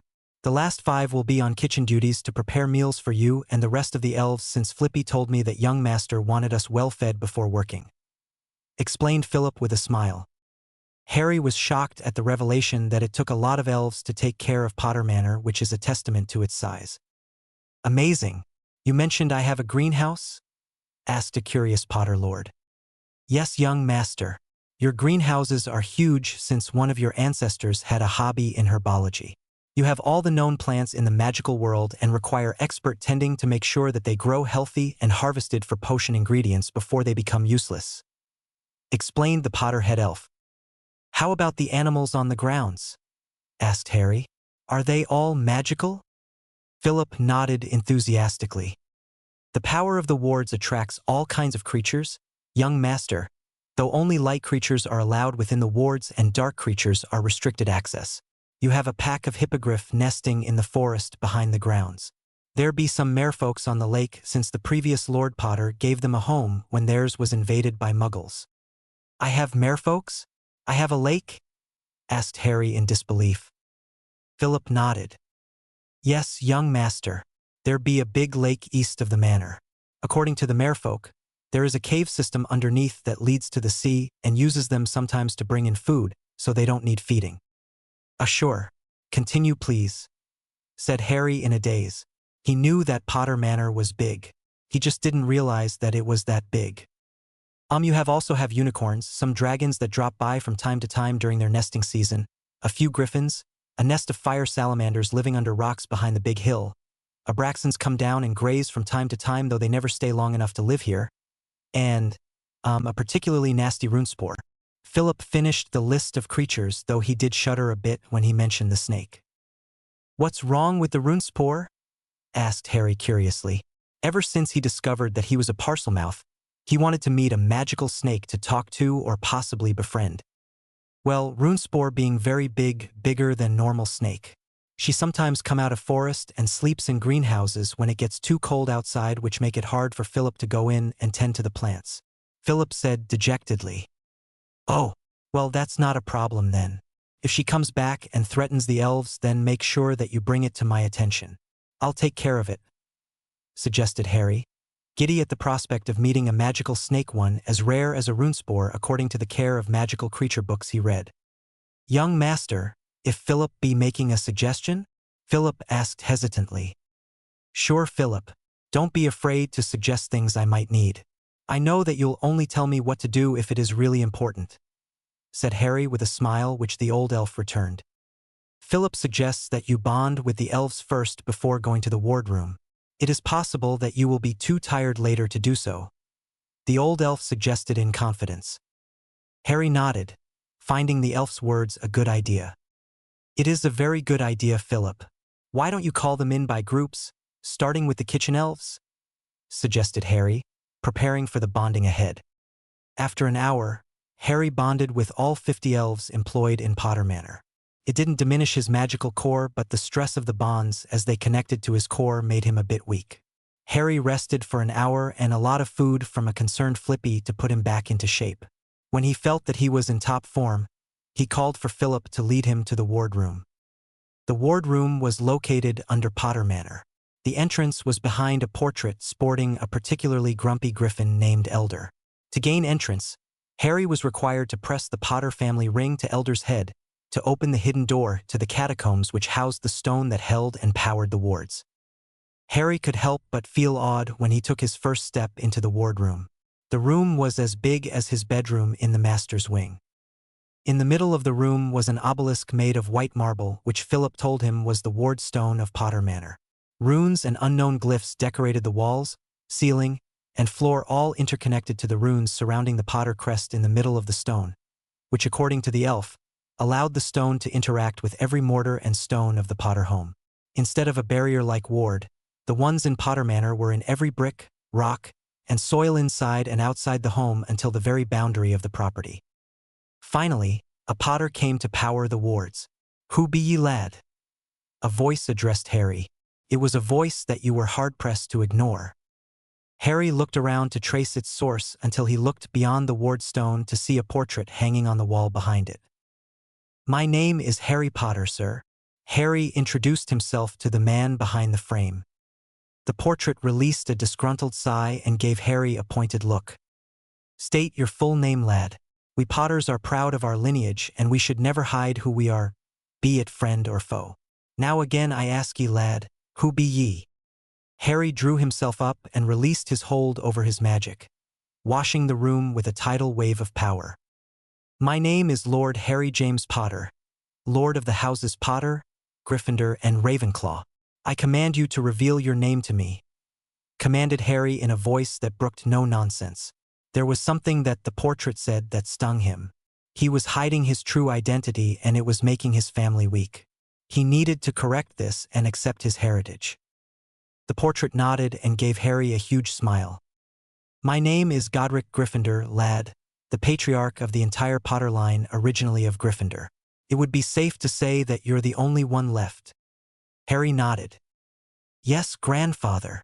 Harry decided to consider Godric as his grandfather since he technically was, with a lot of greats added to it. The portrait chuckled and gave Harry a happy grin. My great-grandson, said Godric with an odd lilt to his tone. Anyway, my child, I think a little bit of history is in order to understand the nature of the wards I created. You will pass this knowledge over to the next Lord Potter to make sure that the chain will never be broken. As our creed, to life and beyond. Harry nodded, conjured himself a seat before settling down. I think you're already aware that I'm one of the founders of Hogwarts, correct? Harry nodded. What the history books didn't say was that the wards of Hogwarts required me and Ravenclaw to create them. Unlike Hogwarts, however, the Potter Manor hosts a sentient ward scheme maintained by the collective thoughts and experience of those who powered them. This means, lad, that the Potter Manor itself is alive, more alive than that of Hogwarts.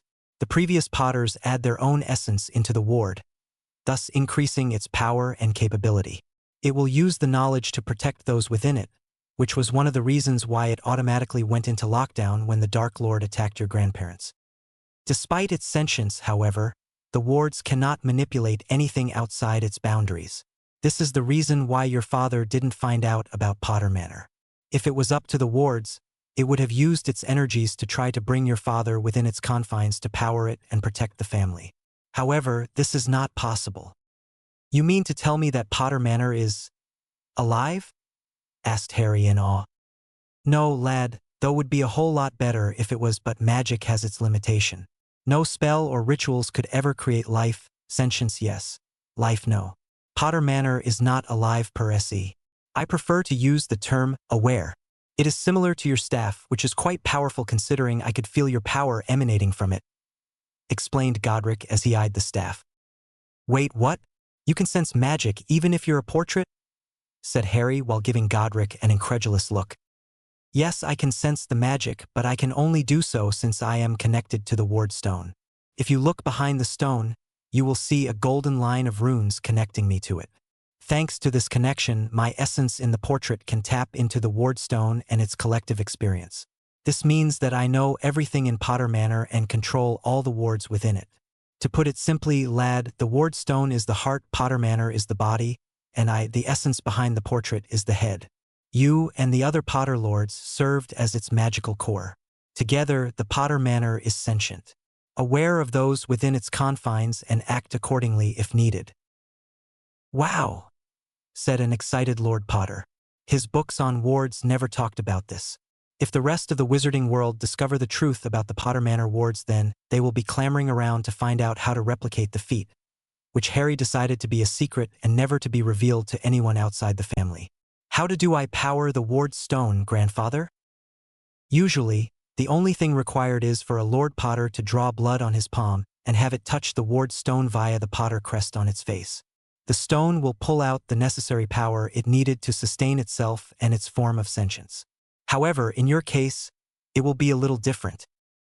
I was the last one to power the wards with more than your level of power, and you dwarfed the other Lord Potters in comparison. You are the first ever sorcerer to grace these halls, and it will require a different touch considering your unique abilities. Come, I will guide you.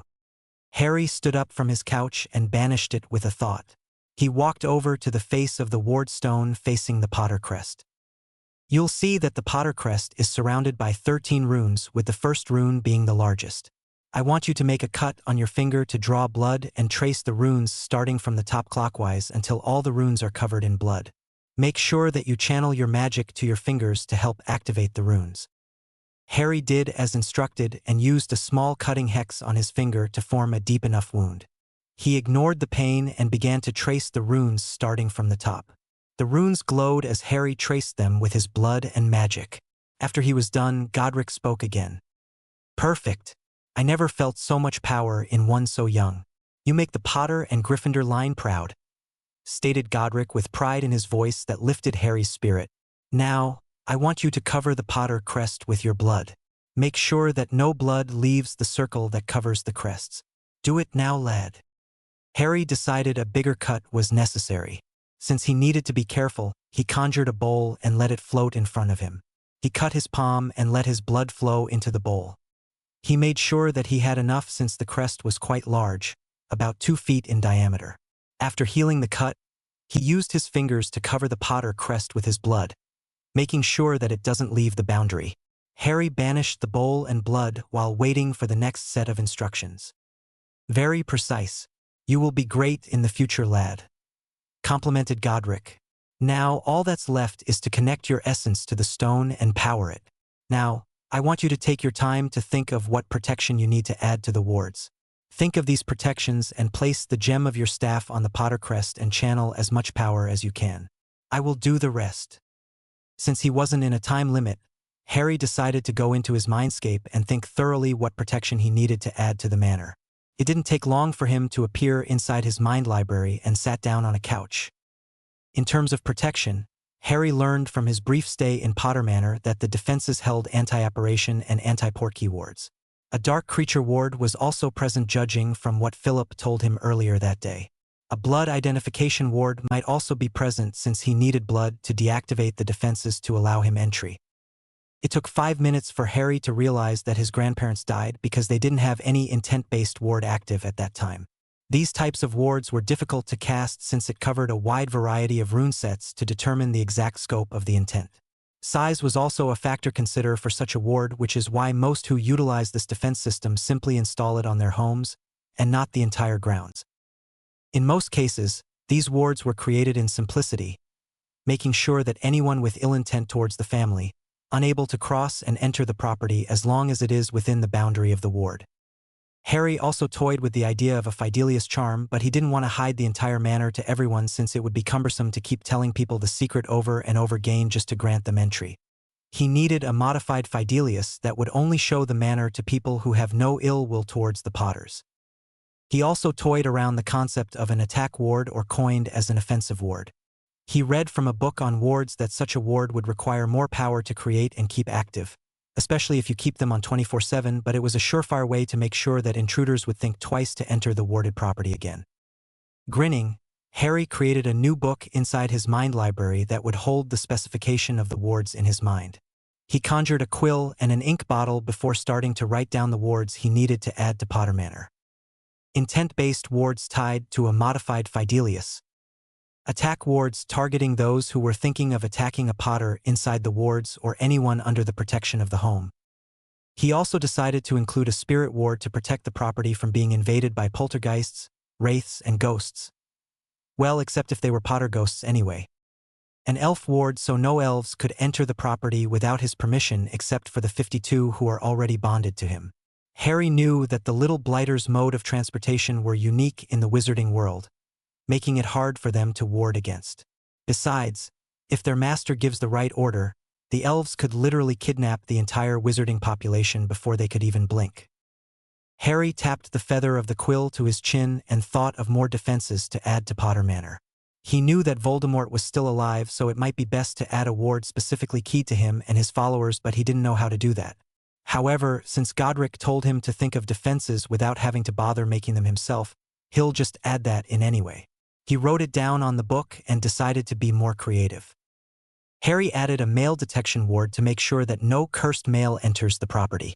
Owls were free to come and go as they pleased since they are usually free of ill intent unless controlled, but the males they bring were non-sentient, so it might bypass the intent ward. He immediately added that in immediately. Harry shuddered at the thought of getting a deluge of letters when the Wizarding Brishan or beyond discovered his entry into the world. Deciding that he had enough wards listed down, Harry placed the book on the table and exited his mindscape. He opened his eyes and tightened his grip on his staff that was glowing as if excited to do what they were about to perform. "I'm ready, grandfather," Harry addressed Godric, who was waiting for him. "Good lad. Now, I want you to place the gem of your staff to the Potter crest and channel as much power as you can into the stone. Make sure that you are thinking of the protections you want to add. The ward stone will break it down and incorporate it into its knowledge bank. I'll guide your power to make sure that it is equally distributed to everything within the boundary of the wards."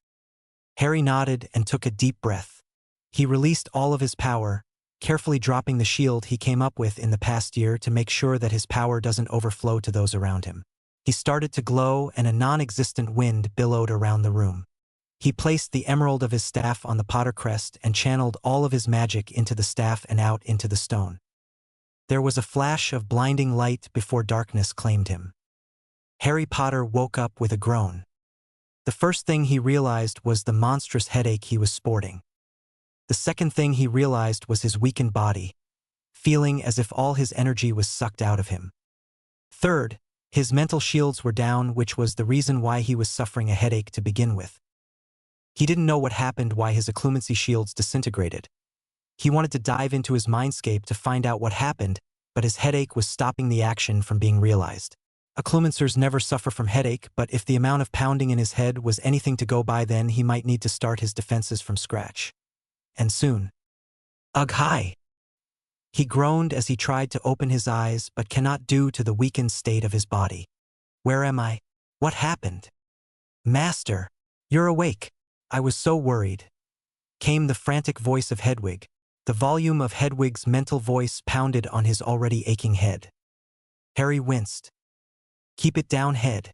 My head is acting as if it wants to blow up or something, whispered Harry, followed by another groan when a sharp pain lanced through his head. He felt someone or something lift his head and open his mouth, poured something that tasted like used moldy socks down his throat. He choked but was forced to swallow when a hand rubbed his throat, relaxing the muscles. He was coughing when he felt the headache disappear. He groaned again but opened his eyes, seeing everything blurry. Harry felt his glasses slide into place, forcing the images to become crystal clear. He saw Flippy looking down at him with a worried look on his face. Master Harry Potter, sir, are you all right? Asked Flippy, ears drooping in worry. Yeah, I'm all right, though I feel as if I was run over by a bus. Multiple times, then by a bulldozer, whichever comes first, whispered Harry. What did you make me drink that caused the headache to disappear? A headache relief potion, sir. I bought in Diagon Alley when you passed out. Master Godric told me to, explained the elf. Master Godric? Harry asked the elf, who was about to answer when a voice echoed around him. Greetings, grandson. I see that you're awake. I hope the potion got rid of the headache. Godric's voice boomed around him. Harry was thankful that the potion did its job, or Godric's voice would have finished him. Harry looked around and saw that he was still in the wardroom, but there was a slight change from the first time he entered the place. For starters, the ward stone was glowing pure white, and the runes and glyphs on the walls were glittering as if they were showered in pixie dusts. What happened? Nothing much, came Godric's amused voice. You just overcharged the ward stone and accidentally branded your unique magic into its matrix, making it a part of you. Oh, is that all? Wait, what? Harry half-shouted, half-asked. He would have jumped up, but his weakened body prevented him from doing so. Are you up for an explanation, or maybe we can postpone that later? Godric asked in a worried voice. Nah, I'm good, though I would love to sit on something other than the floor. As the words left his mouth, Harry found himself lying down comfortably in a very soft couch. That was different. I didn't know you could do magic being a portrait and all. It is, isn't it? Said an amused Godric with a hint of pride in his voice. What you did practically changed the entire scheme of the wards, my boy. Changes that should have been possible to do. Changes that gave me physical control over everything in it. To put it simply, my beloved grandson, your powers practically turned me into Potter Manor itself, with the added exception of utilizing magic using the ward stone as a focus. Can you run that past me again, Grandad? Said Harry in a daze, unable to believe what happened. Well, he believed it since the proof was there in front, or under him to be precise, but he didn't know how it happened. Let me put it this way. You poured almost your entire magical core into the ward stone. The accident came in the form of a fusion. You fused my essence in the portrait, the ward stone, the runes, as well as its conduit to the manor. Suffice to say, my child, you practically used my explanation earlier when I explained the ward stone to you and made it into a reality. I think I understand what happened. Let me get this straight. Godric was silent, waiting for the coming monologue.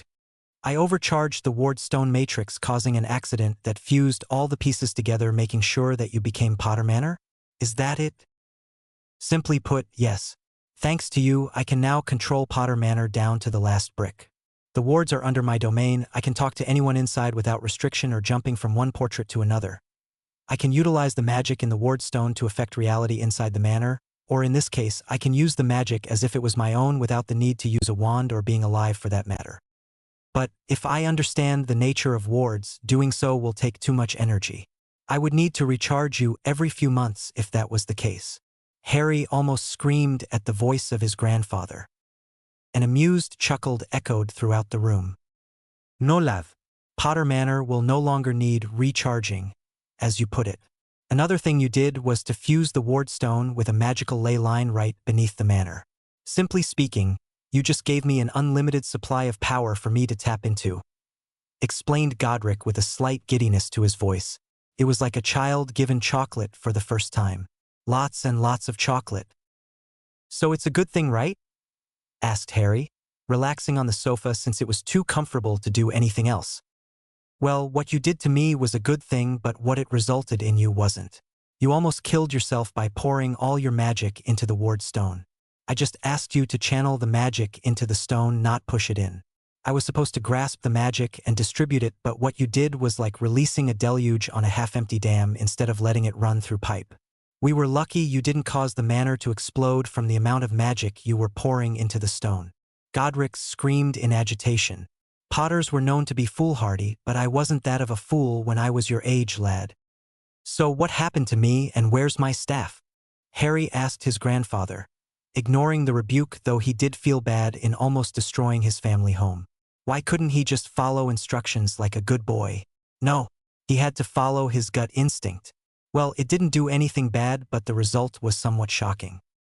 I'm here, Harry. A feminine voice drifted over his mind. This shocked Harry since the essence of the voice was similar to that of his beloved staff. What the bloody hell was that? Harry shouted. Language, lad, Godric shouted back. You used too much power through your staff that you practically made her sentient, just like the manor. She's been talking to me for an hour now since you were knocked out. Your magical energy is too low as it is, and you need a week to recover it fully. The shock of the day coupled by his exhaustion caused Harry to faint, but not before hearing 3 voices yelling for him in the background. Harry woke up the next day literally strapped on the bed thanks to the efforts of Flippy, Hedwig, and his beloved staff. Since they didn't have any healer in Potter Manor, Godric informed Harry that he would have to heal the old-fashioned way, eat a lot of food, drink foul-smelling vomit-inducing potions, and lots of bed rest. He tried to resist, but with Hedwig and Godric watching him, he didn't have a successful way out. Even his staff was in on the whole thing, warning them that he was up to no good by flaring up like a bloody siren with her voice screaming bloody murder throughout Potter Manor that Harry was out of bed. That was the exact moment Harry thought if it was a good idea to give his staff its own vocal cords, though he didn't expect that to happen before the Wardstone accident. With much grumbling, Harry decided to just follow their treatment program, but he did wrangle one condition while he was metaphorically chained on the bed. He was to be given free access to read any books he liked. In the end, everyone was marginally happy with the arrangement. During his treatment, Harry found out that his mindscape was a mess. His memories were scattered all his mind library, as if a tornado appeared in the place and happily wreaked havoc. He also discovered that his defensive and offensive measures were non-existent. Thankfully, the vault was untouched thanks to the reinforcements he laid on the thing to keep the soul fragment out of his conscious mind and magical core. Resigning to the long work ahead of him, Harry started sorting his memories before repairing the damages on his walls. It took a week and a half for Harry to finish repairing his occlumency shields, as well as making sure that his offensive measures were up and running. During his confinement, Harry had an in-depth discussion with Godric regarding the wards. Godric informed him that aside from his control of the wards, Harry can override anything since it was literally his magic running the place, though it did renew itself through the magical ley line. The essence of Potter Manor also told him that the protections were boosted with what he was thinking when he literally bonded with the Wardstone. For starters, Potter Manor now had a sophisticated intent-based ward tied to a modified Fidelius. Only those without ill intent can find and see the manor. Other than that, all they could see was the forest that Harry first saw before he deactivated the defenses. Also, the offensive wards were up and running. If anyone was able to circumvent the modified Fidelius, which was an impossibility in itself, then they would have to face a very irate offensive ward controlled by a very sadistic Godric Gryffindor. Voldemort would get a wake-up call if he ever planned to storm Potter Manor with his crew of misfits. It was also during his bed rest that Harry bonded with Arya, his newly named staff.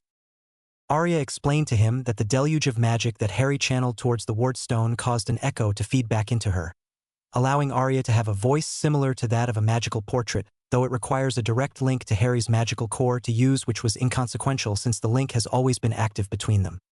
Speaking of magical core, Harry's own grew after the debacle with the wards. Godric theorized that Harry's somewhat aware magic decided that Harry needed a boost that caused it to grow in size to compensate for the lack of magic to sustain his life.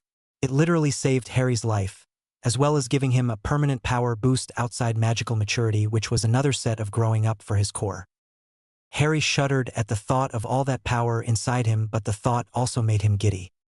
Aside from reading books, resting, and fixing his mindscape, Harry also used the time to go through the documents Griphook sent him. He found out that he had partial ownership with a majority of the businesses in Diagon Alley. It seems that the Potters loved to dabble in economy, so they invested in shops that they found interesting, which means that he was earning money without doing anything. Let the business do all the work and Harry just needs to relax and enjoy the income being generated by the businesses he co-owned. Harry wisely let Griphook deal with the money matters, though Harry did tell the goblin via letter to consult or inform him of any major decisions regarding the money. Harry got a simple reply from the goblin, a large, obviously written in the middle of the parchment. All in all, it took Harry 2 weeks to heal completely, and he practically ran away from the bed, vowing that he will never be stupid enough to do that ever again, much to the amusement of everyone who heard him. Harry's remaining months before Hogwarts was spent in 3 parts: exploring, exercising his body and magic, and reading. For starters, he didn't bother much with learning new spells since he could do that at Hogwarts. He focused more on his current abilities, honing them to the point that he could bring out each spell in a moment's notice. Godric provided Harry with a schedule to follow, considering he was experienced in the field of magical and physical training back when he was alive. His schedule includes 5 a.m. to 6 a.m. running laps around Potter Manor, 6 a.m. to 7 a.m. freshen up/breakfast, 7 a.m. to 9 a.m. spell practice, location, training room, 9 a.m. to 12 a.m. mental exercise, telekinesis and telepathy, 12:00 NN, 1 p.m. lunch, 1 p.m. to 5 p.m. free time, 5 p.m. to 6 p.m. dinner, 6 p.m. to 9 p.m. library time, self-study/projects, 9 p.m. sleep. When Harry saw the schedule, he leveled Godric's portrait a look that spoke volumes. However, he was forced to follow it when Godric threatened to put the library into lockdown for the duration of his stay in Potter Manor before entering Hogwarts. This shut Harry up and endured. Godric didn't tell Harry that the boy could easily override the wards since he was the current Lord Potter. Harry was also obliviously to the whole thing, though Godric was confident that the boy would realize it sooner or later. Harry was used to waking up early due to his stint at Privet Drive. He would have loved to sleep in, but the idea of enjoying the cool morning air pushed him to follow his physical routine with gusto. Harry found out that running laps around the manor gave him the chance to observe many of the magical animals living on the grounds, like a stray unicorn observing him from the shadow of the forest, hippogriffs teaching their young, sightings of dragons, or fire salamanders enjoying the cool morning air when he gets too close to the hill where they usually hang out. Breakfast was prepared by Flippy, so Harry enjoyed the healthy meals that his personal elf cooked for him. Spell practice was held in the heavily warded training room of Potter Manor. He was confused at first why he needed to practice since he was in perfect control, until Godric explained to him that he needed to train so he could easily control his power output with and without the staff. To prove his point, he asked Harry to cast a simple levitation spell on a training dummy, which ended up getting smashed on the ceiling when it flew up like a rocket. Harry dove into the exercise after that without any questions. The mental exercise was a fun time for Harry. The 3-hour session was divided into 2. First session was for fine-tuning his telekinetic abilities, floating multiple objects or in different weights. Harry noticed that the heavier the object, the more power and concentration is needed. Harry also noticed that guiding the movement with his hands took less concentration, since he had a visible reference in guiding the object with his mind, providing the power and direction with his hands. The second session was the improvement of his telepathy. This practice involved increasing the range of his magical scan. The goal was to be able to let his scan encompass the entire castle, not counting the entire grounds since it would be too much of a strain on Harry's magical core no matter how large it was. This session also involved practicing mental speech, finding the signatures of your targets, and most importantly, improving his telepathic suggestion. House elves were used as test subjects due to the lack of witches and wizards in the area, though Godric informed him that there would only be a slight difference, more in the patterns of their mental signature than thought patterns. Harry noticed that he needed to fight with his target's magic before he could implant suggestions compared to muggles. The young Potter Lord theorized that it might be due to the person's magic fighting against the intrusion. The same also applies to translocation, the ability to magically transport any object from one place to another in an instant. He tried this out with Flippy with the instruction of resisting it with everything the elf got at his disposal. It was like a mental and magical tug of war, with only Harry winning by a small margin. If Harry could barely translocate an elf, what more if it was a witch or a wizard with more magical powers in their bodies? Harry's free time was spent in a variety of subjects, starting with his education of his shadow abilities. According to the books he bought from Borgin, shadow mages could manipulate shadows at will. In other words, the mage was required to push his magic into the shadow and command them to do what he wanted. This was the basis of shadow walking. The mage needed to push his magic into a patch of shadow, opening a wormhole from point A to point B. The book states that the distance between A and B is non-existent since the land of shadows are known to be everywhere and anywhere at the same time. Well, as long as there's shadow, of course. Practice was also spent utilizing his shadows to act as extra limbs. It was like telekinesis, but he used shadows instead of his mind. He was a bit clumsy and slow at first, but the speed of his shadow manipulation improved as he practiced. Another ability of a shadow mage that Harry found interesting was the ability to control shadow creatures, namely Dementors and Lentifolds. Since these creatures were made from shadows, Harry could easily control them if he was strong enough to do so.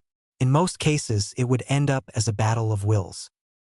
Aside from learning about being a shadow mage, Harry also took the time to divide this period to pursue other subjects, like a trip to the potions room learning about the ingredients and trying his hand at the various techniques involved in brewing.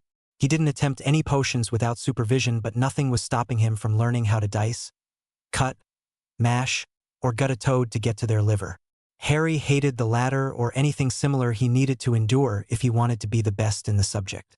Maybe not to a level of being a potions master, but enough that he could brew any potion without blowing himself up in the process. Also, Harry used his free time to check out the 2 greenhouses around Potter Manor.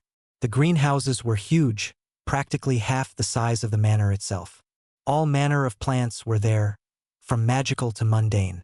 He did, however, to stay away from plants that attacks, like the venomous tentacular and devil snare.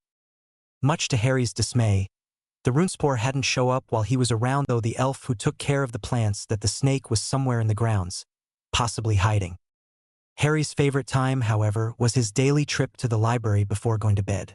Unlike what most of the occupants of Potter Manor thought, Harry spent most of his time in the library reading the journals of his ancestors. Learning about history through the eyes of his ancestors was better compared to the garbage taught in Hogwarts, which mainly focused on the biased views of witches and wizards on goblins. Harry's short stint with the creatures was a novelty, and Harry really liked them despite their gruff exterior towards witches and wizards. Harry assumed that it was a defense mechanism than a custom among the goblins. It was during his 4th month into training that he received a letter from Griphook concerning the ritual to exorcise Voldemort out of his mind. Due to the nature of the ritual, it was decided that Harry needed to be at least 13 years old before attempting the ceremony or risk damaging his magical core, which was the source of his powers. Harry was saddened at this, but he had all the time in the world considering the soul fragment was no longer eating at his magic. Harry was satisfied that he would be finally free from Voldemort's influence before his 3rd year at Hogwarts School of Witchcraft and Wizardry. Albus Dumbledore was worried. When he discovered the broken clock that monitored the wards at Privet Drive, he immediately portkeyed out of his office to visit Petunia and her family. When he got there, the Dursleys were preparing to move to another home, much to his consternation. Of course, he confronted Petunia to get the whole truth out of her and why Harry was no longer in the house. He cringed at the volume of Petunia's monologue telling him that the freak was no longer her problem and cut ties with him. A brief legitimacy probe confirmed his fear. The wards were down thanks to the mutual consent of Petunia and Harry, and there was nothing he could do to reactivate it. The wards were down for good. Dumbledore also noted that the treatment of the Dursleys, especially Petunia, towards Harry ensured that the wards were at its lowest power. Not getting enough affection for Harry to feel loved would not provide enough to power the protection his mother gave him. Heck, Albus thought that a low-level flunky of a Death Eater could easily breach Harry's powerful defenses with ease. He also noticed the power Harry Potter exuded during the boy's confrontation with his so-called relatives. He couldn't believe that Harry knew about magic despite how he tried to shield the boy from it before coming to Hogwarts. Not only does Harry know about magic, it seems that he had perfect control over it. He also noticed the staff he was holding, as well as the rare white phoenix perched on his shoulder. He sighed in defeat and returned to Hogwarts to make some sense out of the whole thing. To put it simply, Harry knows about magic. Harry can do magic. Harry has a staff, so it means that he visited Diagon Alley and Ollivander helped him create one, and shopped around considering the clothes he was wearing during the confrontation. So that means money, and that pointed to Harry having access to his inheritance at Gringotts. Too bad he wasn't able to determine if Harry was wearing his lordship rings, since he was basing everything according to Petunia's memory of the event. Harry has a phoenix as a familiar, which made Dumbledore happy since Harry was a light wizard.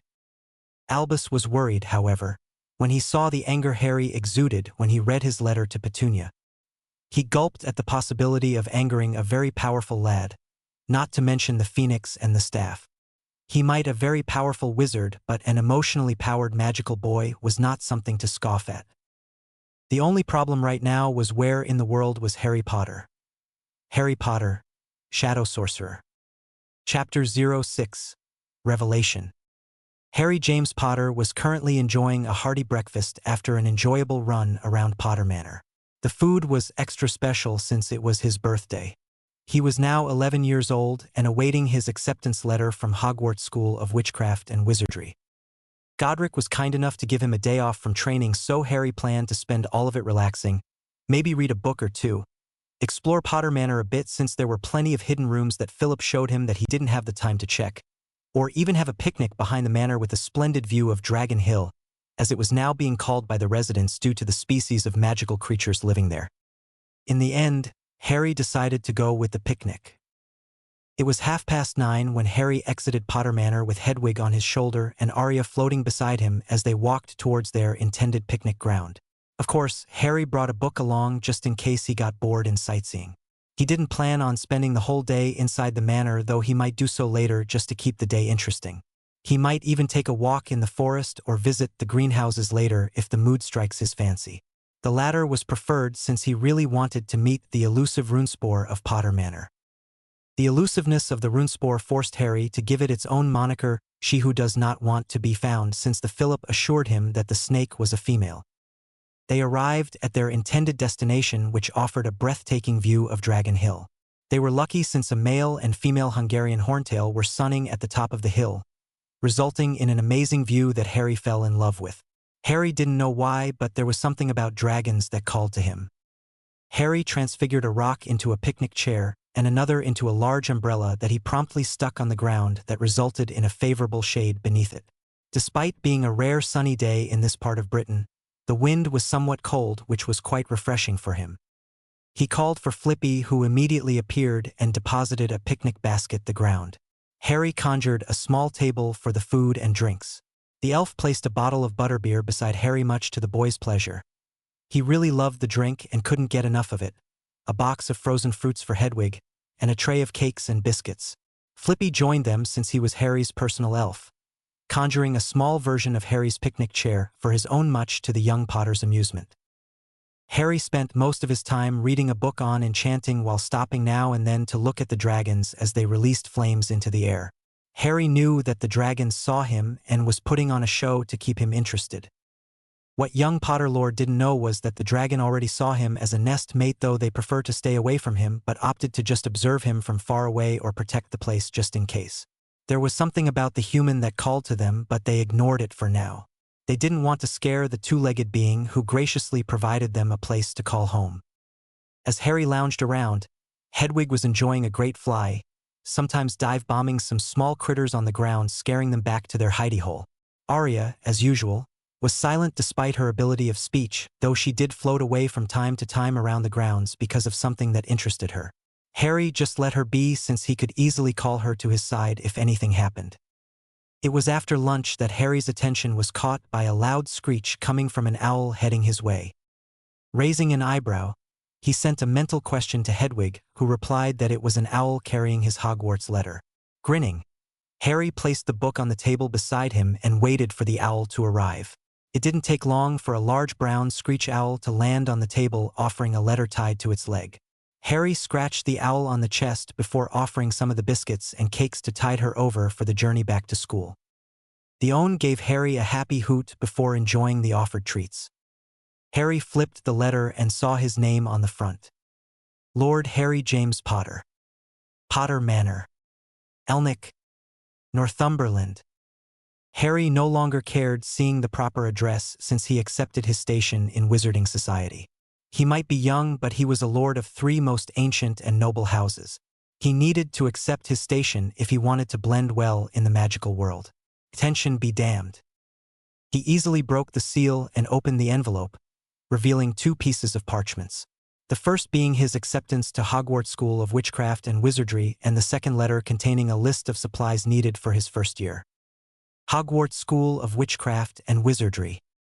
Headmaster, Albus Dumbledore. Order of Merlin, First Class, Grand Source, CHF. Warlock, Supreme Mugwump, International Confeed. Of Wizards. Dear Lord Potter, we are pleased to inform you that you have been accepted at Hogwarts School of Witchcraft and Wizardry. Please find enclosed a list of all necessary books and equipment. Term begins on September 1st. We await your owl by no later than August 5th. Yours sincerely, Minerva McGonagall. Harry smiled after reading the letter. He was finally going to Hogwarts. He couldn't wait. Grinning, Harry turned to the second parchment, checking out the supplies he needed to buy in Diagon Alley. Hogwarts School of Witchcraft and Wizardry. Uniform. First-year students will require 1. 3 sets of plain work robes, black. 2. 1 plain pointed hat, black, for day wear. 3. 1 pair of protective gloves, dragon hide or similar. 4. 1 winter cloak, black with silver fastenings. Please note that all pupils' clothes should carry name tags. Course books. All students should have a copy of each of the following. The Standard Book of Spells, Grade 1 by Miranda Goshawk. A History of Magic by Bathilda Bagshot. Magical Theory by Adalbert Waffling. A Beginner's Guide to Transfiguration by Emmerich Switch. 1000 Magical Herbs and Fungi by Phillida Spore. Magical Drafts and Potions by Arsenius Jigger. Fantastic Beasts and Where to Find Them by Newt Scamander. The Dark Forces, A Guide to Self-Protection by Quentin Trimble. Other equipment. 1 wand. 1 cauldron, pewter, standard size 2. 1 set glass or crystal phials. 1 telescope. 1 set brass scales. Students may also bring, if they desire, an owl or a cat or a toad. Parents are reminded that first years are not allowed their own broomstick. Yours sincerely, Lucinda Thomsonical Pocus, Chief Attendant of Witchcraft Provisions. Harry frowned after he finished the letter. He had no problems getting the supplies needed, but there were some concerns that needed to be addressed. 1. He didn't need a wand. It just wouldn't work, not to mention that his wand was already incorporated into his staff. 2. He had Hedwig, a phoenix, so he might need to see if she is allowed at Hogwarts, though nothing was stopping his familiar from going there anyway. Hedwig was as stubborn as he was. 3. He knew that the telescope in Diagon Alley were ancient. Muggle telescopes were better.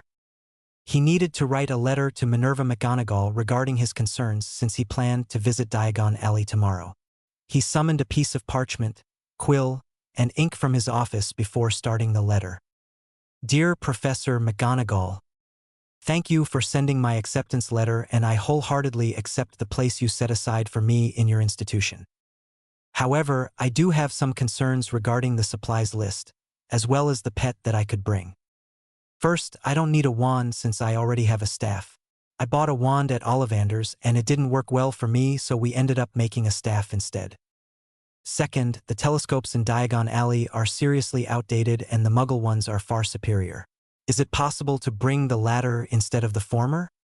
Lastly, I have a Phoenix familiar by the name of Hedwig. She's the one who delivered this letter. It would be greatly appreciated if you can answer these questions. If you require a meeting, please send a reply with Hedwig on her return for a time and date. You can either apparate into the grounds if you know where Potter Manor is, flew, or have Hedwig pick you up. Your choice.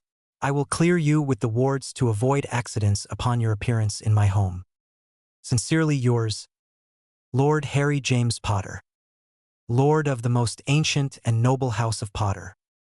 Lord of the most ancient and noble house of Gryffindor. Lord of the most ancient and noble house of Ravenclaw. He reread the letter and nodded. He called to Hedwig, who appeared on his shoulder in a burst of flame. Can you deliver this letter to Minerva McGonagall at Hogwarts and wait for her reply? Harry asked his beloved familiar. Hedwig nodded before picking up the letter with her beak and launched herself to the air before flame traveling to Hogwarts. Harry decided to relax while waiting for the professor's reply. The dragons were having a playful romp, so he opted to be a spectator instead of going back to his book. Minerva McGonagall was startled out of her thoughts when a burst of flame appeared in front of her in the form of a rare white phoenix. The beautiful avian trilled a song before flapping over to the back of her chair to perch, but not before dropping a letter on the table. Shocked at the sudden appearance of a supposedly rare breed of magical creature, Minerva snapped out of her thoughts to thank a clearly amused phoenix before turning to the letter. It was addressed to her in a beautiful script that could only come from a pureblood. She didn't know any family in the Wizarding Britain who owned a rare white phoenix, so she was very curious. She opened the letter and started to read, her eyes growing wide as she progressed further into the missive. After finishing the letter, she took a deep breath before turning to the phoenix. Hedwig, I need to consult the headmaster in regards to your master's queries. Since Mr. Potter asked for a reply, will you accompany me to get this sorted out? Minerva asked the beautiful familiar of the young Potter Lord. Hedwig bobbed her head in affirmative before jumping off her perch to land on McGonagall's shoulder. Without wasting any time, the deputy headmistress left her office and walked at a brisk pace to confront an aged headmaster with a piece of her mind. Albus Percival Wulfric Brian Dumbledore was penning a speech for the next meeting of the ICW when a chime sounded in his office signifying that someone just gave the password to enter his office. From the magical signature coming his way, his visitor was none other than Minerva McGonagall, his deputy. A knock came from the door. "Come in, Minerva," said Albus while setting aside the parchment he was writing on. Albus was surprised when his deputy entered the office with a pursed lip, meaning that her temper was currently out of whack. This didn't surprise him. What did, however, was the presence of a white phoenix on her shoulder, who immediately let out a happy thrill before launching to the air and landed on Fawkes. His phoenixes, perch and happy chirping with the other bird. "I see that you have company?" asked Albus in amusement, looking at the two phoenixes in his office. He was confused, however, as to why Minerva was giving him a glare that he was so familiar with. A glare that promised headache later on. Maybe he should ask a house elf to get him a headache relief potion early instead of going to Poppy later. "Albus, could you please explain this to me?" Minerva asked in a cold voice before throwing a letter on the table before sitting down on the couch facing the headmaster, who noticed the glare his deputy was giving him increasing in intensity. The aged headmaster took the letter and read its content. Shock was clearly plastered on his face. "It seems that our wayward Mr. Potter has finally made his presence known," Albus mused while straightening his beard. "Wayward Albus? I thought that Harry was under the care of Petunia Dursley. How in the world did he come into his inheritance at a young age?" asked a clearly irate Minerva. She trusted the headmaster's decision regarding the placement of Harry Potter in the hands of the Dursley despite her misgivings with the family. She thought that Harry was still with them, but the letter disabused that assumption. Albus sighed before leaning back on his chair. Harry is no longer in the care of the Dursleys. He started, much to the surprise of his deputy. 5 months ago, the monitor of the wards on the Dursley home was broken, meaning that the protection I set using Lily's sacrifice was no longer active. Of course, I immediately went to check on Harry but found the Dursley preparing to leave for another home. Petunia wasn't forthcoming with the information as to why young Harry wasn't with them, so I used legilimency to find out what really happened. The headmaster's shoulder drooped as if age was wearing down on him. I discovered that Harry already knew about magic and had been practicing for years, considering how much control he had over it.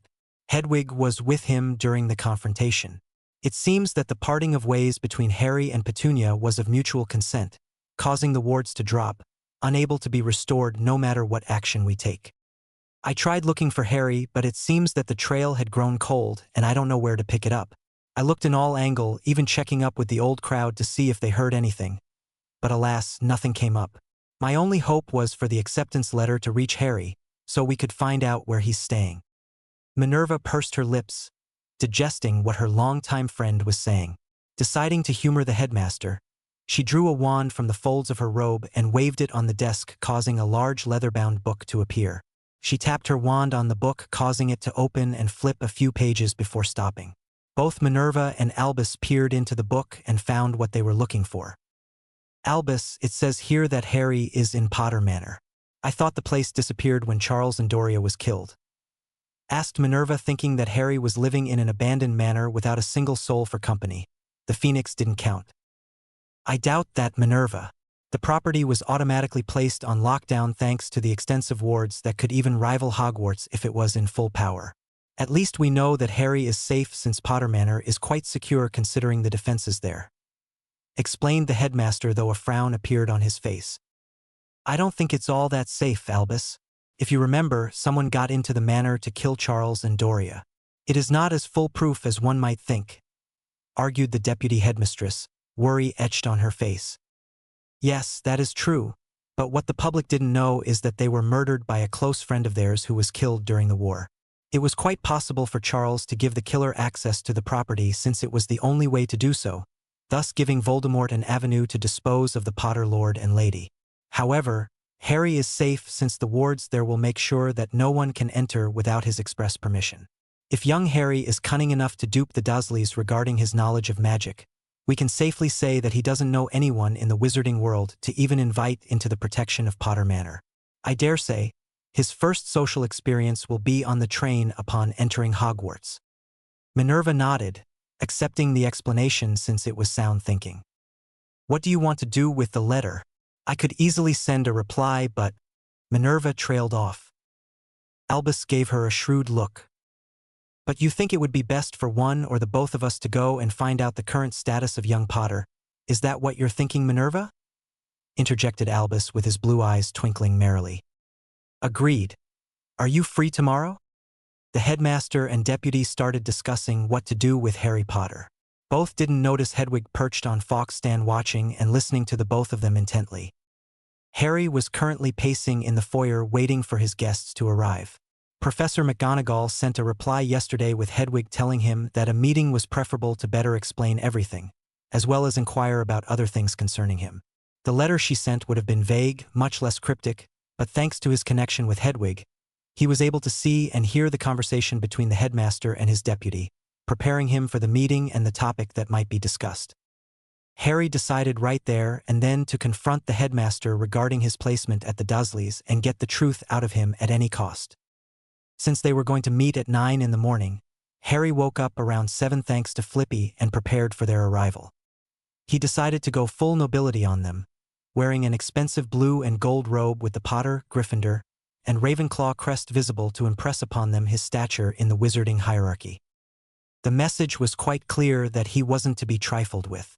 He just hoped that they take the hint and not treat him like a lost child. It was exactly 9 when Godric's voice informed him that his guest just arrived at the gate. Harry made sure to set the wards so that the gate will be the only method of entry into Potter Manor. He also instructed Godric to place the manor on semi-lockdown, making sure that any magical travels from the manor to the outside are restricted. He wanted them to stay inside the manor until all his questions were answered. Also, kidnapping might happen considering the unhealthy interest the headmaster had on him, so a semi-lockdown was a good idea to prevent such things from happening. Taking a deep breath, Harry summoned Arya from his room before waltzing out of the large oaken door of Potter Manor towards the gate.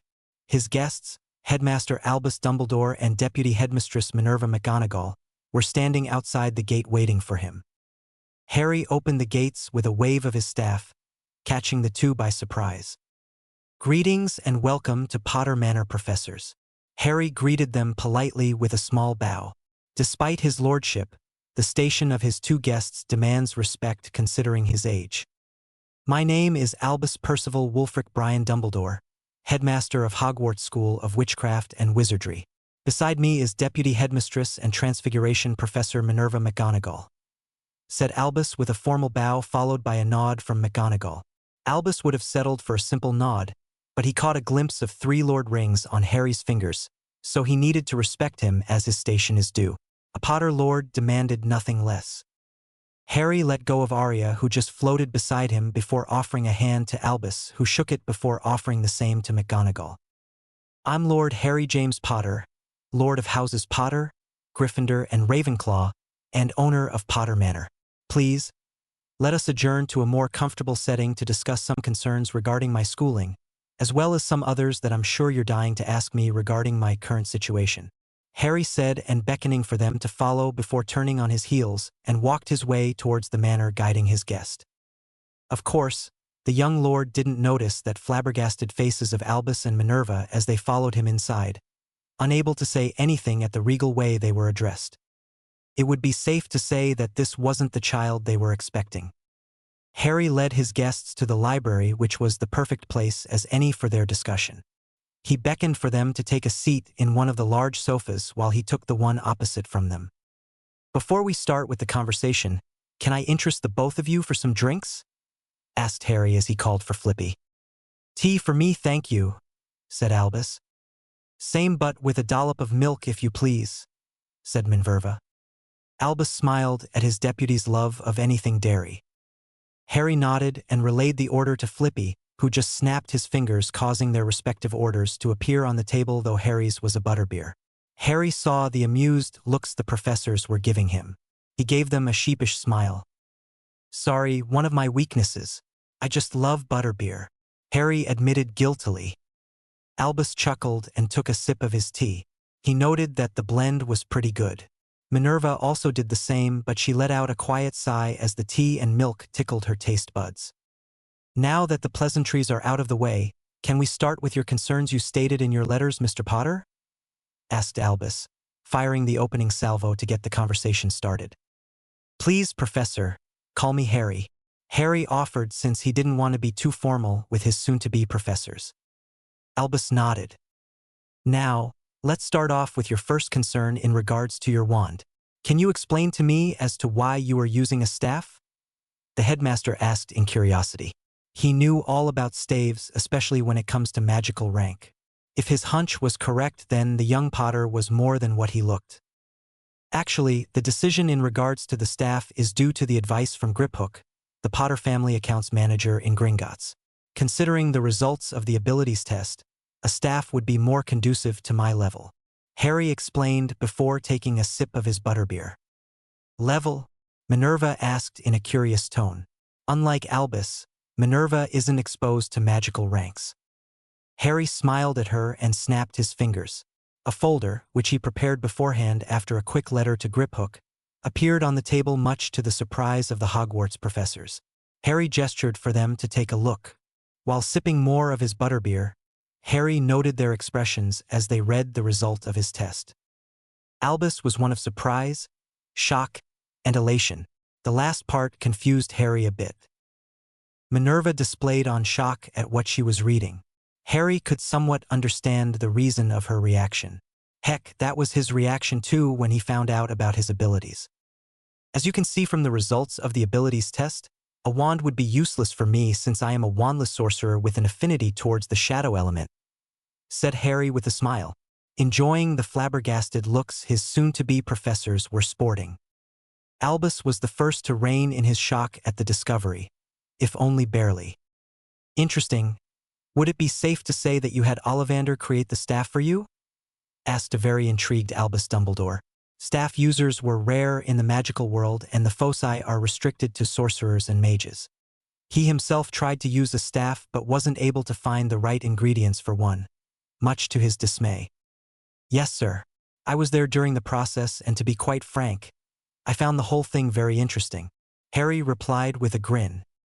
So, Mr. Potter, if I may be so bold to ask, judging from your proficiency in wandless magic, I would assume that you made use of this wonderful library to further improve your talents?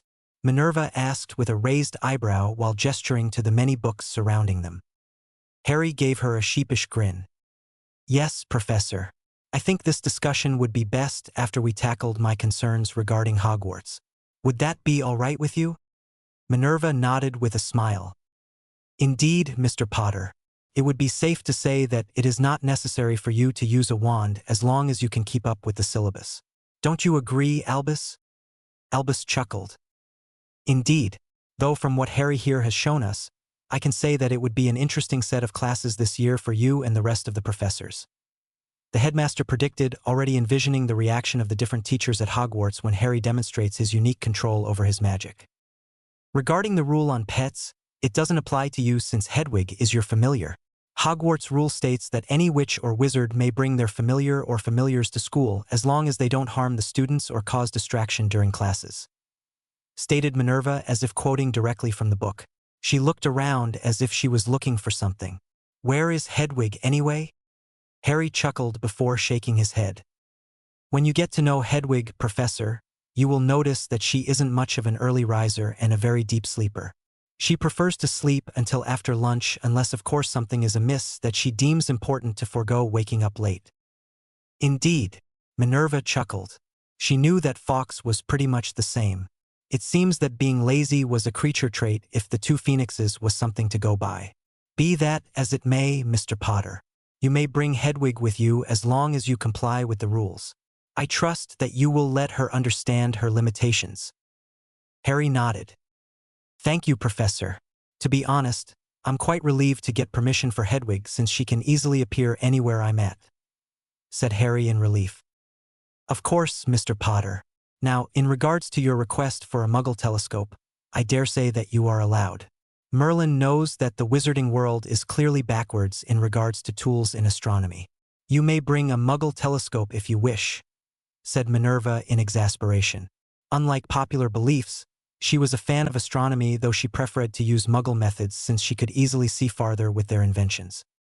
Also, Harry, I suggest that you bring one that doesn't require electricity to work. The ambient magic of Hogwarts will counter any form of energy other than magic, so electronic devices has always been a problem when magic is around, warned Albus. He spent almost a decade trying to determine why electronics are fried when magic is used around them. Unfortunately, he hadn't found any solution to the problem. Thank you for your advice, Professor Dumbledore. I'll keep that in mind when I shop around for one, said Harry gratefully. Too bad he had to forego the state-of-the-art telescopes he saw on the telly while he was still at the Dursleys, but the non-electronic ones work a lot better than its magical counterpart. Now that we're done with school matters, why don't we discuss some concerns in regards to your current position, Mr. Potter? Asked Minerva, wanting to get this topic out of the open. Harry nodded before taking a deep breath, preparing himself to what he was about to say. If you insist, then let's begin. You may ask me any question, then I'll answer them to the best of my abilities. However, once you're done, I'll ask some questions of my own that I would like to be answered. Agreed, Harry said, coldly, shocking the two with the sudden change in attitude. Gone was the happy soon-to-be student to be replaced by a cold and calculating lord of a most ancient and noble house. Harry, there are some questions that are too sensitive for you to know, and you're too young to know about them, Albus said in a condescending tone as if speaking to a child. Harry didn't like that one bit. It was time to make them realize as to WHO they were talking to. Is that so, Professor? Or maybe you're just afraid of answering these questions in fear of implicating yourself. Harry returned the jab with increasing coldness. Harry eventually felt a legitimacy probe trying to enter his mind. Harry wouldn't have any of it, so he grabbed the probe and slammed it back to its source. Dumbledore rubbed his temple as if he was suffering from a headache. "Mr. Potter, that is no way for you to address the headmaster." Minerva rebuked the young lord, oblivious to the mental battle that just took place. "Is that so, Professor McGonagall? What if I show you why I am quite hostile to the headmaster?" said Harry as he snapped his finger. A rolled-up parchment appeared floating in front of Minerva, with her looking at it with trepidation. "Please, read that and tell me if I am still being disrespectful to the headmaster without probable cause."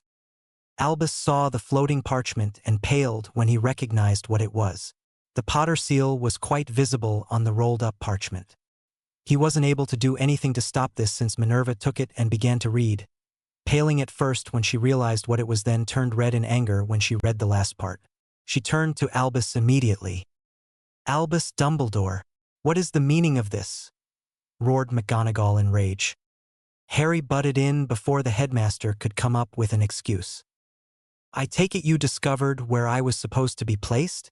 Harry asked in a frigid tone, which Minerva just nodded, not breaking her steely gaze from the object of her ire. Harry turned to a pale Dumbledore. "It is time to come clean, Professor Dumbledore. I'll give you the benefit of a doubt and let you explain why I ended up with the Dursleys when there were plenty of potential candidates that could take me in to raise and protect me." Albus sighed and nodded in defeat. There was nothing he could do since the proof was there in the hands of his deputy. The only thing to do now is to let the both of them understand his decision. "Indeed, it seems that I have underestimated your maturity, Lord Potter." Harry didn't notice the sudden change in honorifics. Clearly Dumbledore was taking him seriously now. "But before I explain my actions, I ask that you hold your questions until the end. Is that agreeable?" He got a nod from Harry, which was mimicked by Minerva, who was clearly trying to put down her raging temper. "Since both of you already know what happened before Voldemort's defeat," Minerva winced, but Albus ignored it. "I will skip that part and proceed with what happened next. As both of you know, I am the chief warlock of the Wizengamot, presiding over the trials of the Death Eaters, who was captured after the fall of the Dark Lord. Despite the power I hold in the judicial system, I am still powerless to stop some of the Death Eaters from being persecuted by the law. It was during this trial that I had an epiphany." He paused, taking a sip of his tea before continuing. "What if the followers of the Dark Lord search out the cause of his defeat? I am sure that all those listed in the will are capable in their own right to protect young Harry, but with the people still recovering from a major war, it was quite possible for guards to be at an all-time low, and it would only take a single wand to kill you. So with this decision in mind, I sent Minerva here to watch over the Dursleys, as I took advantage of the reprieve to do some research regarding the defeat of the Dark Lord and your survival from the killing curse, which was an impossibility to begin with. I'm sure you're not aware, Harry, but you were taken to Hogwarts the night Voldemort was defeated. Poppy was quite adamant in giving you a checkup at that time." He added the last part with a chuckle while getting a huff from Minerva. She clearly remembered how frantic Poppy Pomfrey was when Harry arrived, tucked in the arms of the gigantic gamekeeper with a bloodied scar on his forehead. "Now, my reasons for putting you with the Dursleys are twofold. 1. Your mother's lingering protection requires a blood relative to anchor it in order to effectively power the wards that will keep you safe from Voldemort and his followers. And 2. You will be protected away from the eyes of the wizarding world, who would most surely try to get to you either out of good or for ill. I'm sure that you've read the letter I sent to Petunia when I dropped you off under their care?" He got a nod from Harry, getting a positive that he read the aforementioned missive. "I clearly stated there what is needed to power the wards. A happy home equals love that is needed for the wards to be at full power. However, it seems that I underestimated Petunia's hate for Lily, which resulted in her treatment of you. Keep in mind that I weighed the alternatives. The first was Sirius Black, but he betrayed the Potters by revealing the secret of their location to the Dark Lord." This got a growl from Harry, which Albus noted to ask the young lord later. "The next in line to take you in was Remus Lupin, but his condition will surely bring down the ire of the Ministry." Harry nodded when he remembered the name from his parents' diary. "Yes, I know that he is a werewolf. But please continue with the explanation, since I can almost see where you are going but lack the facts to back it up. I will explain later how I know about Remus' condition and what I know of Sirius Black." said Harry graciously. Thank you, Lord Potter. Please call me Harry. Thank you, Harry. Now the next was Amelia Bones, which was James's superior in the Department of Magical Law Enforcement. However, I didn't leave you with her since she just lost her husband, Edgar Bones, as well as the rest of her family except for young Susan, which is your age. Also, she was a target at that time since she played a major role in the war, and it's like painting a huge target with both of you together under the same roof. Last, but not the least, was Professor McGonagall here. The reason I hid this from her is twofold as well. One is her role in the war, and two, she just lost her family to that same war. Also, with her position in Hogwarts, she is unable to keep an eye on you, especially when school is in session. I could have brought him to Hogwarts, Albus. He is well protected there, argued Minerva as her anger cooled from hearing the explanations. Albus shook his head, raising a hand to stop his deputy from another rant. Yes, he is well protected in Hogwarts from outside interference, but what of the threat from within? Let's face it, Minerva, we can never deny the fact that some of the students at that time are sympathetic to Voldemort's cause. What if they discovered Harry's location within the school? As I said before, it only takes one wand to kill him, as defenseless as he is. Sure, Lily's protection is present within him, but it may not be enough to protect Harry, and I don't want to take that chance to experiment using the life of a baby. Albus turned to Harry, who was clearly deep in thought. With no other options, I chose Petunia. It was also a bonus that the lingering protection you got from your mother would anchor well with a blood relative. Albus finished his explanation before lapsing into silence and taking another sip of the excellent tea. Harry was silent as he processed what Professor Dumbledore said. He could never deny the fact that all he said was true. If he stayed in the wizarding world, he was a huge target to the dregs of Voldemort's forces, who would surely take out their anger on him. He was defenseless there. However, why didn't you check up on me while I was at the Dursleys? I'm sure you could take the time to do so, Professor, since you're the one who placed me there. Asked Harry with a little bite in his voice. This was one question he really wanted to ask. Albus nodded with a sad look on his face. Harry noted that it wasn't a good expression on the headmaster's face. Yes, I could have, but there is a reason for that as well.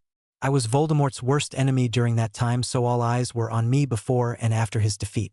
Even when the call of war died down, I was subjected to a few assassination attempts. He said with a chuckle, amused at the ways the assassins went through just to get rid of him. The Death Eaters who escaped Azkaban were keeping an eye on my every move. What if I visited you and one of them was trailing me or tracking me in some way?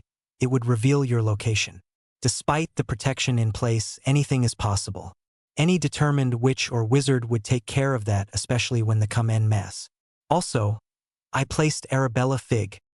The crazy cat lady? Asked Harry in an incredulous voice. He remembered Mrs. Figg since she took care of him before he discovered his powers while the Dursleys were away.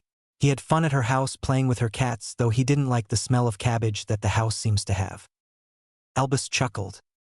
I doubt she is crazy, but she does like her cats. She is a squib, Harry, and I tasked her to keep an eye out on you while you're there. No one will question the presence of a squib in a Muggle neighborhood. I get periodic reports from her regarding your life at the Dursleys.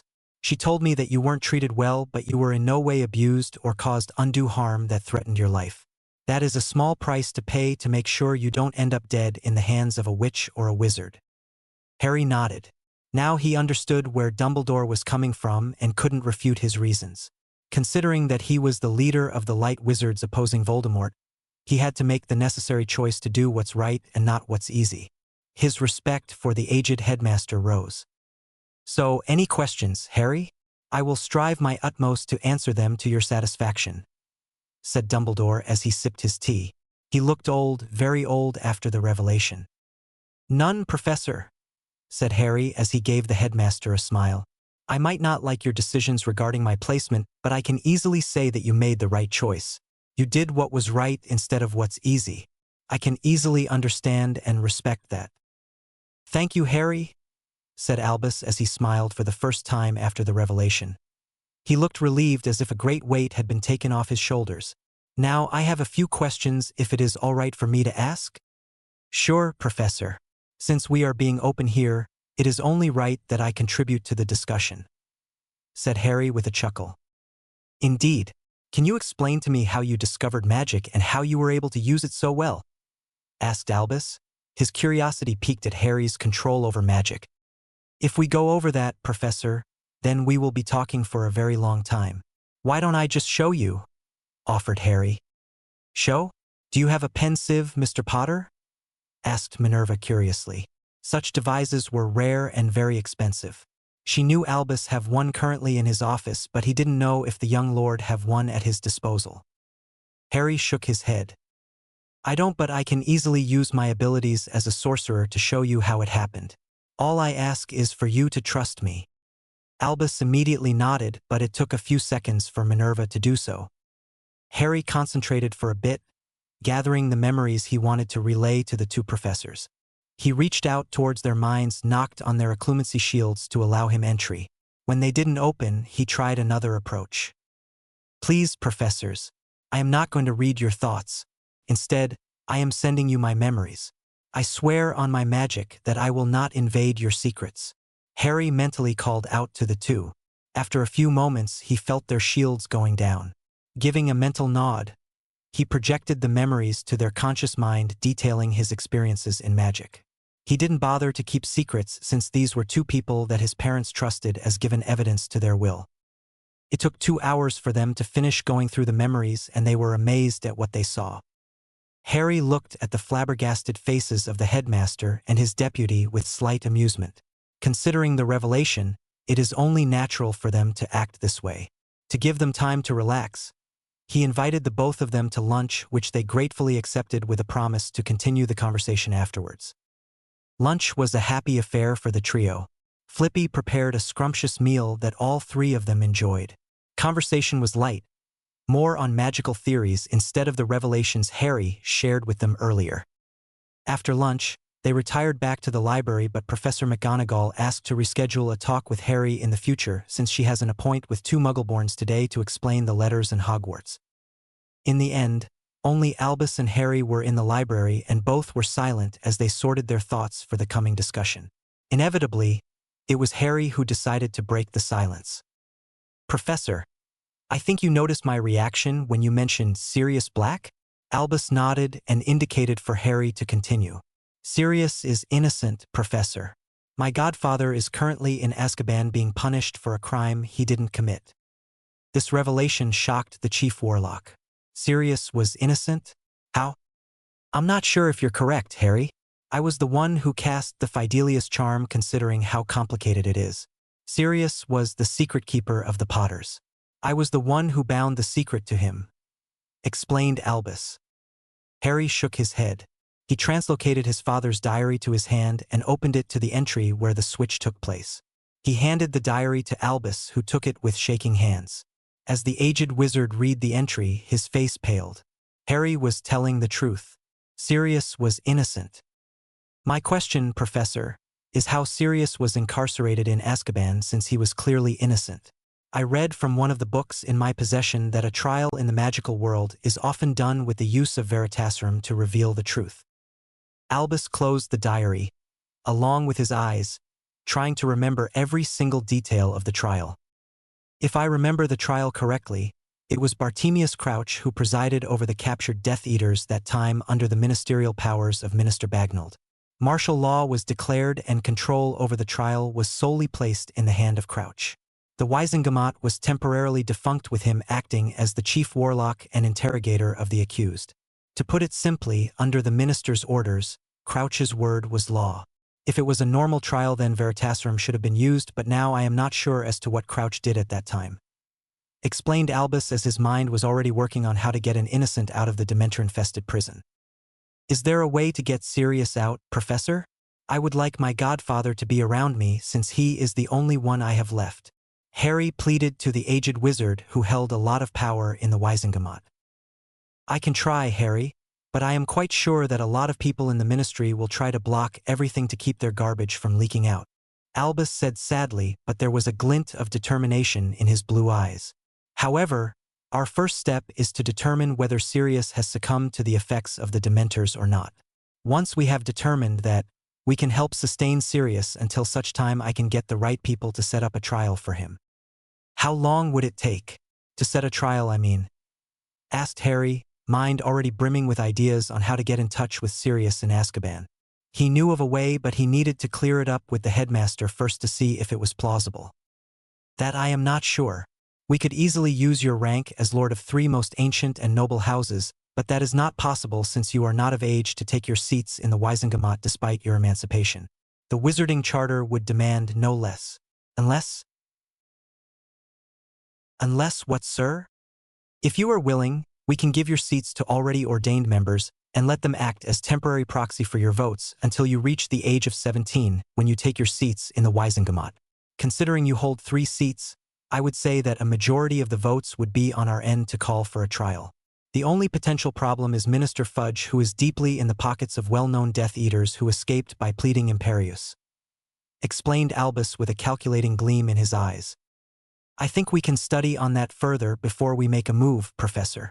I have an idea on how we can get in touch with Sirius, but I need to run it by you if it would work, said Harry with a little hesitation in his voice. Any idea to help poor Sirius is a welcome one, Harry. Harry nodded. As you know, I am a shadow mage.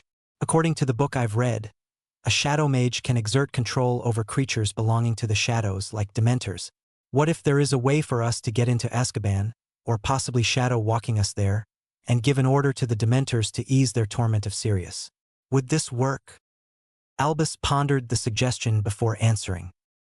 Yes, I have read about shadow mages during my youth and they do have the power to control Dementors. I am not sure, however, if your power and will is strong enough to overcome their minds, but it is quite possible. However, there is a slight problem. Can you use your brand of travel to go to a place that you haven't been to? Asked Albus in curiosity. I haven't tried, Harry admitted. The first time I accidentally tapped into the ability, I ended up on the roof of the school which I am familiar with.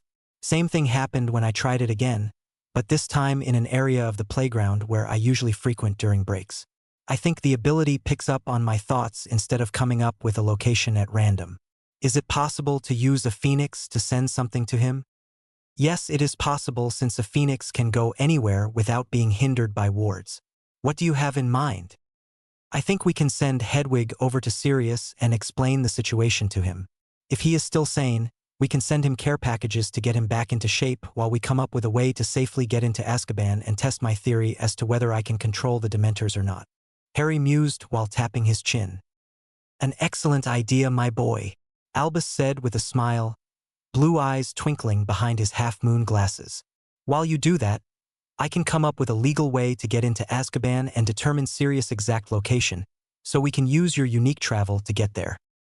It's a plan then, said a very determined Harry, who held his hand out to Dumbledore, who took it and gave a single shake, making an unspoken deal to work together in getting his godfather out of Azkaban.